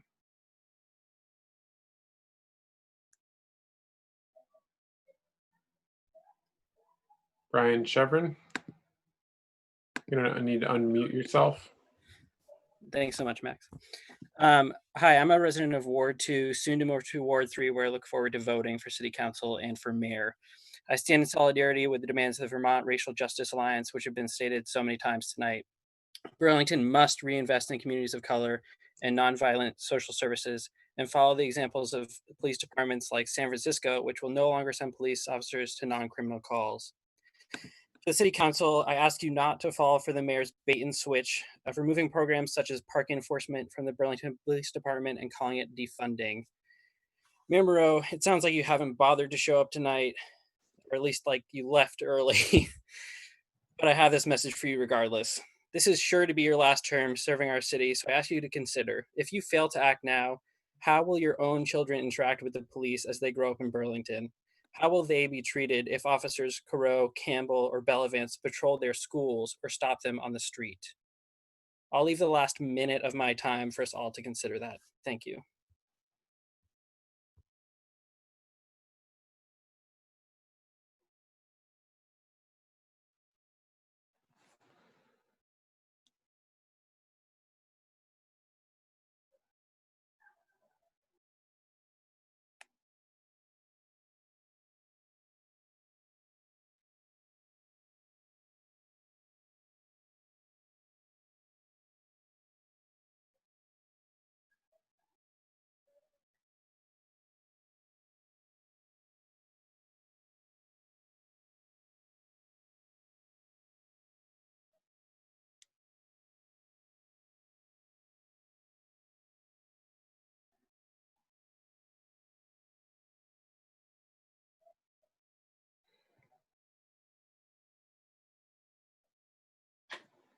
Okay.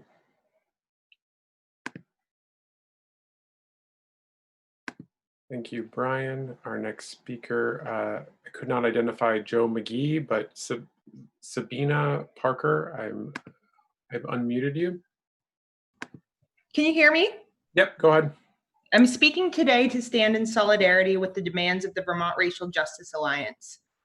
I was inspired, energized, and sometimes heartbroken by the public comments I heard last night and tonight. To the mayor and many of the city councilors here tonight, I was disappointed but not surprised by your comments and behavior.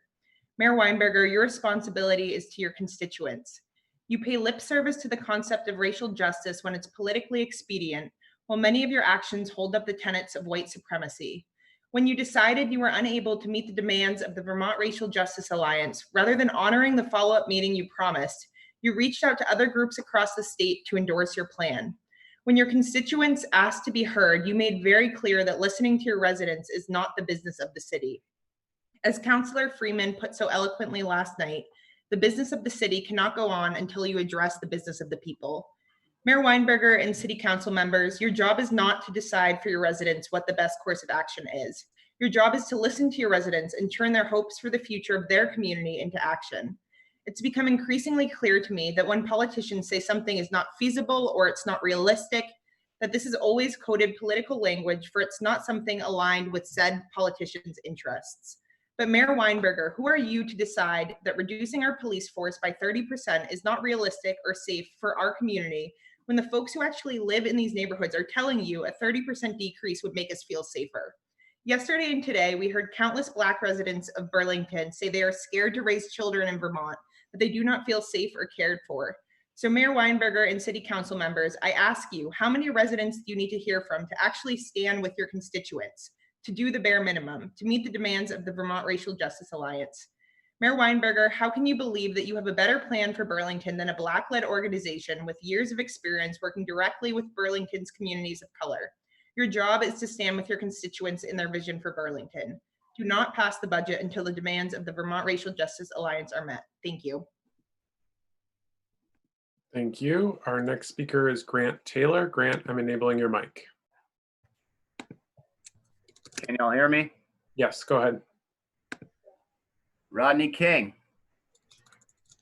Rodney King. Rodney King.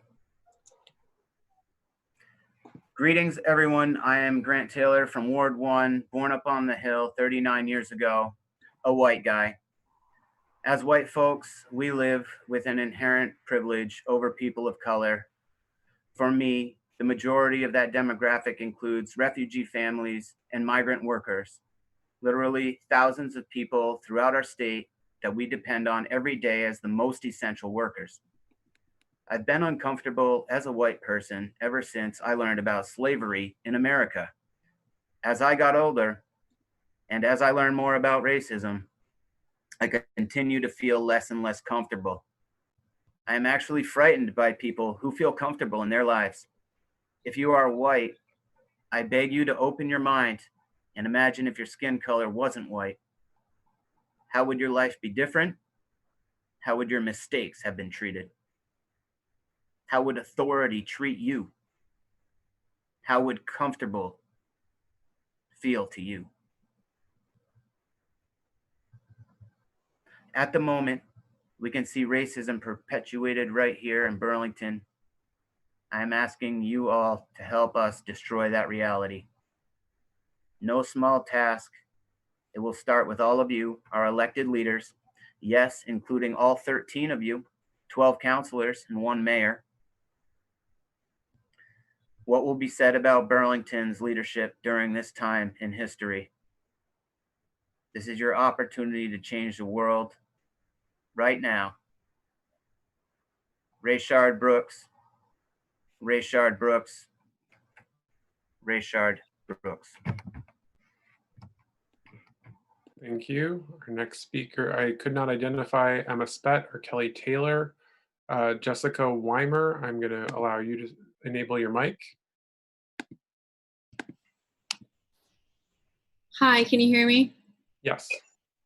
Thank you for letting me speak tonight. I've been a resident of Burlington for the past 7 years, and I'm speaking today to stand with the demands of Vermont Racial Justice Alliance to defund the BPD. I know the mayor has signed off, but I'd like the city council to strongly suggest to him that he reconsider his decision to walk away from negotiations from the Racial Justice Alliance. I received information today that he is now searching for other Black and brown people to buy into his current plan, which is honestly disgusting to me. I wasn't understanding before why he wasn't hearing the 1,000 people who are voicing the same clear and very reasonable demands. But when I heard his remarks last night, I realized that he doesn't think it's his job to listen. Burlington's new excessive force order is not enough. It states that all personnel are required to intervene when they witness excessive use of force, misconduct, or another violation, not if. When officers witness excessive use of force, indicating and acknowledging that it happens. In a Burlington Free Press article about the new policy, the interim police chief, Jennifer Morrison, was quoted saying, "I don't believe it will ever happen in Burlington." Use of excessive force has happened in Burlington. The interim chief also made another tone-deaf remark regarding the 2018 Bellavance case where he used excessive force, injuring a Black man, saying, "The incident is well behind us." By us, she means them, the police. The police may be over it, but our community is not. That is why I'm calling on Burlington to fire Bellavance, Corot, and Campbell. These violent officers pose a direct threat to the safety of our community. There are over 80,000 signatures on the change.org petition to have them fired, and that proves it. We don't want them here. In addition to firing those 3 officers I mentioned, I stand with all of the demands of the Vermont Racial Justice Alliance. Thank you. Our next speaker will be Aiden Warhol. But Aiden, before I come to you, I'm just going to read off a bunch of names just so folks know who's on deck. Margot Miller, Will Lambic, Jennifer Moore, Alyssa Galvez, Ellie Diamond, Jill Rudge, Emma Gonzalez, Chris Barlow, Marcia Johnson, and Sophia Hurwitz. Aiden, I've enabled your microphone.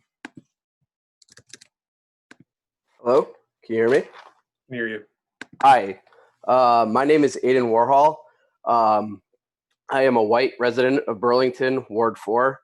I am here today to stand with and echo the demands of the Racial Justice Alliance in Operation Phoenix. Those demands are immediate refocus on who and what, where we are policing, get all police out of schools, stop policing for truancy calls, 30% reduction in uniform officers, fire abusive officers Joseph Carreau, Corey Campbell, Jason Bellavance, give the police commissioner the power to oversee the transition, work with communities of color and others to create a cultural empowerment community collective with community and youth centers, education arts, communities of excellence, and economic development community partnerships, establish an Office of Equal Opportunity, staffed with EO officer with oversight of newly formed minority-owned business city procurement program, fund the racial equity, inclusion, and belonging function to enable full operation capacity. Do not pass a budget until these demands are met. I'd like to use the rest of my time to honor the countless Black lives we have lost to the police.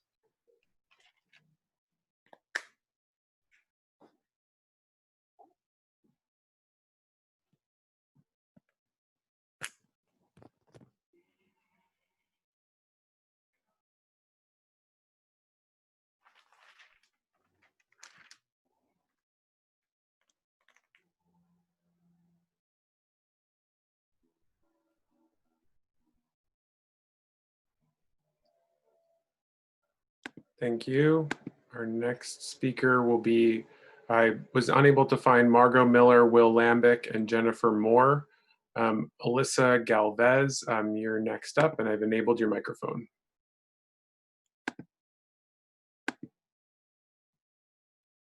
I'm running into the issue that I ran into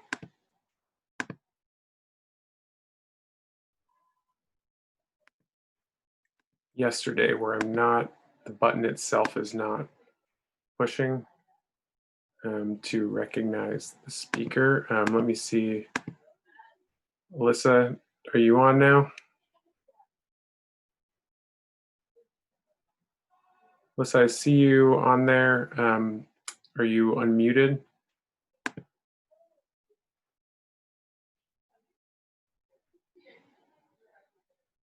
Alyssa, can you try and speak?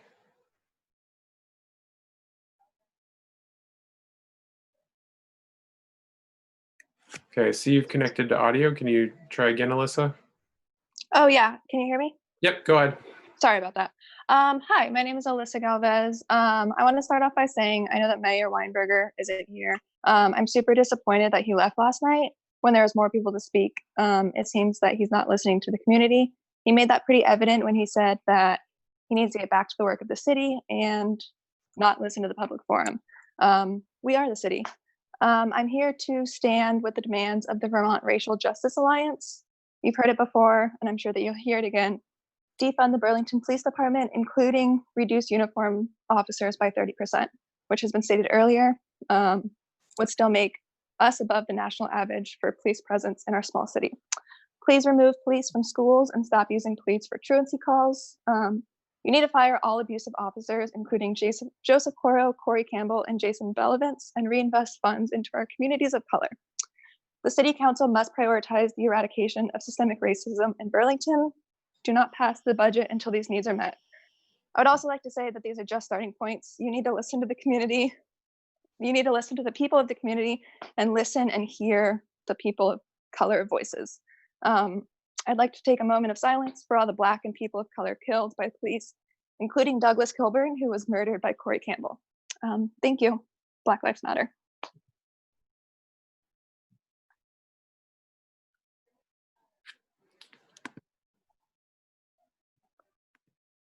Thank you, Alyssa. The timer is freezing up. Just want to flag that. Councilor Hanson, are you able to unfreeze it?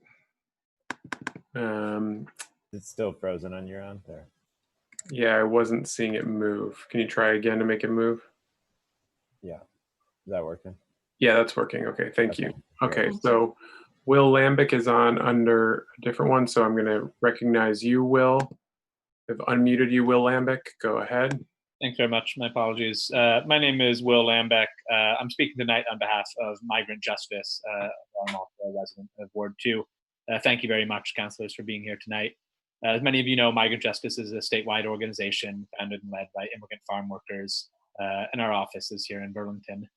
Migrant Justice is also a member of the Racial Justice Alliance, and we stand with the Alliance 100% in supporting the list of demands that you've heard tonight and over the past week. We were in front of the City Council a couple months back to talk about the city's fair and impartial policing policy. And at the time, we made an argument that the FIPP was failing immigrants in Burlington because of loopholes that had been opened up in the wake of Trump's election, and that allowed for collaboration with ICE and Border Patrol. I spoke with many of you personally during that time. The City Council listened to immigrants and supporters and bravely voted 11-1 to close those loopholes. That one vote isn't there anymore. We know that this was not done lightly. The vote overcame resistance from the police department, which said that the measure was harmful and unnecessary. It came over the strenuous objections of the mayor and the city's legal department, which advised that the move was illegal. And it came in the face of opposition from the state's entire law enforcement apparatus, including the Attorney General's office. It took real guts to do what you did, but you are right to do so. And despite the doomsday scenarios that you are presented with, the sky has not fallen on the city's head. I implore you to demonstrate the same courage tonight and in the coming weeks as you divest from the police department and invest in communities of color. We know that these are not easy demands, but we expect you to support them nonetheless because they are just and they are necessary. The City Council cannot say it supports the safety of immigrants and then fail to protect the safety of Black communities. These issues are one and the same. We ask you again to support the Racial Justice Alliance's demands because Black lives matter. Thank you very much. Thank you. Our next speaker will be Jill Rudge. Jill, I've enabled your microphone. Hello, can you hear me? Yep. Thank you. I am Jill Rudge. I'm a white person speaking in solidarity with the Racial Justice Alliance, and I'm privileged to be a voter, taxpayer, and homeowner in Ward 2. Councilors, and I'd hope to address the mayor, hear us when we say that you cannot pass the budget until the Operation Phoenix demands of the Racial Justice Alliance are met. Notice when we show you that we do not want you continuing with city business as usual. Your constituents of color and their allies have said that we do not need you to propose a plan. We do not need further investment in failing programs. Your constituents of color have clearly demanded an unequivocal plan for what's needed to reimagine public safety and reinvest in racial equity, economic empowerment, and opportunity for our communities of color. These demands are not revelatory. They're not, quote, new concepts, as the mayor characterized them at last week's forum. They build on generations of organizing by people of color, and they have been repeated by the Alliance in numerous communications with the mayor, repeated hour after hour at these forums. How much more do people of color have to labor in these ways in order to be heard? And by heard, I don't mean exhausting this forum to satisfy due process. I mean demonstrating that you're hearing by taking action. You are responsible to us, not the police union. We demand that you do not pass a budget before you commit to getting police out of schools and truancy calls, reducing the force by at least 30%, firing officers Coro, Campbell, and Bellavance, giving the police commission oversight of these changes, and collaborating with POC communities to operationalize the racial equity institutions they have prioritized. Black Lives Matter. Thank you. Thank you. Our next speaker will be Emma Gonzalez. Emma, I've unmuted your mic. Hi, my name is Emma Gonzalez. I use she, her pronouns, and I am a white resident of Ward 6. I find it ironic that the hiccups that this public forum is causing to the business of the city seem to be of primary concern when we are the ones who put you in business in the first place. We need to scrap business as usual. Business as usual was manufactured by white people to maintain a position of power through the enslavement and genocide of Black and Indigenous people. Business as usual is white supremacy. The Racial Justice Alliance has graciously outlined the necessary steps to transition away from our policing apparatus, one of many racist institutions in this country that is not serving our community. I echo their demands and implore you to do the bare minimum of heeding those demands. I also understand that the city is predicting a 10 million drop in revenue this year, which presents a unique opportunity. Austerity measures are being considered, and I think that they can be transformed into preventative health and anti-racist measures as you divert funds from the BPD and invest in an empowerment community collective, Office of Equal Opportunity, and increase funding for education, mental health services, affordable housing, and invest in communities of color. Consider the potential of reinvesting the disproportionate 20% of the budget currently allotted to the BPD as reparations that transition our community away from reliance on a white supremacist institution rooted in slavery and perpetuating state-sanctioned violence. Reliance on police is a symptom of a community without adequate social services and education. And just a thought on how to free up several $100,000, we could fire Bellavance and Campbell and Coro and not pay those salaries and instead invest those in communities, especially Black and Brown communities, and use those funds elsewhere. We are requesting a restructuring of public safety so as to actually ensure the safety of our community, especially for Black and Brown, Indigenous, immigrant, queer, differently abled, and limited income folks. Do not pass a budget until these demands are met. Thank you. Next speaker. Yeah, sure, Councillor Stromberg, what's your point of order? Yeah, I just want to, do I have to sum it up or can I just say the whole thing? Go ahead. What's your point of order, Councillor Stromberg? I just want to inform the public that technically the city council, not that we want to take this action tonight because I want to give the mayor the benefit of the doubt. Technically, we can vote to compel by a majority the attendance of absent members. And this would include a written order from the city clerk, which we don't have here tonight, for the chief of police, which would be ironic, to actually go get Moreau and bring him here or have him be a part of Zoom or whatever. I just want to say that I hear everyone and I don't want to take up time. Tonight is about the forum, but I'm frustrated too that he is not here. This is going through all of our minds. What can we do?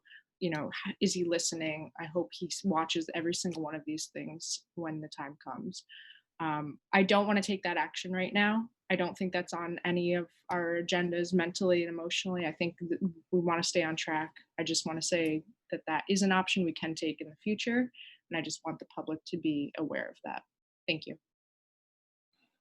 Thank you, Councillor Stromberg. We'll go to our next speaker, who is Joe McGee. Joe, I've enabled your microphone. Thank you. My name is Joe McGee, and I am a white resident of Ward 3. I'm participating in public forum tonight to use my voice to support the demands of the Racial Justice Alliance to defund the Burlington Police Department and invest in communities of color. I personally find it shameful that at a time of significant public outcry for our government to address the white supremacy inherent in our system, that the mayor and certain members of our city council would attempt to limit the voice of the community. Black Lives Matter, and it's long past time that our elected leaders step up with real action to address systemic racism. I urge you not to pass a budget until the demands of the Racial Justice Alliance have been met. I wish to use the rest of my time as a moment of silence for Breonna Taylor and the Black families who have lost loved ones and not yet seen justice served. Thank you.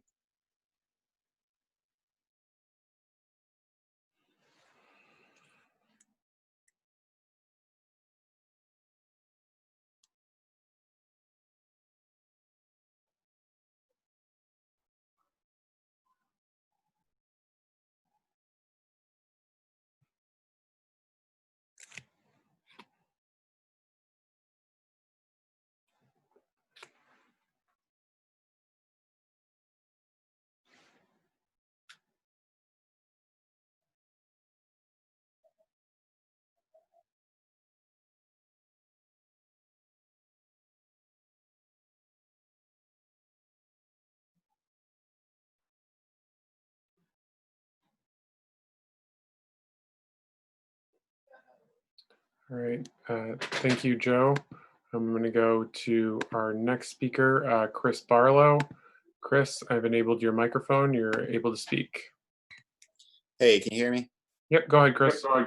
Great. My name is Chris Barlow. I am a white resident of Burlington, and I'm here to stand with the demands of the Racial Justice Alliance. Burlington must defund the BPD and reinvest in our communities of color, along with the following other demands. Get all police out of schools, stop using police for truancy calls. We need a 30% reduction in uniformed officers. Fire all the abusive officers, including Joseph Correau, Corey Campbell, and Jason Bellavance, and no more further investment in failing programs like the police force. Failure to enact these demands is inherently a statement of support for white supremacy and systematic racism. Finally, I'd like to say that it's frankly insulting that the mayor isn't here today. I would personally be in support of the action that Jane Stromberg has just presented. I know the council's tired. I know listening to these demands over and over is hard, but it is your job. This is democracy at work. We're here doing our jobs to make sure that you can't pass a budget or make these decisions until you're ready to make the right ones. I yield the rest of my time. Okay, our next speaker is Marsha Johnson. Marsha, I've enabled your microphone. Hi, can you hear me? Yep. Hi, my name is Marsha Johnson. I live in Ward 3. I am a white person and I use she, her pronouns. First off, I wanted to just really thank all the people of color who spoke today and yesterday. I really, really appreciate hearing all of your voices and, you know, the opportunity to learn from your stories. And I just wanted to really thank you for that, and your voices deserve to be heard. I don't want to live in a world where people of color are afraid of the police.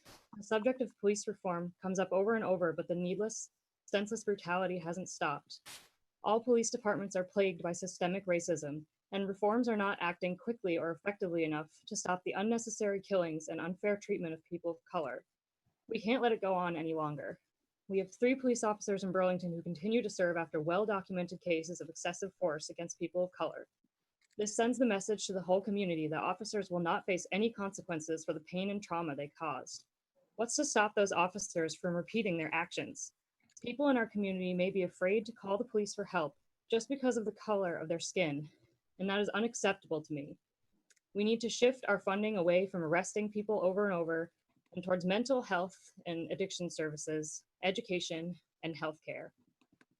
I stand with the demands of the Vermont Racial Justice Alliance to get police out of schools, stop using police for truancy calls, fire Joseph Correau, Jason Bellavance, and Corey Campbell, reduce the number of uniformed officers by 30%, and I demand that you do not pass the budget until these demands are met.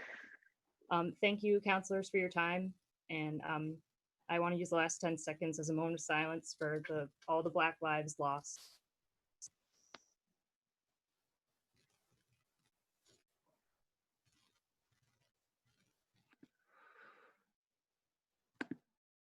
Okay, thank you. I could not identify the following speakers: Sophia Hurwitz, Alexa Gabriel, Bernard Carver, Kindra, and then Kylan. But I was able to identify Andrew Crawford. Andrew, you're going to be next, but I want to read off some other names just to give people a heads up as to who is next.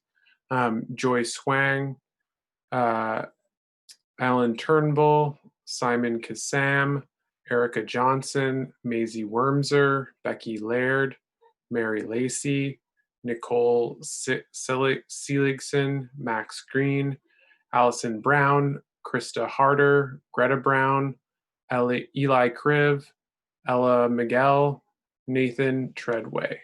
So Andrew Crawford, I've enabled your microphone. Hello, my name is Andy. I want to thank everyone for their comments, and also for the City Council for continuing this session, the long session that went last night today. I identify as a cis white male, and I currently live in Ward 7, though I've lived in various parts of Burlington over the last 20 years. Over those years, I've witnessed the repeated harassment of particularly Black and brown male youth, by police officers in the city. Racism is alive and well in our city and our state. I mean, our city resides on Abenaki land. 100 years ago, there was a flourishing eugenics movement here in Burlington. The foundation of the United States is built on white supremacy. Undoing this legacy is both, I think, necessary and long overdue. The city of Burlington could take decisive action now to begin replacing the white supremacist policies that undergird the institution of policing. I support all the demands of the Racial Justice Alliance, and I urge the City Council to not pass a budget. Do not pass a budget until all of these reasonable demands are met. The answer to solving the myriad crises of our broken economic system and white supremacy is not to double down on police, ICE, jails, prisons, detention, and deportation. City councilors, I implore you to listen to the demands that have been put before you repeatedly during this forum. Please take advantage of this moment and this opportunity to listen to those excluded voices and take action with their guidance. Please take the steps outlined in the demands towards addressing these longstanding injustices in our community instead of pretending that they don't exist or are too politically inconvenient to address. Thank you, and I yield the rest of my time to the next speaker. Thank you. Erica Johnson is next, but before I enable you, Erica, I was not able to identify Joyce Wang, Alan Turnbull, or Simon Kassam. Erica, I've enabled your microphone. Hi, can you hear me? Yep. My name is Erica Johnson, and I live and work in Ward 2. I'm going to speak to you tonight from my perspective as an attorney, although I want to be clear that these views are my personal views and don't necessarily represent the views of my employer. I represent low-income clients in civil rights cases, and as part of that work, I negotiate many agreements. I found that the cases that are hardest to settle usually aren't my weakest cases. In fact, they're some of my strongest ones. They're cases where I have very clear evidence that the people on the other side discriminated and broke the law. But time after time, my negotiations with these people fail for a reason that always surprises me. The reason is this: I don't know how to explain to them that they should care about other people. I want to spend a moment on this idea because it's an important one. My clients are people who've been discriminated against and harmed. In a just system, the people who discriminated against them would apologize and make things right. But I regularly find myself being asked to comfort the very people who have done wrong because they feel wronged for being told that they have discriminated. In these situations, my efforts to find a common solution always fail because I don't know how to explain to them that they should care about other people. These past few days have given me the same feeling. The Racial Justice Alliance has made a strong case for their demands. They've mobilized hundreds of residents, many of whom, like me, have never participated in local government before. They have years of expertise and a wealth of science behind them. Yet the city of Burlington has not approached this conversation in good faith. Moreau has broken his promise to meet with the Alliance and has proposed a budget that meets none of the Alliance's demands. And he has not explained why he rejected proposals supported by a historic turnout of the residents he was elected to represent. Councilors, I don't know how to explain to you that you should care about other people. I can only hope that I don't have to. I ask you to please not pass a budget until the demands of the Racial Justice Alliance are met. Thank you. Thank you. Our next speaker is Maisie Wormser. Maisie, I've enabled your microphone.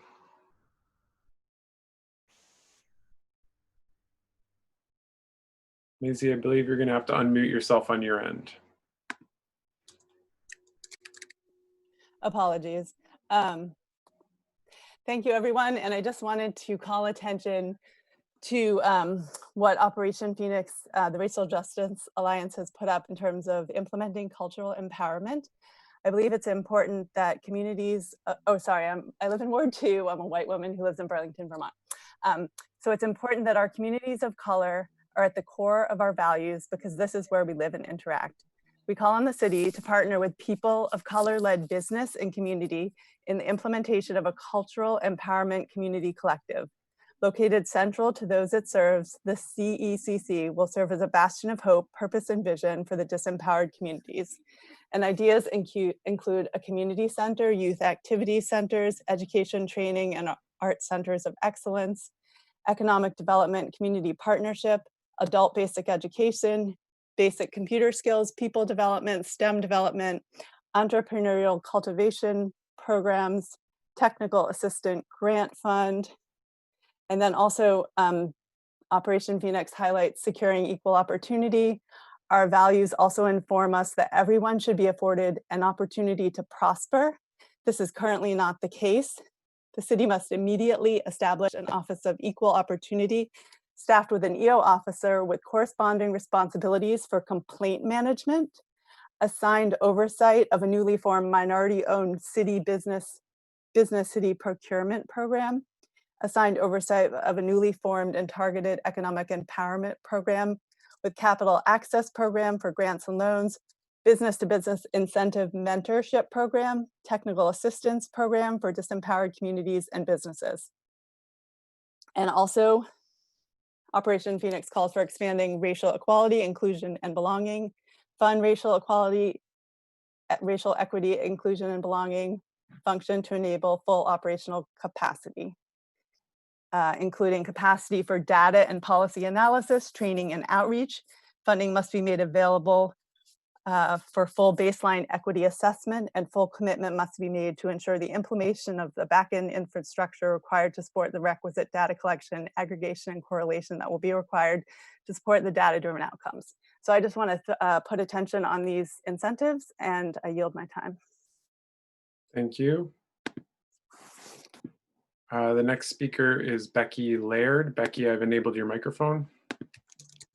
Hello there. Go ahead. I'm Becky Laird. I'm white, queer Burlington citizen of Ward 3. Thank you. It's been an honor to be here in the room with you virtually, with all of you last night, tonight, and going forward. Our systems, particularly policing, are not broken. They're fulfilling their intended design to uphold white supremacy. Please listen to your BIPOC communities closely, because their stories will tell you how our police departments are not living up to their mission statements. We need you to be better. Together we can set an example for other states in the policies we make and how we choose to move forward in this moment in history. Vermont's not the forward-thinking oasis often claimed to be to boost tourism profits. We too are culpable. Vermont is in the top 5 states with the highest rates of African American incarceration. Black people make up approximately 1.4% of the population, yet 9.4% of Vermont prisoners are Black. This is one of the highest disparities in the country at a rate of almost 10 to 1. We need to divert funds from an increasingly militarized police force and invest in community education, health, and employment. The police have too much included in their jurisdictions, and many of their calls don't require their sole attention. Many of these calls should be responded to compassionately by social workers, mental health professionals, community outreach. Reforms are not enough. Mayor Weinberger, follow the lead of the Vermont Racial Justice Alliance. I echo their demands. They are wildly attainable. We won't stop showing up because it doesn't stop there. So buckle up. Councilors, hold our mayor accountable for following the lead of Vermont RJA. After his choice not to see the first couple nights of this public forum through, he's going to need these reminders from you. Your community has been vocal about the removal of 3 officers still protected by BPD known for abuse to Black people. Fire them. Show through your actions to your community that you have heard them and do what is right in order to assure the safety of all. This is my last piece. Burlington may choose to reallocate funds from a militarized police and invest in social community programs, or Burlington may increase already sizable police budgets and escalate to the terror Black Americans face on our streets. I'm not alone in this. I'm here to tell you I don't accept the latter. You need to do better or expect resistance. Start divestment from BPD now. We're not asking, it's what we demand because we know it's what we deserve. You need to listen to your community. Thank you for your time. Thank you. Your next speaker is Mary Lacey. Mary, I've enabled your microphone. Hi, I'm a Burlington resident, Ward 3. I'm here to support the demands of the Racial Justice Alliance. Recently, I saw some of the general fund budget breakdown. 23% police, 0.006% Turning Point Addiction Recovery Center, 0.009% Steps to End Domestic Violence, 0.1% Howard Center, 0.1% Rape Crisis Center, 0.007 Boys and Girls Club. These numbers make no sense to me, but also at the same time, they help me to make total sense of what I see and what I hear and what I experience myself in this city. Seeing these numbers has drastically simplified how I feel, which is to defund the police and reallocate.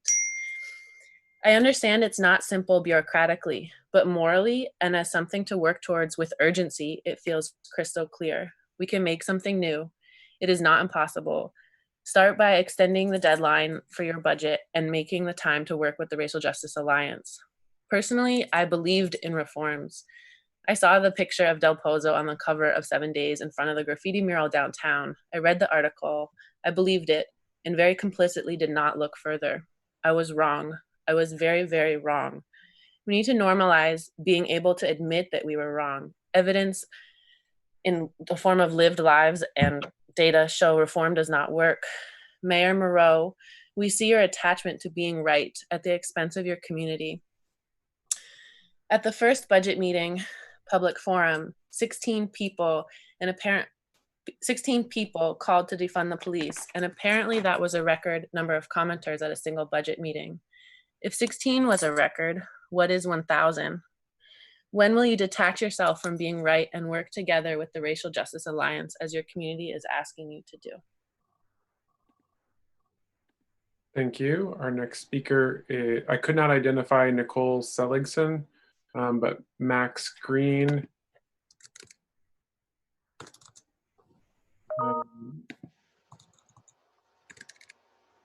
Max Green, I just saw you drop off.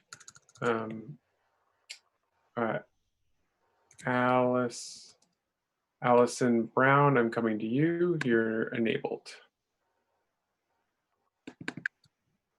Hi, thanks so much. Good evening, counselors and the community of Burlington. My name is Allison Brown and I am a Burlington resident living in Ward 3. I'm a lifelong Vermonter and I stand in solidarity with the Vermont Racial Justice Alliance and with the demands that are so clearly and proudly and rightly echoing through this forum. I am so moved and so grateful to be a part of this movement, and I hope that your hearts are breaking open to act for the people of color of this community, to act for our community. I am horrified and appalled that our mayor is not here to listen to us, to hear us. Who is he to say that he stands with our community if he cannot be here on this platform?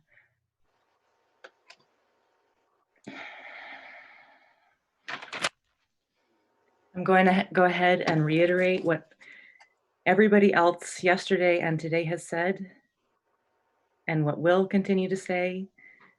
This is a drop in the bucket. These are very clear demands. And you should not pass a budget until these demands are met. At the very least, reduce uniformed officers by 30%, remove police from schools they have no business in places of education. Fire abusive and racist officers Joseph Caro, Corey Campbell, and Jason Bellavance. They have no business being in positions of power. Stop using police with truancy calls, reinvest funds into communities of color, empowerment programs, social services, and the immediate restructuring of a new public safety apparatus. Thank you, counselors, for your time, and thank you for the Burlington community being in solidarity with us tonight. Councilor Paulino, you were asking to be recognized. Councilor Paulino. Hi. So I apologize. I know this is public forum, so I'll be brief and quick, but in an effort to try to get to consensus, I see we still have probably our lowest number of attendees at 176 since yesterday. I have sent each city councilor a petition.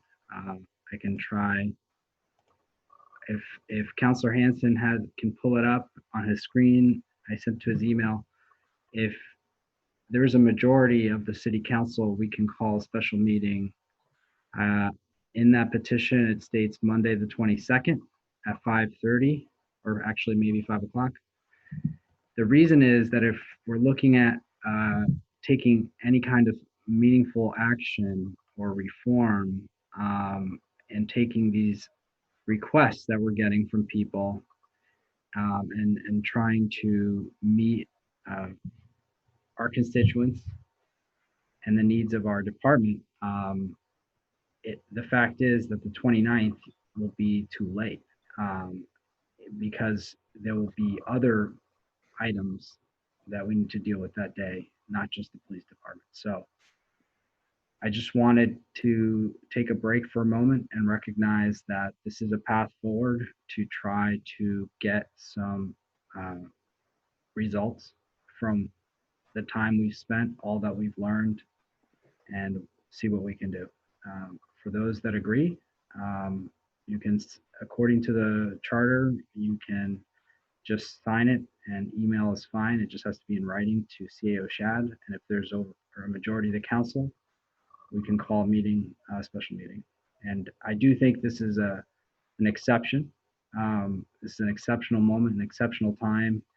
This is a rule that I think was written just for this kind of issue, and not to be taken lightly.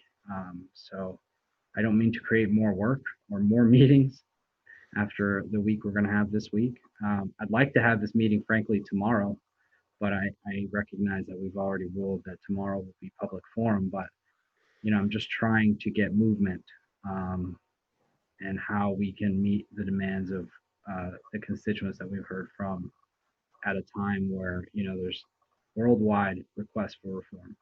Thank you. Thank you, Councillor Paulino. I would like to get us back to the public forum and engage the public and continue to engage the public. Councillors, I would encourage you, if you wanted to follow up on what Councillor Paulino said, you can be in touch with him. The next speaker is Eli Kriv. Eli, I've enabled your microphone. Thank you. Can you hear me? Yep, go ahead.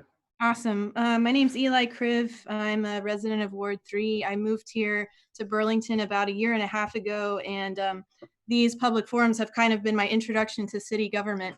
And some of it's been great. Some of the councilors obviously are really engaged, and then some of it has just really been awful. And the unwillingness to listen to constituents is baffling. Thank you, Councillor Paulino, for wanting to actually take action on this and listening closely. But this stuff from the mayor about we don't have time to listen to everybody because we have to get on to the real business of the city, which was echoed tonight by Councillor Mason and Councillor Shannon wanting to limit stuff to Burlington residents. It's crazy.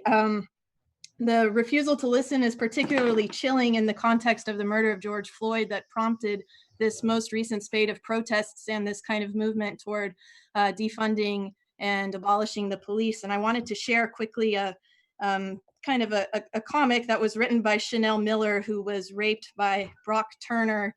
In that case, exposed the white supremacy that is in the judiciary system and obviously in the police system also. And she wrote this in reflection on George Floyd's murder. And she said, "One afternoon when I was 14, I was clicking through TV channels and started watching a movie.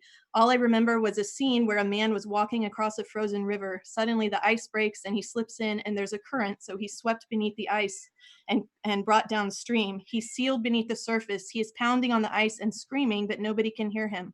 That scene haunted me for weeks, thinking about that feeling of being trapped. I couldn't sleep. On May 25th, George Floyd was arrested by 4 officers, his neck pinned to the pavement by an officer's knee. He repeated, 'I can't breathe, please, I can't breathe,' but the officer did not listen, did not even acknowledge him, and George died, speaking into nothing."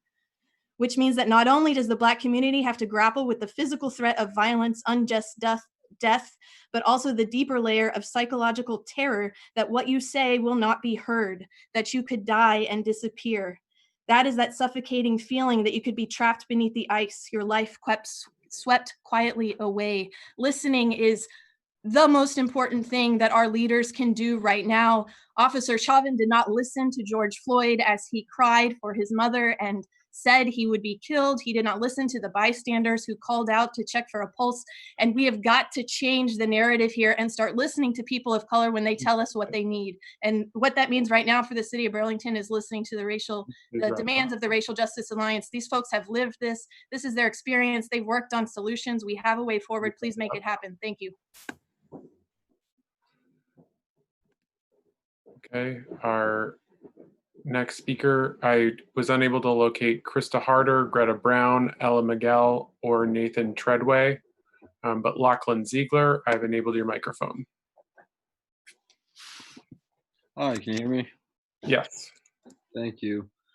I just wanted to start by echoing the disappointment of the not just body language, but the actual vocal disagreement with everyone being able to speak and take their time, just to remind everyone that they are working for us, the people here in Burlington, and just seems ridiculous to me. But sorry, my name is Lachlan Ziegler. I live in Ward 2, and speaking to stand with the demands of the Vermont Racial Justice Alliance.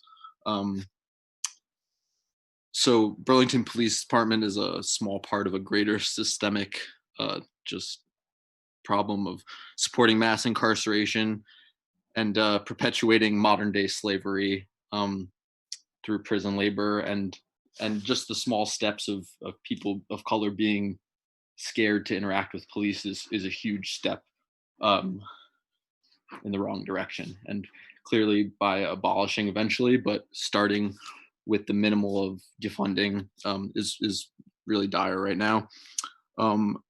The Police Officers Association letter was really scary to me. All it seemed to do is talk about how safe Burlington was, and that doesn't really seem like a great reason to have so much enforcement. And if we are supposedly so safe and using so little force, why would we need more officers, more funding for militarized weapons and such? But by not attempting police reform in the way of following these demands, you, the city councilors, the mayor, and the city of Burlington is clearly voicing their intentions to support the systemic racism embedded in the police departments around the country. Once again, we're your boss, so please listen to us. Thanks. Thank you. Our next speaker is Julia West. Julia West, I've enabled your microphone. Hi, can you hear me? Yep. Great. Hi, I am a Ward 2 resident. Thank you, Councilor Tracy. And I am white. I use she, her pronouns. Everything I prepared was for the mayor, who is not here, which is very, very disappointing. First and foremost, I echo the demands of the Racial Justice Alliance.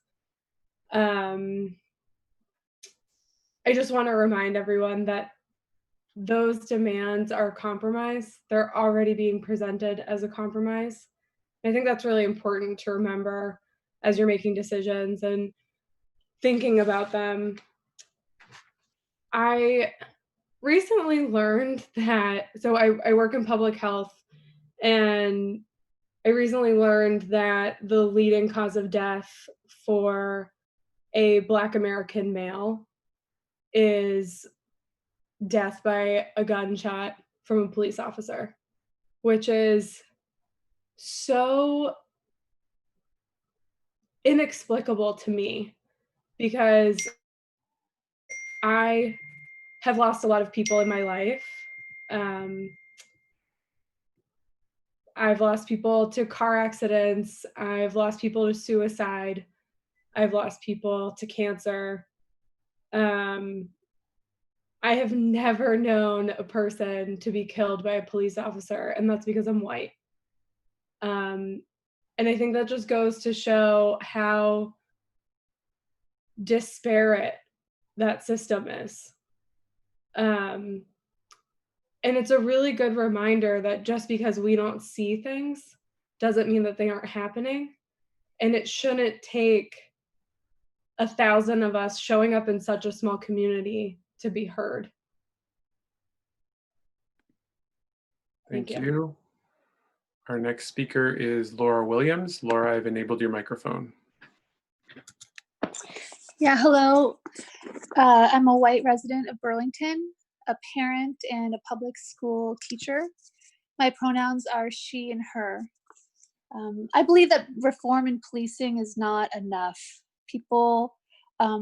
Police are not keeping people safe. They are continuing to kill Black people at higher and higher rates nationally. Here in Burlington, we need to create new systems that make our communities safer, make all our communities safer, not just white communities.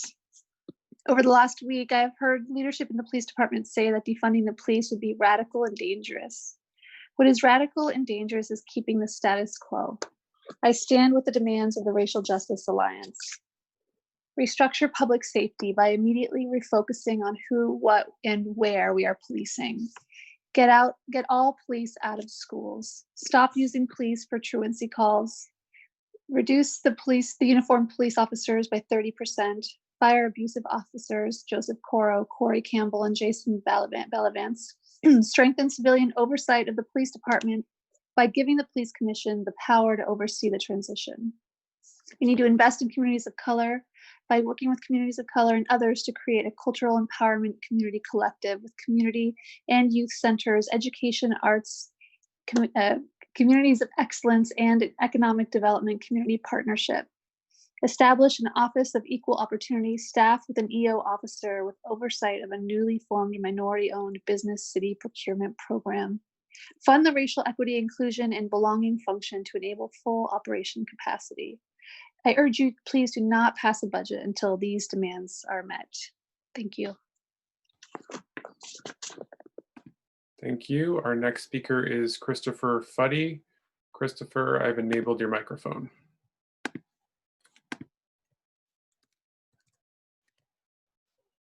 Christopher, you'll need to unmute on your end. Can you hear me now? Yep, go ahead. Great. Hi, I am a white Ward 3 resident and I work in the mental health field. First, I just want to say shame on you, Mira Weinberger, for insinuating that the City Council's job is not to listen to the public's demands that undoubtedly call into question your political inaction. Shame on you for your optical politics, wherein you take money away from the police but use it to patch the crumbling infrastructures of the city. We will continue to hold you and your stunning lack of leadership accountable. Yet another night of inspiring public commentary, and I too am advocating for the defunding of the Burlington Police Department with its exorbitant $17+ million budget, and use that money to better support initiatives that are community-based solutions for public safety that do not rely on criminalization and incarceration. Vermont Racial Justice Alliance has outlined meaningful steps for action that are actually quite restrained and demand that money be invested in Burlington's communities of Black, Indigenous, bodies of color to recognize and to support their resiliency.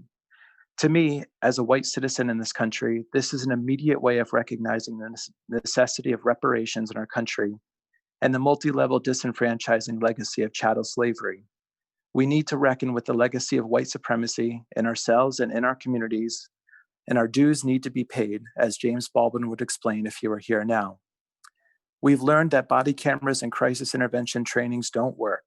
We're beginning to finally understand that you can't simply provide enough diversity, enough trainings, enough reforms to change the fundamental violent role of police in our communities. The research is there, and I am personally happy to help the mayor and police chief find it and look through it. We are all lucky that we don't need to start from scratch or make this change out of thin air, as the mayor has suggested. There are many examples of how to make communities safer without police. Will we continue to pander to reformist ideas of change, or will we take charge and support the creative solutions that help us get closer to lives worth living for all of us? I urge you to not approve the city's fiscal budget until these demands have been met. Thank you. Thank you. Our next speaker, I could not identify Kate German, but our next speaker that I have in line is Megan Foster. Megan, I've enabled your microphone. Thank you. I'm Megan Foster. I'm white. I'm from Ward 5, Chip Mason. I demand we take the will and energy assembled and use it now. In the words of the Vermont Racial Justice Alliance's Operation Phoenix, transform this city for our collective posterity. We call upon you to rise to transform the lives of Black and Brown people by investing in their lives, holding space for their culture, providing them opportunity, and ensuring the equity they deserve to thrive. We call upon the City of Burlington to rise, R-I-S-E, R, restructuring public safety, I, implement cultural empowerment, S, securing equal opportunity, E, expand racial equity, inclusion, and belonging. Restructuring public safety means 30% reduction in uniformed officers. Get them out of the schools, zero tolerance for abuse of power. Pull yourselves together, make it happen, overcome whatever it is, politically or personally, that's holding you back. I love this city, and I think you do too, counselors. Now's the time for courage and humility. We, this city, can do this, and we have to. No justice, no peace. Please use the rest of my time to consider the petition.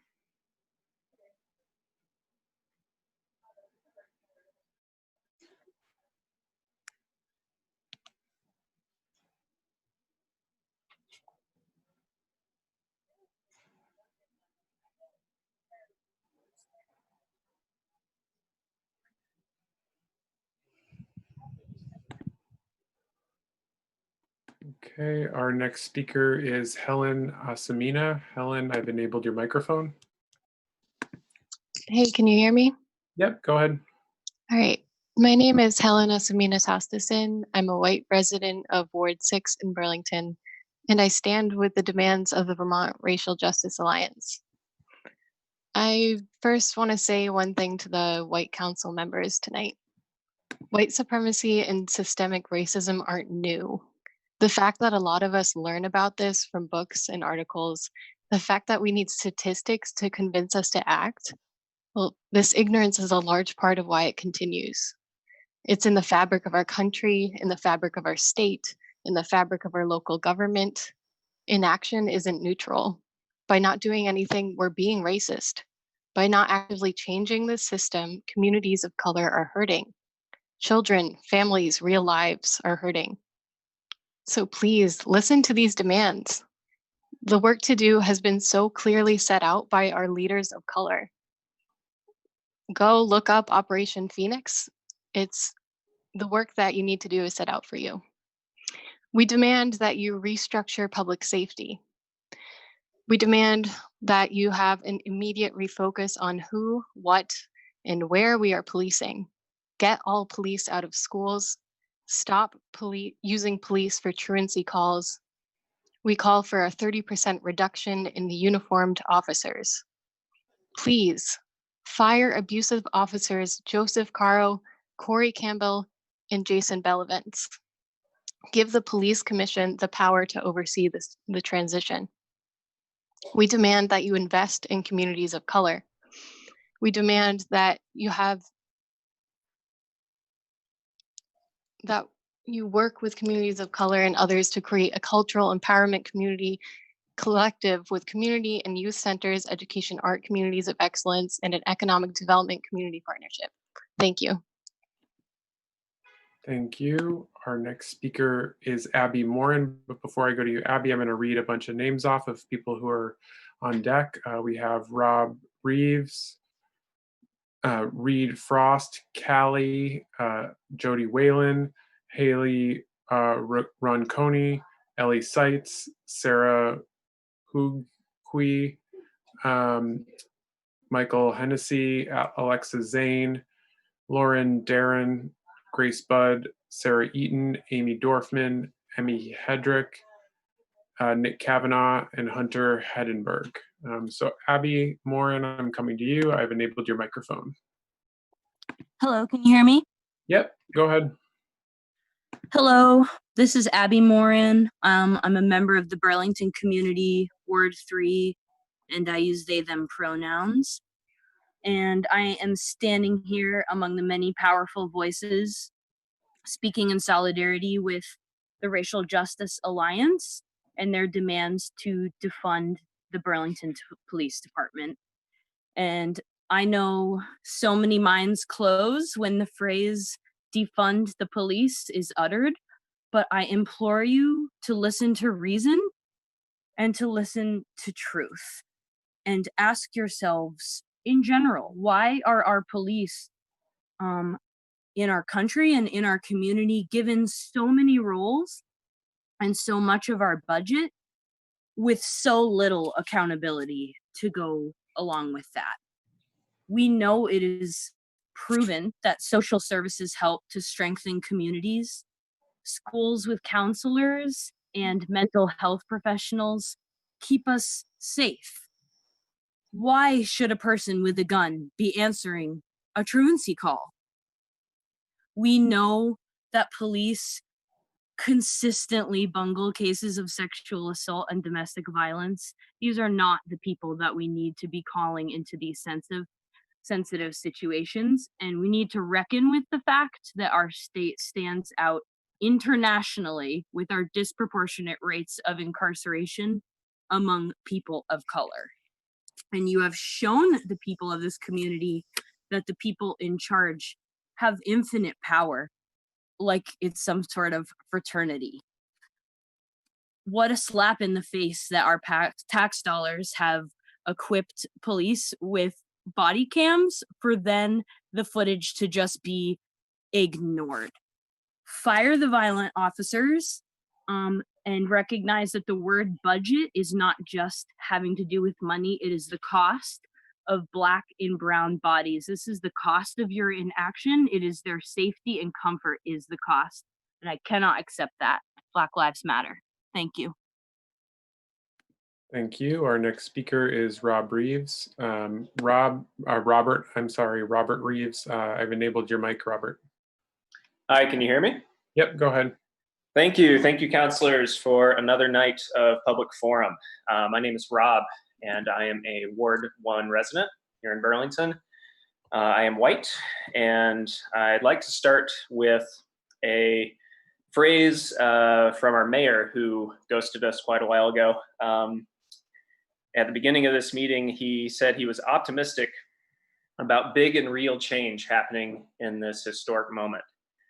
And I'm glad that he's optimistic about that. I just hope he really means it, because we're seeing big and real change happening all around the country right now. In San Francisco, police officers are being replaced with trained, unarmed professionals to answer non-criminal matters involving mental health, people experiencing homelessness, school discipline issues, and neighbor disputes. In Minneapolis, the city council unanimously decided to disband their police department. Burlington can be a part of this big and real change if we listen to the voices of color that are handing these answers to us. 1,000 people over multiple days are calling upon you to listen to these voices. Has this ever happened before in the history of Burlington City Council meetings? And could our message be any more clear? Do not pass a budget until the demands of the Racial Justice Alliance have been met. I would like to use the remainder of my time for all of you to consider Councilor Paulino's petition. Thank you.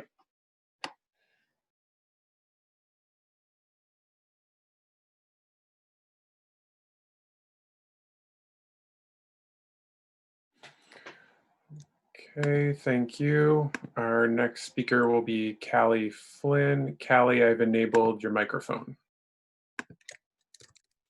Hello. Hi, my name is Callie Flynn. I'm white. I use she, her pronouns, and I live in Ward 5.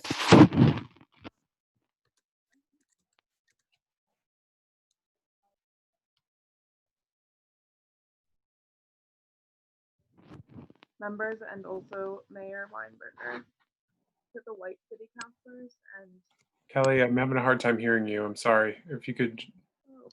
Okay. That's better. Thank you. Okay, I'll hold it closer. And I guess my city councilor is actually not here anymore, which sucks. But to the white city councilors, it is our job as white people to become educated on the racism we perpetuate and uphold, and to take action to dismantle it. A large part of that action includes listening to and uplifting the voices of Black and Brown people. At a bare minimum, this means passing a budget that meets the demands of the Vermont Racial Justice Alliance. Here are the demands. We need to restructure public safety. Immediately refocus who, what, and where we are policing. Get all police out of schools. Stop using police for truancy calls. A 30% reduction in uniformed officers. Fire the abusive officers Joseph Coro, Corey Campbell, and Jason Bellavance. Give the police commission the power to oversee this transition. Invest in communities of color. Work with the communities of color. I'm so sorry. Work with the communities of color and others to create a cultural empowerment community collective with community and youth centers, education, arts, communities of excellence, and the economic development community partnership. Establish an office of equal opportunity, staffed with equal opportunity officers and oversight of a newly formed minority-owned business procurement program. Wrap up. Please do not pass the budget until these demands are met. Thank you.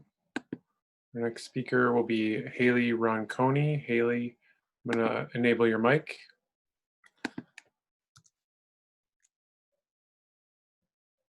Haley, oh, there you go. Yep, you're unmuted. Hi, everyone. My name is Haley Ronconi. I am a white resident of Burlington, Ward 2.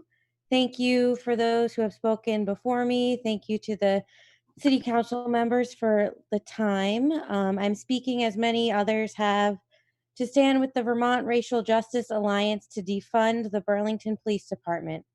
This includes an immediate refocus on who, what, and where we are policing, a 30% reduction in uniformed officers, fire abusive officers who many have mentioned, Joseph Coro, Corey Campbell, and Jason Bellavance, and the need to reinvest funds into communities of color, empowerment programs, social services, and the immediate restructuring of a new public safety system.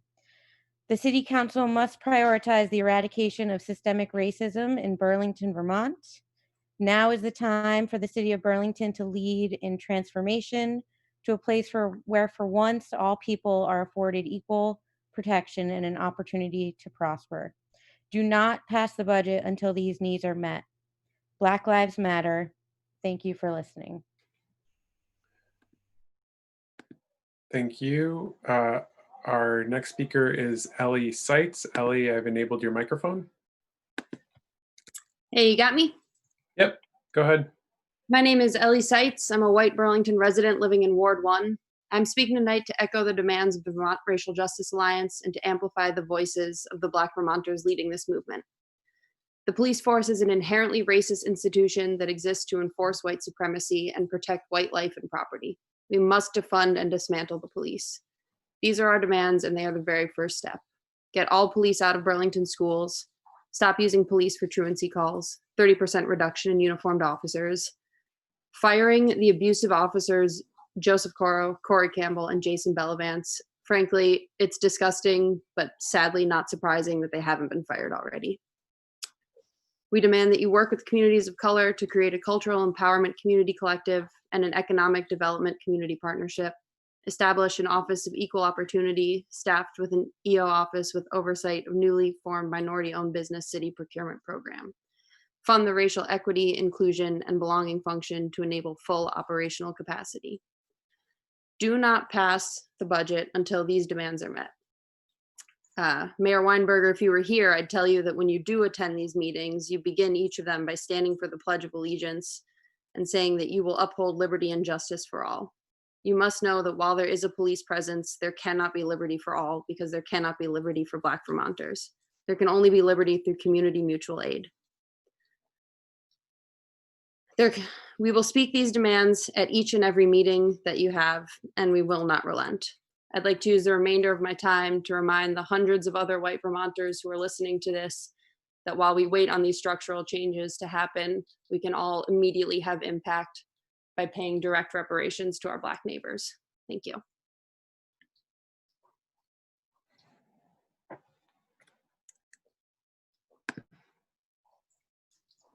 Thank you. Our next speaker is Sarah Hugues. I apologize if I've mispronounced your name, and I've enabled you to speak, Sarah. Hi, I'm Sarah Hugues. I am a white resident of Burlington, Ward 6. We need to take this opportunity to show our communities of color that we are listening, we care, and we are willing to change. Mayor Weinberger, you are not doing that. You left during the forum last night. We were talking to you. Maybe you thought you could get away with it. And where are you now? We need you to listen. Passing the budget as is a racist and violent act that continues to put BIPOC bodies and livelihoods at risk. You are maintaining the status quo with this budget, and it's a deadly status quo. We need you to do better. We need to shift funding from police and invest in the community. Mayor Weinberger, why aren't you listening?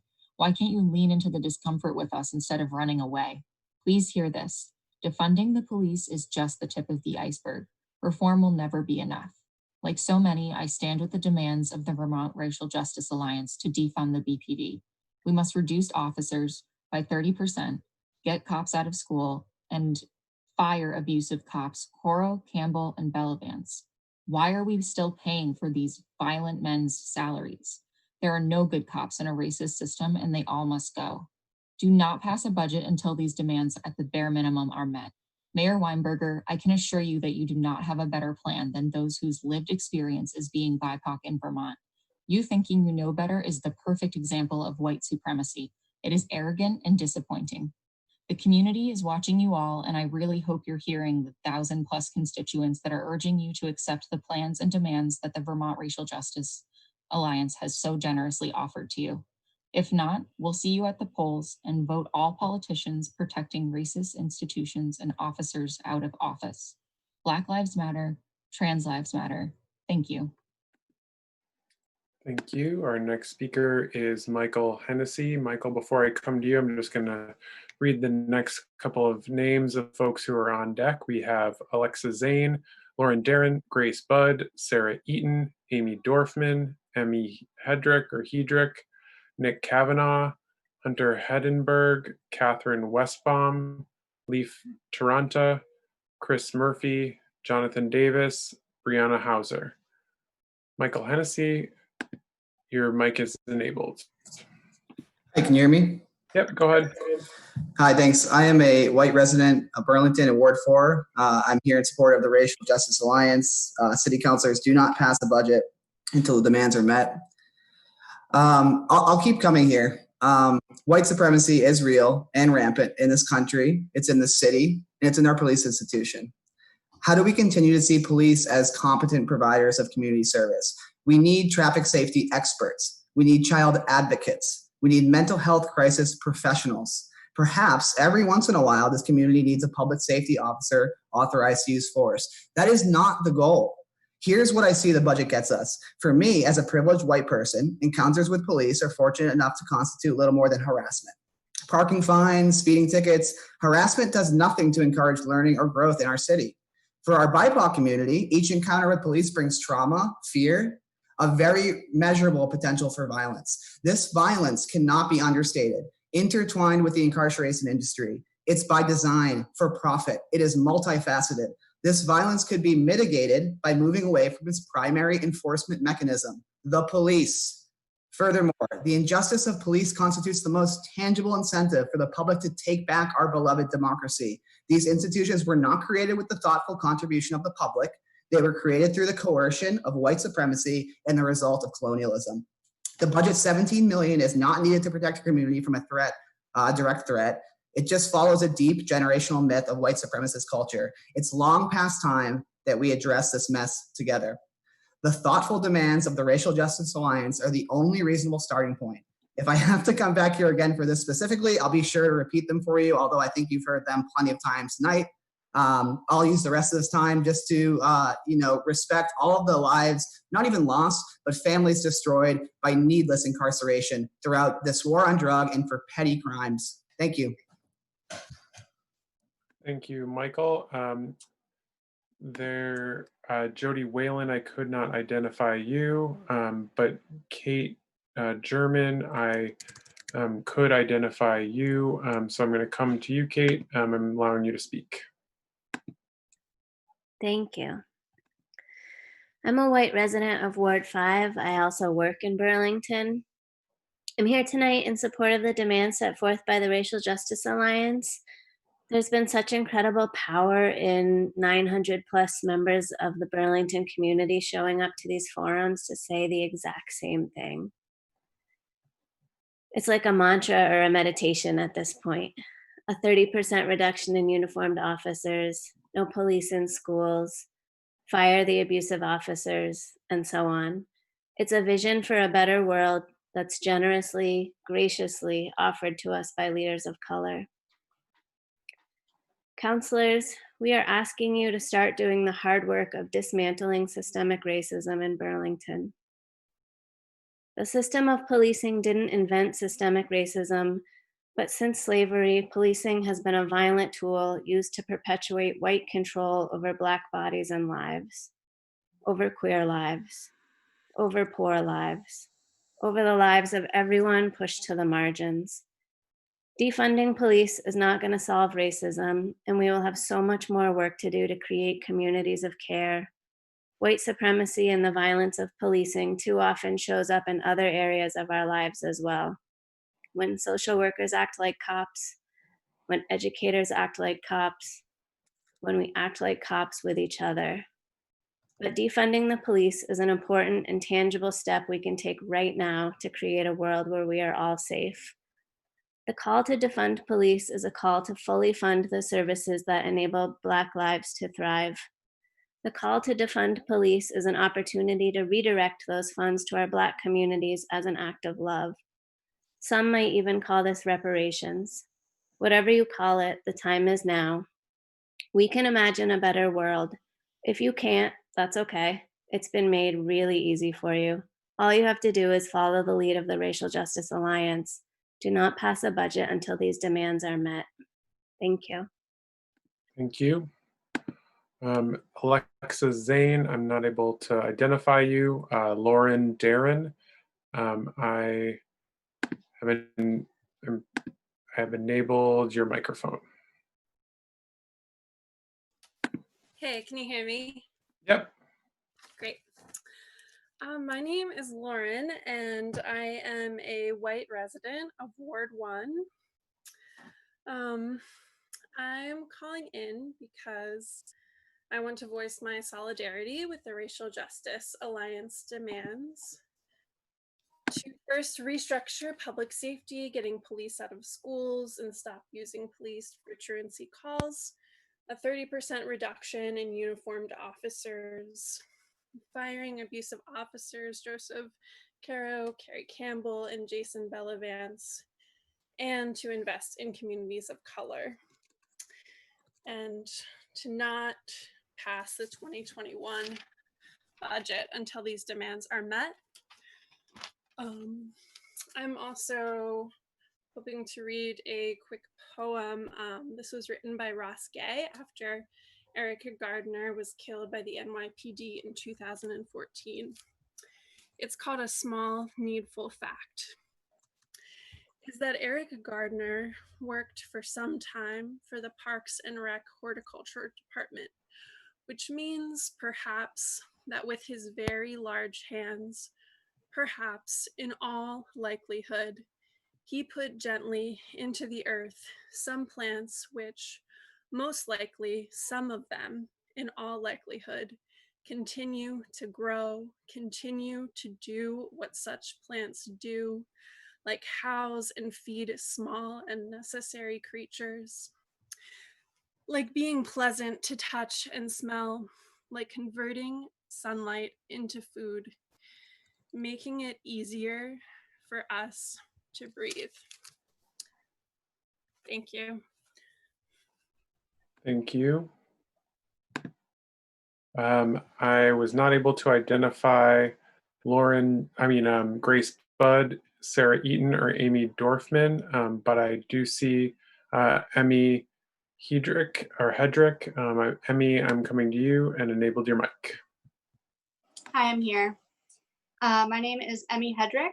I'm a lifelong resident of Burlington, and I currently live in Ward 7. I'm speaking to the council tonight to urge you to not pass a budget until it encompasses the demands of the Racial Justice Alliance. But first, I'd like to address Mayor Weinberger directly.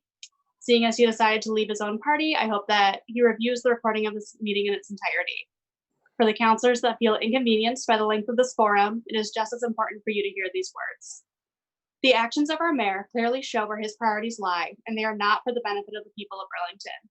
1,000 people are trying to speak to Moreau, and for the past 2 nights, he has silently walked away from them. We've known that Moreau is not hearing us, but it is now clear that he is not even attempting to listen. Counselors, I hope that you are. I also want to address that these 1,000 people are not just representing themselves, but also the countless number of Burlington residents that do not have the privileges of internet, strong verbal communication skills, and fluency of English, or hours to set aside in their evenings to attend this forum. The choice to protect 3 white men at the expense of the safety of all of our BIPOC community members is an act of white supremacy. A white mayor deciding that he can draft a better plan to protect our BIPOC community than educated and qualified members of that community is an act of white supremacy. I have dedicated my career to working with youth with behavioral challenges. Never have I witnessed a cop intervening with a struggling youth improve the challenging situation, but I have seen firsthand the lasting effects of trauma on youth from their interactions with police. Cops have no business punishing and shaming our sensitive and impressionable youth. I hope that you are all familiar with the concept of the school to prison pipeline. Significantly more times than not, youth who have negative interactions with the police develop self-fulfilling prophecies that lessen their chances of finishing high school and drastically raise their chances of landing in jail. Children and adolescents deserve to be around counselors and social workers that build them up, not police that tell them their very existence is bad and wrong. Police need to be removed from schools immediately, and those funds need to be reallocated to providing adequate mental health support to Burlington schools. Counselors, please do not pass this budget until the demands of Racial Justice Alliance have been met. Thank you. Thank you. Our next speaker is Nick Kavanaugh. Nick, I've enabled your microphone. Hello, thank you for having me speak. My name is Nick. I'm a white resident of Burlington in Ward 3. I wanted to, first of all, just express my deep appreciation for the Black folks and people of color that have spoken since this whole process started. I also want to acknowledge the emotional labor that was required to do so, as well as for people of color just to listen to what's being shared. I've learned a lot in this process of listening, and when I listen to the stories and perspectives that have been shared, I feel a lot of things, and one thing I feel is like I'm being pointed back toward my own humanity. As a white person, to notice that my own sense of security depends upon a system that deprives others of their own sense of security reminds me that I'm not truly free or not fully whole if I'm not even actually secure. And I relate this just as a way of inviting the white city councilors and other white folks on this call to consider how they too can connect to this issue without an unnecessary sense of guilt or shame. The Racial Justice Alliance has been extremely generous and gracious in offering us a way forward out of this problem that truly makes things better for all of us. They're offering a future where we solve homelessness, drug abuse, mental health crises with appropriate care, where Black folks and other people in our community can walk the streets without fear. That's a future I want. At so many points in the history of this country, Black people have woken white people up to their true selves and instigated transformation to make a better society for all of us. How many times does this need to happen? When will white people see what's happening for ourselves, listen the first time, and make the deep, fundamental, structural changes that are needed? Can we please listen to the voices of the Black folks who have been speaking the same truth for generations? Can we please defund the police, invest in communities of color? Please, let's listen. History is watching. Burlington can lead. Black Lives Matter. Thank you. Thank you for listening. Thank you. Our next speaker is, we had a couple speakers I wasn't able to locate, Hunter Hedenberg, Catherine Westbaum, and Leif Taranta. But Chris Murphy, I have found you and I'm enabling your mic. Can you hear me? Yep, go ahead. Thank you, and thank you to the council. My name is Chris. I am white and I'm a resident of Burlington in Ward 3. I'm here tonight to stand in solidarity with the Vermont Racial Justice Alliance and call on the city to meet their demands before they pass the current budget. Divest from the police budget and reduce uniformed officers by at least 30%. This is completely reasonable and would offer substantial resources to the community, including those outlined by the demands of the Racial Justice Alliance. On a personal note about the community's lack of resources outside of its police force, over the past 3 years, I've witnessed my father-in-law deteriorate mentally with a diagnosis of dementia. My wife and I spent countless hours every week trying to get him integrated services to make his life meaningful. Instead, we found numerous dead ends, and he continued to cause issues for local businesses. This was a difficult process, but I can't imagine what it would have been like if he were not a white male and he had not had family members nearby to help intervene. But I would not have confidence in the Burlington police to handle it correctly. I can't begin to imagine what that is like for people of color struggling with mental illness or in need of community resources, but I do know that police are not the solution. I know that our city has not done nearly enough to help. I know that there is plenty of room in the budget to fix the situation if we stop directing our money, the people's money, to continued increases in policing.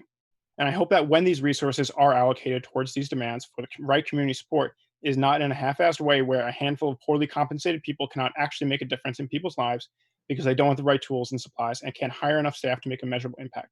Too many of our social services and local nonprofits struggle to find adequate funding while the police budget is millions of dollars. Police budgets inflate at a drastically higher rate than the budgets directed towards education and community services, which provide a much more positive return for society than investments in policing and incarceration. I hope you truly hear these demands and understand why they are necessary. Do not pass the budget without meeting these demands. You have clearly heard many times what the people of your city want and need. Do the right thing. Black Lives Matter. I yield the rest of my time. Thank you. Our next speaker is Jonathan Davis. Jonathan, I've enabled your microphone. Hello, I'm Jonathan Davis. I just moved into Ward 3 from Ward 2. Vermont is racist. I've spent the vast majority of my life living in Burlington, and frankly, I'm disgusted that our city is complicit in a system of violent racial suppression. This is an issue that we have to address on every level. All day, I've been wondering, what kind of example does it set when our mayor refuses to continue even discussions with organizations championing racial equality? The very least a compassionate community can do is listen to the views and criticism of oppressed groups. Vermont has a horrifying history of racial oppression. Vermont sterilized community members without consent until 1957, targeting racial minority groups disproportionately. Vermont is racist. Now another system continues to work against our own citizens. Do not stand on the wrong side of racial justice and equality any longer. I fully support the demands of the Vermont Racial Justice Alliance. Please reflect the values of the people and prioritize equality within diversity and justice in Burlington. Please, council members, do your part and stop being complacent in Vermont racism. Thank you. Thank you, Jonathan. Our next speaker is Brianna Hauser. Brianna, I've enabled your microphone.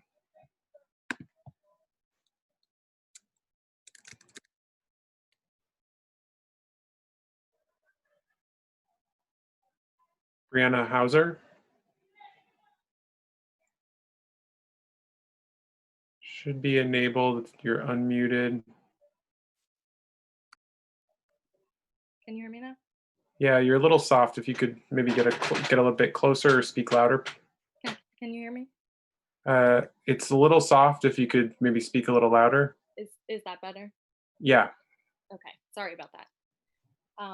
I am a white resident of Ward 6, and I am here along with many others to uplift the demands of the Racial Justice Alliance, which were developed through the hard work of Black people and other people of color in this community. I want to start off by recognizing that as a white person, I cannot ever imagine the immeasurable pain that Black folks in this country, in this community, even on this call, experience every single day.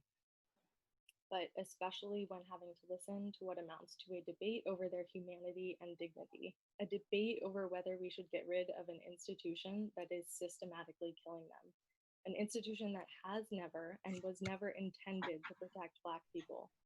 There is no question that the police are a fundamentally racist institution, and insisting on upholding this institution and failing to listen to Black people is violent, and it is rooted in white supremacy. It does not have to be this way. Mayor Weinberger, I hope you are listening. Your response to the Racial Justice Alliance's demands has been patronizing, disrespectful, and divisive. And your failure to listen to the community and your belief that you know what is best is a blatant display of white supremacy. To the council, you have the power to disrupt this system. I urge you to listen to these demands. Do not pass a budget until these demands are met. First, restructure public safety. Immediately refocus on who, what, and where we are policing. Get all police out of schools and stop using police for truancy calls. Reduce the uniformed officers by 30%, and of course, fire abusive officers Joseph Coro, Corey Campbell, Jason Bellavance. This should have been done long ago. Give the police commission the power to oversee the transition and invest in communities of color. People of color need economic empowerment and opportunity, not new investments in failing programs. Black Lives Matter. Thank you.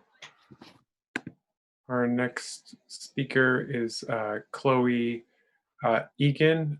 Before I go to you, Chloe, I'm just going to read off a number of speakers who are to follow.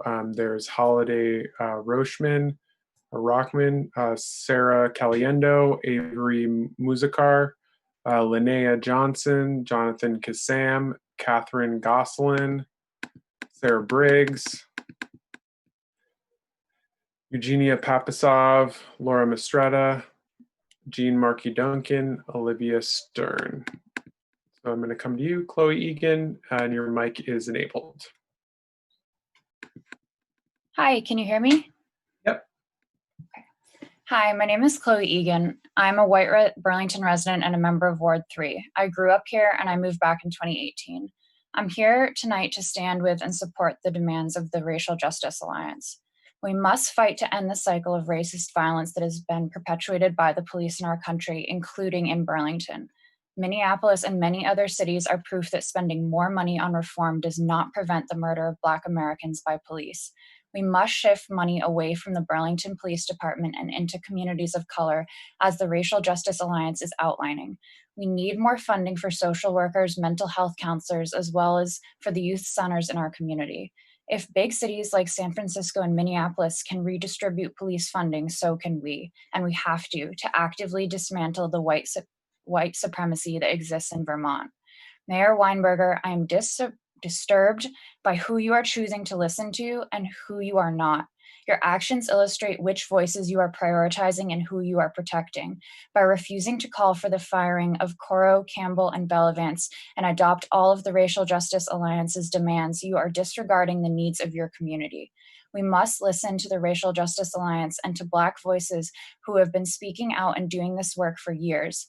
They are telling us exactly what they need and how to do it, and yet you are looking for another way and outlining changes that are much too small. We must reallocate police funding in order to ensure that Black Vermonters' lives, futures, and dreams are protected. Burlington is not alone in figuring out how to restructure public safety, but we need a commitment to start figuring it out and listening to Black folks already doing the work in this field, and right now we don't have that. As we know, Minneapolis has already pledged to defund their police department. No one is saying this will happen overnight, but we need to start the process now. The way to start is to adopt these demands. As has been said before me, this movement is happening, and you have the power to listen and make changes that create hope and true safety for your community.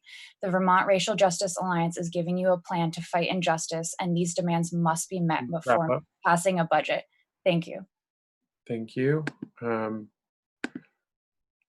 Having some issues with the timer, so thank you, Councillor Hanson, for staying on for quite some time. Really appreciate that. I think we're going to swap it out and try and see if Councillor Stromberg can do it again, just to make sure that we have good timing happening.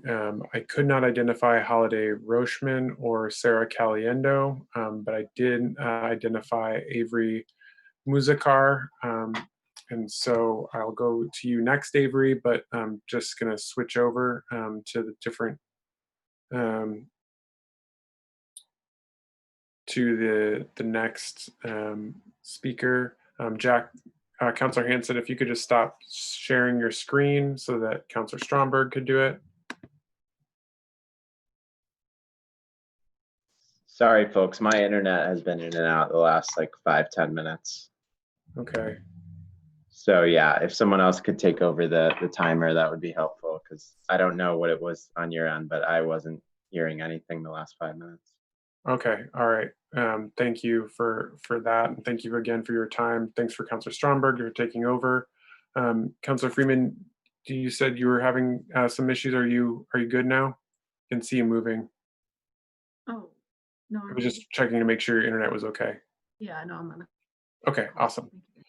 Okay, great. The timer looks like it's there. Avery Muzakar, I'm gonna enable your microphone right now. Go ahead, Avery. Thank you, President Tracy. I'm a white resident from Ward 3. And while my own experiences with the police here have been overwhelmingly positive, it's truly sickening to me to know that the experiences I've had are purely based on privilege. It's incumbent on all of us who do feel safe in this community to insist on that same experience for everyone. To know that I'm funding such an unequal system as a taxpayer is frankly a disgrace. The fact that we're even having to discuss the removal of abusive officers is absurd. I'm personally aware that the police can be genuinely helpful and impactful, but when they're not, and when they actively instigate harm in our community, that is not public safety. So I want to back the calls from the Racial Justice Alliance to reduce the amount of uniformed officers, reallocate funds into community empowerment systems where they could be vastly more effective. Our police commission also needs direct authority to effect change and supervise the transition process. I've also heard the mayor and a number of councilors tonight express a desire to move on and be realistic about how many people should speak here. By realistic, of course, they mean to not hear from constituents. That is the very epitome of privilege. If you'd like to hear less from us, then we expect to hear more from you about substantive, serious changes you're willing to make. And if you'd like to get back to the business of the city, you need to recognize that we are this city, and your business is whatever we decide it is. The latest budget proposals are performative at best, and at worst represent a complicit endorsement of a supremacist system. So no budget should be considered without first seeing a comprehensive blueprint for a systemic redistribution of funding towards community empowerment and development of robust social services. But I'd like to call on the council and the mayor to fundamentally reconsider this budget to account for racial justice and for measurable steps towards creating a city that is for everyone what it's always been for me. Thank you. Thank you. Our next, we could not identify Linnea Johnson or Jonathan Kassam, but I was able to identify Catherine Gosselin. Catherine, I've enabled your microphone. Hi, my name is Catherine Gosselin. I'm a resident of Ward 1. I'm really honored to be represented by Zariah Hightower in my ward, but I really hate that Miro Weinberger is the mayor who represents us, especially because he decided that this was not worth his time, and that as an elected official, what his citizens have to say is just not worth whatever else he's doing right now.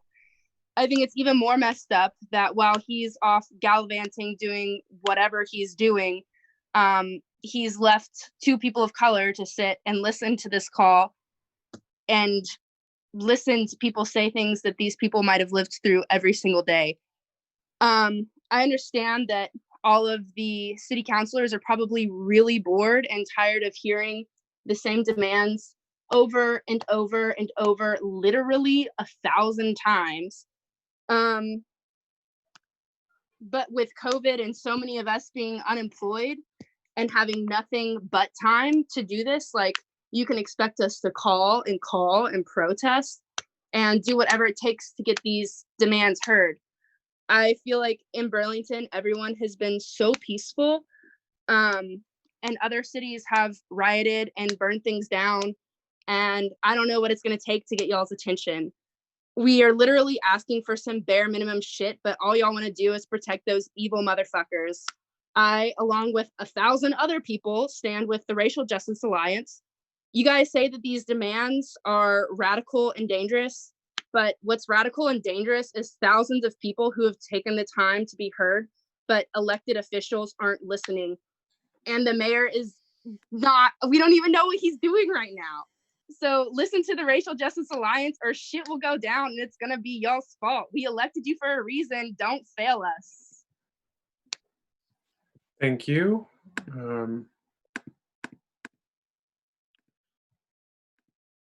I could not identify Sarah Briggs.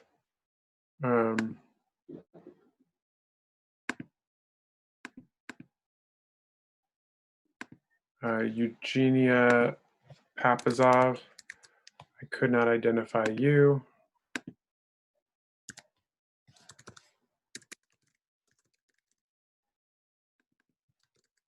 Laura Mistretta, I'm enabling your microphone.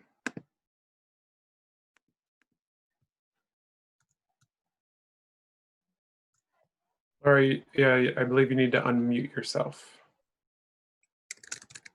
Hey, sorry, can you hear me? Yep, go ahead, Laura.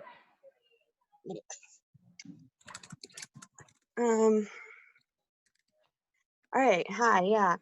My name is Laura Mistretta, and I'm a white resident of Ward 3.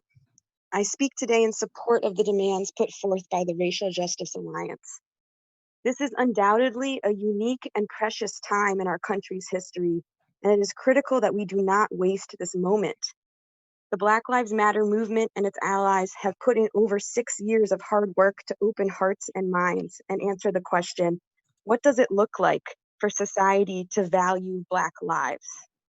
The Black Lives Matter movement has helped us all imagine a world where people experiencing mental health crises have access to the support they need. A world where homelessness is treated as a failing of society, not the individual. A world where students go to school to learn free from fear and intimidation. A world where communities of color have access to the resources they need to thrive. A world where murder is wrong and treated as such, regardless of the uniform the murderer wears. And a world where we first work to set people up for success and remove barriers to that success, rather than criminalize poverty and further traumatize people who are living in the crosshairs of racism, capitalism, and other forms of systemic oppression. If you have ever considered yourself an ally to people of color, if you have ever run on the promise of advancing justice, if you think of yourself as on the right side of history, or if you got into politics to make your community better, then this should be an easy choice. This is not to say that change is easy, but people of color have done the hard work for you. The country is ready for change. The city is ready for change. All of us here are ready for change. I urge you to use your power, the power gifted to you by the people of Burlington, to demand a city budget that values Black lives, and to do everything you can to make sure the Racial Justice Alliance's demands are met and implemented. Black Lives Matter. Thank you. Thank you. Our next speaker is, I could not find Jean Markey Duncan, but I could find Olivia Stern. So Olivia, you're enabled to speak. Can you hear me? Yes. My name is Olivia Stern. I'm a white resident of Ward 8 in Burlington. I stand with the demands of the Vermont Racial Justice Alliance to defund the Burlington Police Department. I love Burlington, but I am ashamed of its role in white supremacy. I am ashamed that although everyone inside and outside of Vermont thinks it's a flawless, progressive paradise, in 2016, Vermont had the highest incarceration rate for Black adult males of any state. It seems very convenient for Burlington to pride itself on progressive policies such as climate action, but claim that protecting our community is unrealistic. How can we brand ourselves as radical when Black people so obviously feel unwelcome and unsafe here? If you pridefully sit in your office and fight for climate change policies, but fail to address violence happening today right in front of you by your peers and coworkers, then you only care for your own children. Systemic racism requires systemic change, not diverse hires into said system. If you champion, no amount of implicit bias training can fully eliminate the learned and inherited racist attitudes in every white American.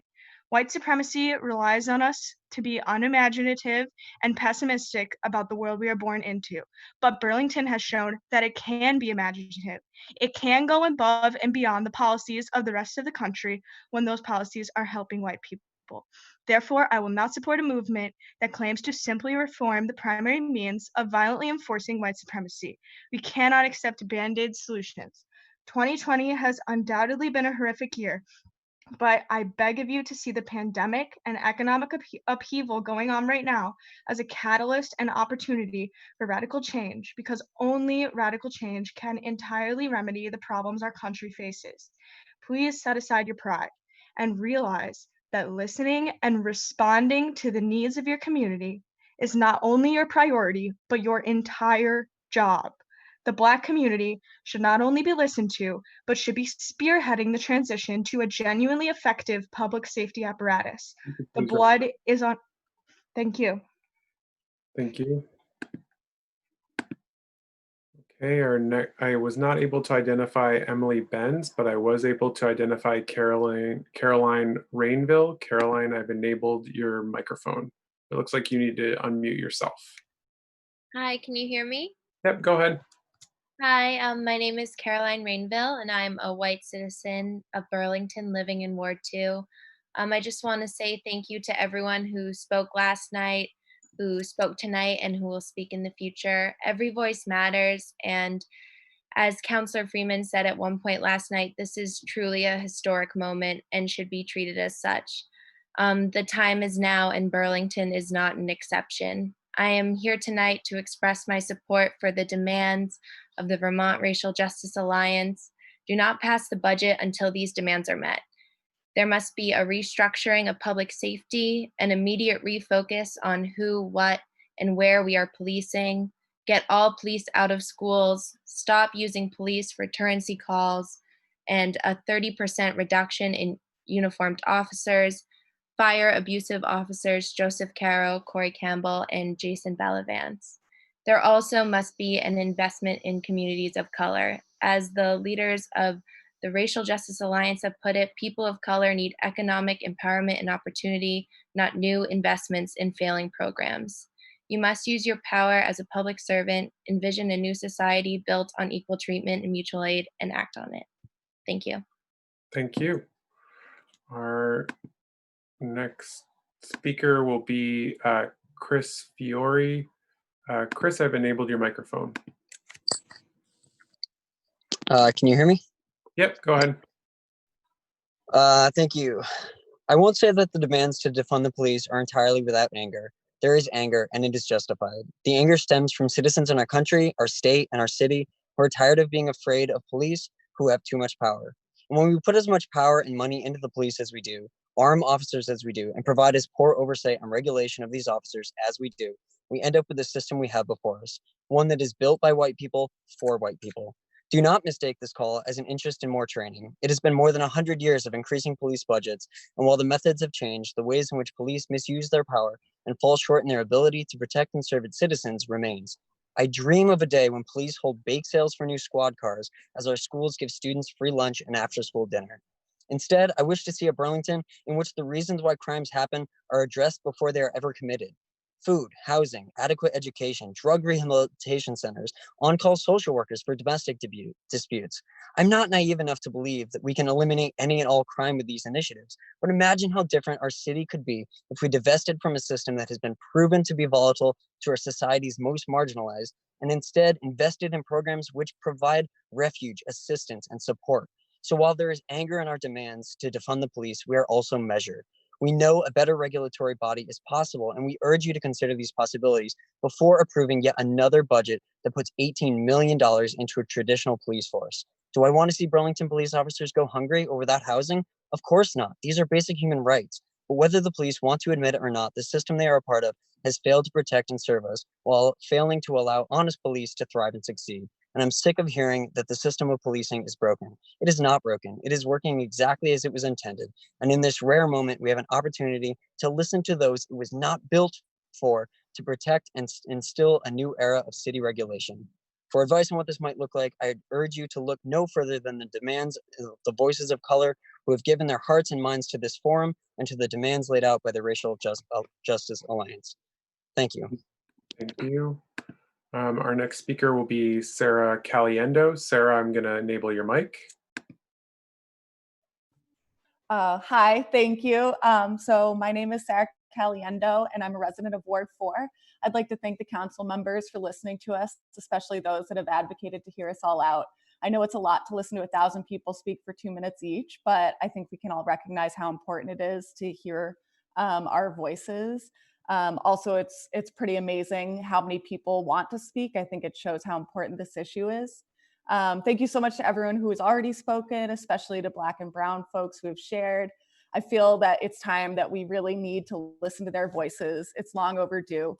I stand in solidarity with the demands of the Racial Justice Alliance, which I support wholeheartedly. It is undeniable that we have a racism problem in our community. We are not exempt from the issues of racism that plague this country. However, the Racial Justice Alliance and people of color have given us a roadmap to move forward and improve our community, and we need to listen to them. It's clear that the system we have in place is hurting our community. Defunding the police is a new concept to me, but I've quickly been convinced that defunding and allocating those funds to social services, as outlined by the Racial Justice Alliance, will be a much more effective way to protect our community. I'm sure it will be a logistical challenge to make this change, but I truly believe it's a change worth making because it will save lives.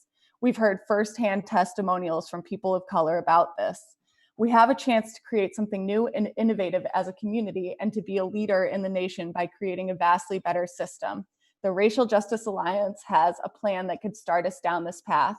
We have an amazing opportunity to be better and do better. So I ask, please, counselors, do not approve the budget until the demands of the Racial Justice Alliance are met.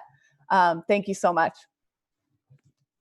Thank you. Our next speaker is Jeannie Bartlett, to be followed by Devin Ayers, Caroline Hauser, Brian Devane, Jake Barakat, Veronica Medwid, someone who identified as Liam, and Madison LaFlamme. Jeannie, I'm going to come to you. Thank you, President Tracy. Jeannie, I can't hear you. If you could. You know?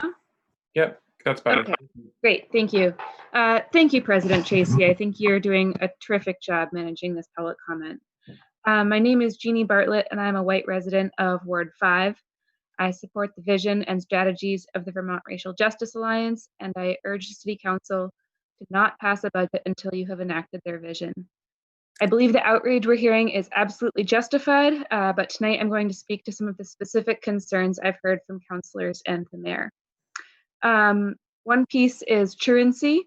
The mayor said many times previously that police were not being used for truancy checks, and I think this is a classic example of intent versus impact. It sounds like the police think they're doing wellness checks, and they may have the best of intentions, but the impact is that a young person of color finds a police officer on their door and it feels like truancy and it feels scary. And that's what matters. And I think that's true across the board. We have to listen to understand what the impact is that our officers are having, regardless of their possible good intentions. Another piece is that I think we have to listen to the Black caucuses rather than seeking out individual Black and Brown people for their perspectives, as the mayor did after leaving the Racial Justice Alliance meeting.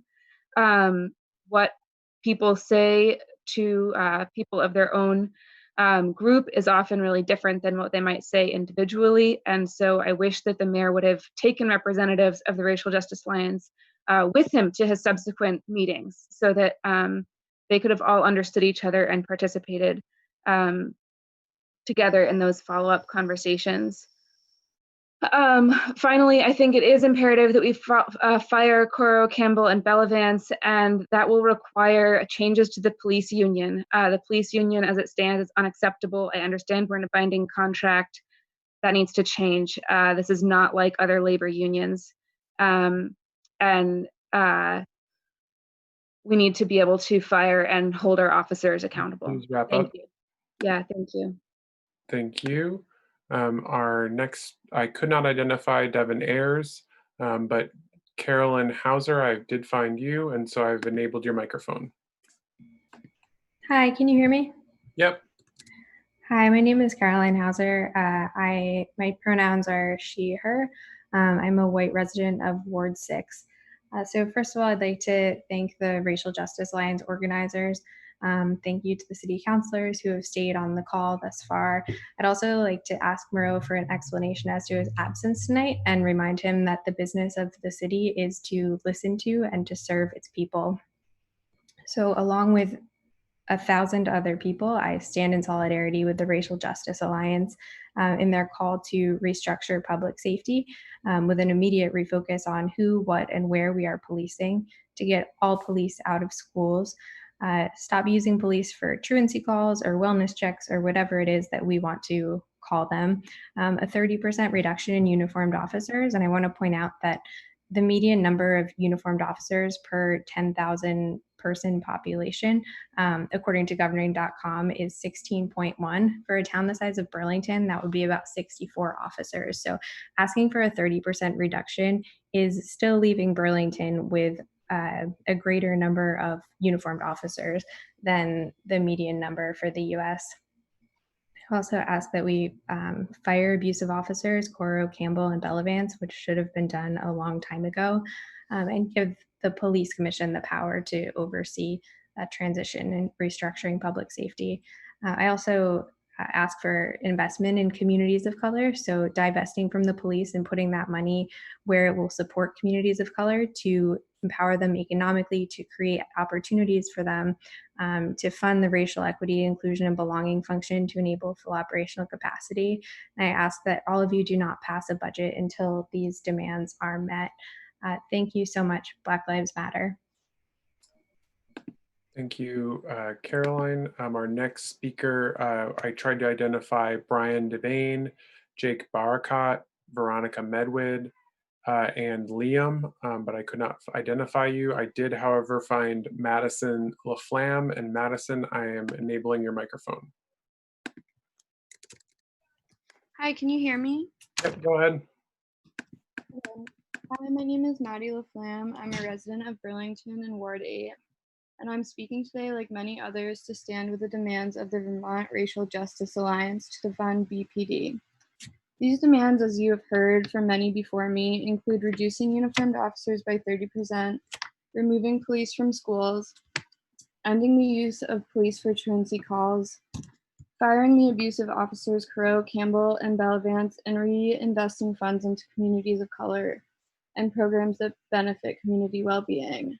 Burlington has been disproportionately funding the police, knowing that they are abusing their power while simultaneously neglecting community programs that could greatly benefit its citizens. So by funding the police over programs that could benefit the people of color in the Burlington community, you are failing us.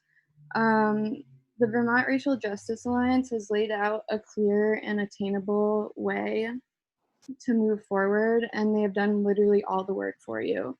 You have a solution being handed to you, and it should not take thousands or 1,000 people saying this for you to take these actions. Please do not pass the budget until these needs are met. I yield the rest of my time.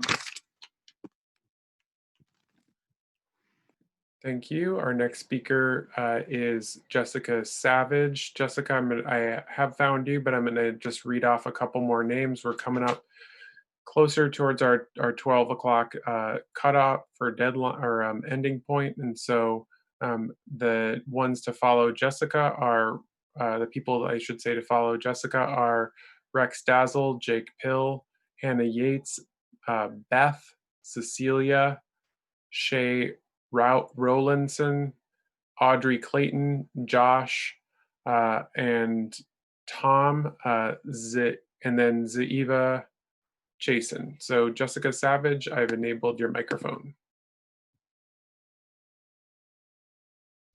Can you hear me now? Yep, go ahead. Great, thank you.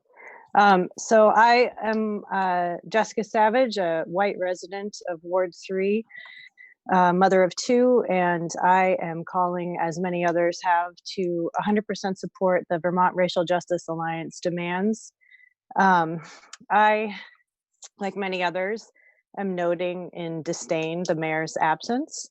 Tiring though it may be to do so, it is in fact his job to listen to the people of this city. And I want to thank the city councilors who are actively listening tonight. The mayor's budget proposal related to the Burlington Police Department ignores the Racial Justice Alliance's demands. It shuffles money around without much impact, seeking out data and studies, which, while they might be important, are tone deaf to this moment. The Queen City is crying out in pain.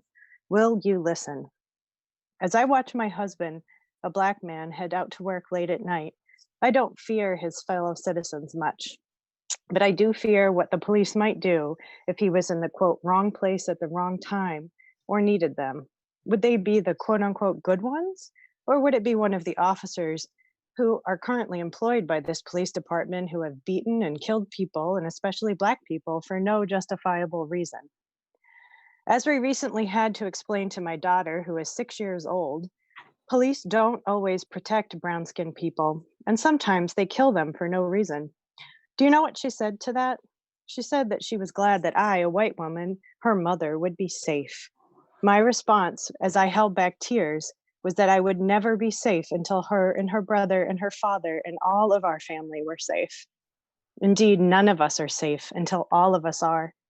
Those entities that we give the power to enforce laws must be invested in all of our safety, even at our worst moments. Can you imagine how proud we could be of a city that made a solemn oath to make that a priority in our budget, our laws, our policies, and our practices? That is what is being asked for right now. Pause business as usual until the healing and restoration work that needs to be done is accomplished. I thank the City Council for listening to us, and I yield the rest of my time. Thank you. Our next speaker is Rex Dazzle. Rex, I've enabled your microphone. Thank you, counselors and speakers, for your time and presence. My name is Rex, they, them pronouns. I'm a resident of Burlington, Ward 7. I'm a white, queer community healer standing in solidarity with these demands. To Moreau, may you revisit this footage. If you've been paying attention at all, integrating this information at all, you cannot deny that this system is long overdue for radical change. You cannot deny the evidence of Coro, Campbell, and Belavance's histories of violence. You cannot deny the immense public support of the immediate adoption of these demands from the Vermont Racial Justice Alliance. Spelling it out, concrete actions you can take right now.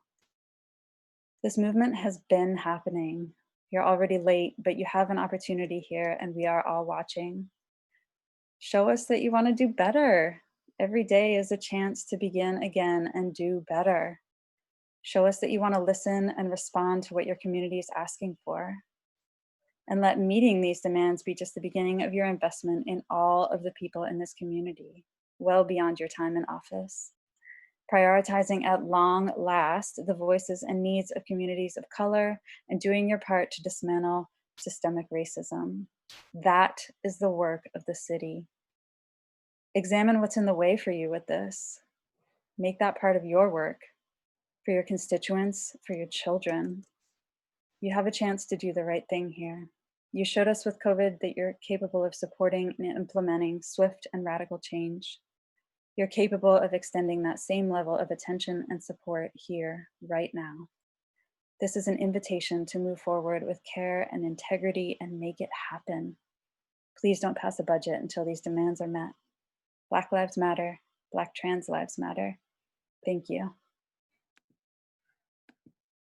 Thank you. Our next speaker is Hannah Yates. Hannah, I've enabled your microphone. Can you hear me? Yep, go ahead. Cool. Hi, my name is Hannah. I am a white resident of Burlington, and I stand by the demands of the Vermont Racial Justice Alliance.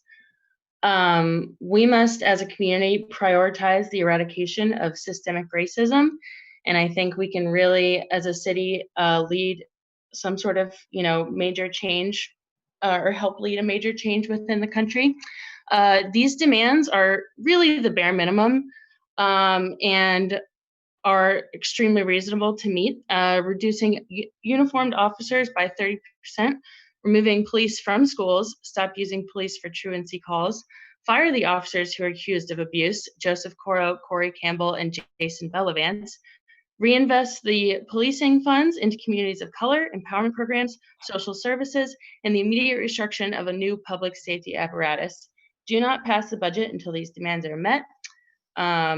It's pretty crazy that the mayor has already signed off and decided not to listen. So if he's listening to this, we'll remember when he's up for re-election. I yield the rest of my time. Thank you. Thank you. Our next speaker is Cecilia Giordano. Cecilia, I've enabled your microphone.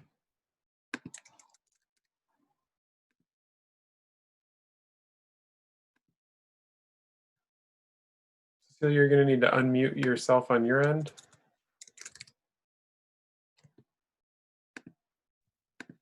Hi, can you hear me? Yep.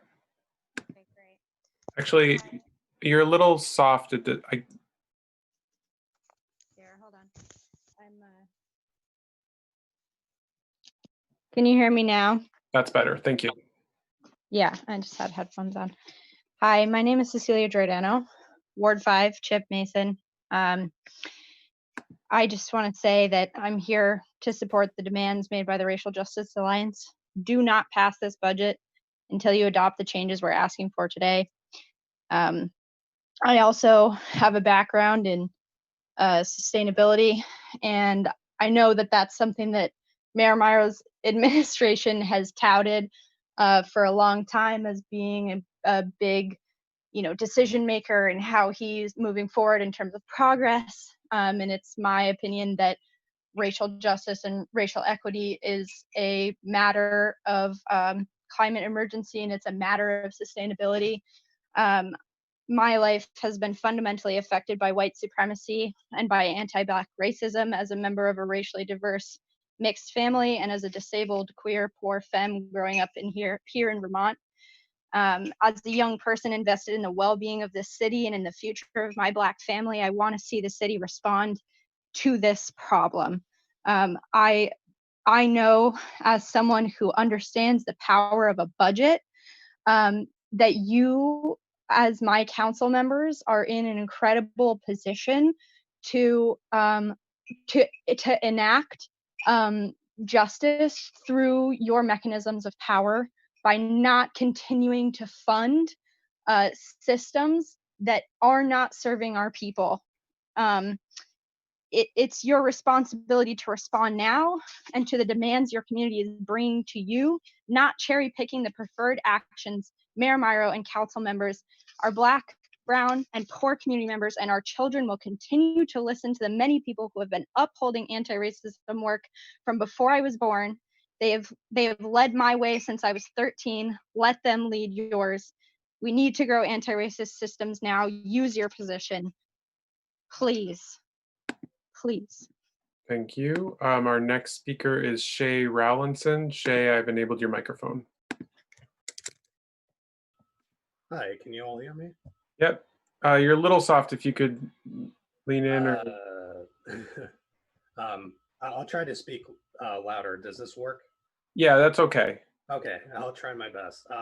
Thank you everyone for being part of this meeting tonight. I really appreciate you all taking the time to host this meeting. I'll introduce myself. I'm a white male resident from Ward 1, and I'm speaking to you all tonight with a heavy heart, unfortunately. The repeated tragedies occurring nationwide and within our community have left me frustrated and concerned about the safety of our society and the uncertainty of our future. They also remind me of many times I found community members' lives derailed or stuck in limbo due to a lack of support or an adverse effect from specific policies. While I strive for safety in our community, I have continued to witness and question how these atrocities have failed to stop despite our efforts to respond. As a result, I believe now is a critical moment for our society to change. I am requesting you heed the Vermont Racial Justice Alliance's requests to reallocate funding to where it is needed most within our community. Small businesses owned by people of color, the racial equity, inclusion, and belonging function, an Office of Equal Opportunity and Social Services, Mental Health Services, and Educational Services. We must stop using police for truancy calls and behavioral needs within our schools when these situations may be better managed by other occupations. Also, I just wanted to ask all Burlington police officers and officials, including the mayor who may or may not be here, how can we trust you when we allow unprofessional and abusive officers, Coro, Campbell, and Bell Vance to avoid consequences for their actions and remain on the force or get away with, I don't know, slamming a man across a concrete wall and suffer a brain injury? I want you all to think about that. If you all believe you can reform, and I really want to believe you can reform, please show us honest commitment. Please wrap up. To that improvement. Thank you very much for your time. Thank you. All right, our next speaker, I could not find Audrey Clayton or the person who signed up as just Josh, but I do see Tom Proctor. Tom, I've enabled your microphone.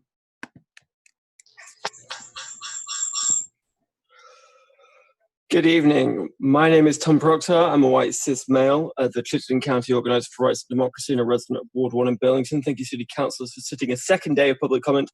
I'm sure it won't be the last. After a week of hundreds and hundreds of callers ringing in from everything to the Financial Committee, to the Police Commission, to the City Council meetings, the message from the people of Burlington has been strong and decisive, but the response from the Mayor has been woeful. He should be ashamed of the milquetoast, neoliberal, limp, and frankly dangerous response he has offered the citizens of Burlington after hearing very specific demands from Black leaders and echoed by hundreds, if not thousands, of others. It is also no surprise that he chose to leave the meeting last night and tonight before the meeting concluded, abdicating his duties as a mayor and ignoring the loud, united demands of the constituents are asking for, and leaving the city council colleagues to do the hard work. Leaving a meeting early is very on brand for a man that would rather meet his moment in history, would rather pay an analytics consultant to handpick the numbers that will back up whatever he plans to do anyway. Is the mayor chooses to listen to the power brokers like one of his many chief of police over citizens, superintendents over teachers and students, and amenable handpicked BIPOC groups over the Vermont Racial Justice Alliance.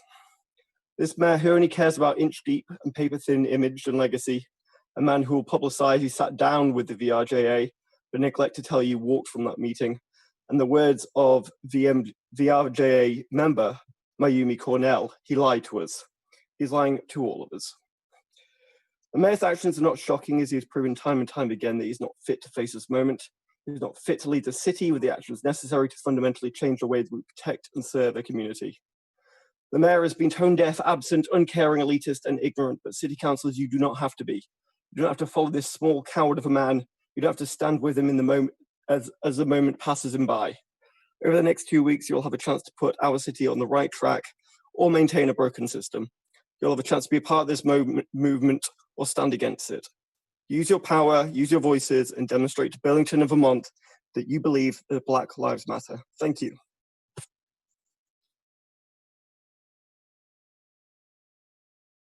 Our next speaker is Elena Feinberg. Elena, I have enabled your microphone. Can you hear me? Yep, go ahead. I am a white resident of Burlington Ward 3. I'm speaking in solidarity with the demands of the Vermont Racial Justice Alliance to defund the Burlington Police, remove cops from schools, stop using them for truancy calls, reduce uniformed officers by at least 30%, fire officers Coro, Bellavance, and murderer Corey Campbell immediately, stop protecting them, reallocate funds to communities of color, social services, and the immediate restructuring of a new public safety apparatus. These demands are not radical, they are extremely reasonable. Anything less than meeting all of the demands in Operation Phoenix directly reflects to our community as well as to our country just what Burlington is committed to. Will you continue to uphold and perpetuate white supremacy and violence, knowingly failing your constituents and actively endangering our community of color? I would also like to acknowledge how wildly inappropriate it is for the mayor to assert he knows better than our BIPOC communities what is necessary. It already speaks volumes that he thinks he doesn't need to be here. Trying to sidestep the Racial Justice Alliance to find other people of color to endorse his plan was underhanded and does not inspire confidence. At the beginning of this call, the mayor said he wants to make meaningful change and he hopes we can trust him. Give us a reason to.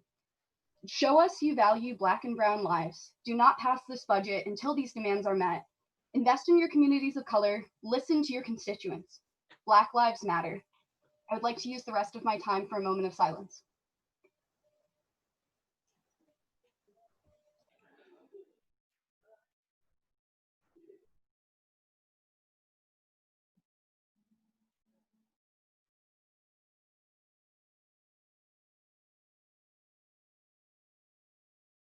Thank you.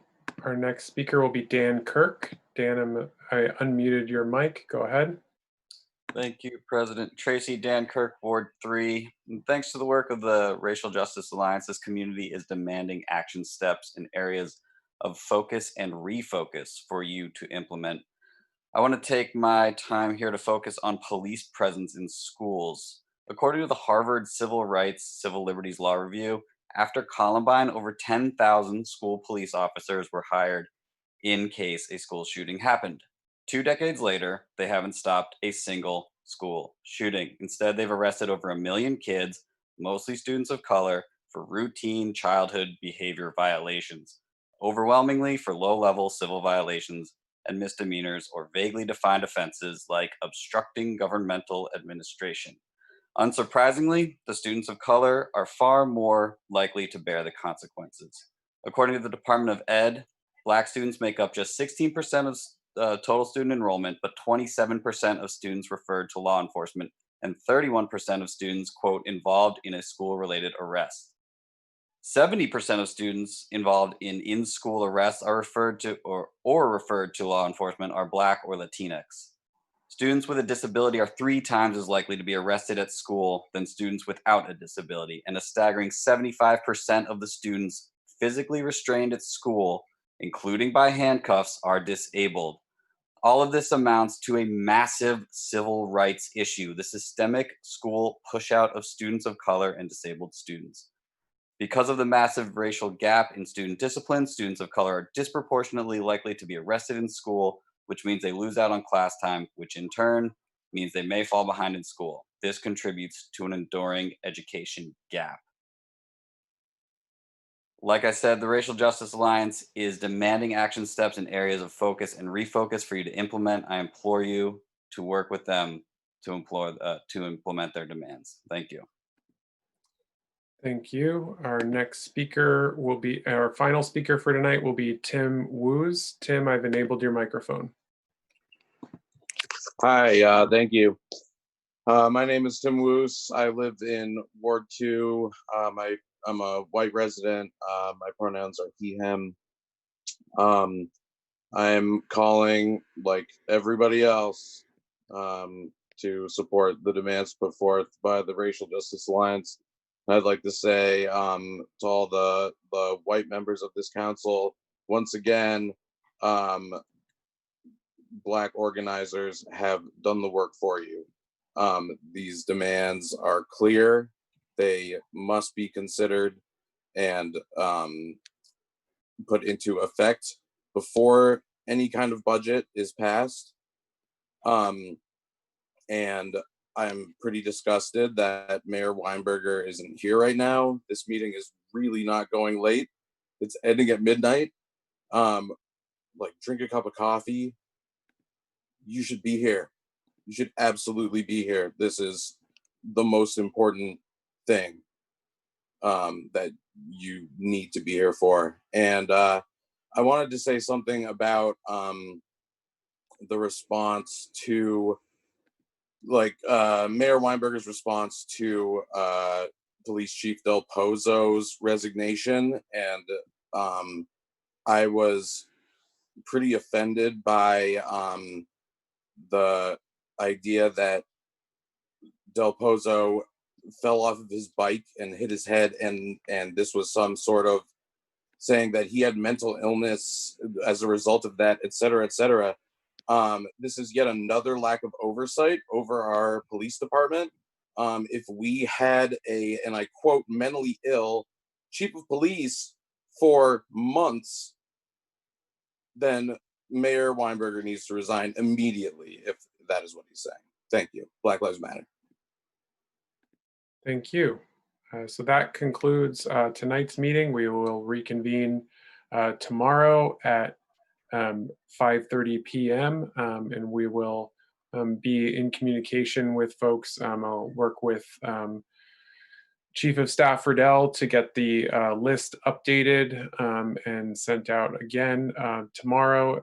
So hopefully we can get that out for folks so that you can have an idea of where you stand in the queue. We did get through quite a few people today. And like I said, for people who we did call last night and then again tonight, we're gonna have to move on because we've tried twice. And so we'll keep moving with the list tomorrow.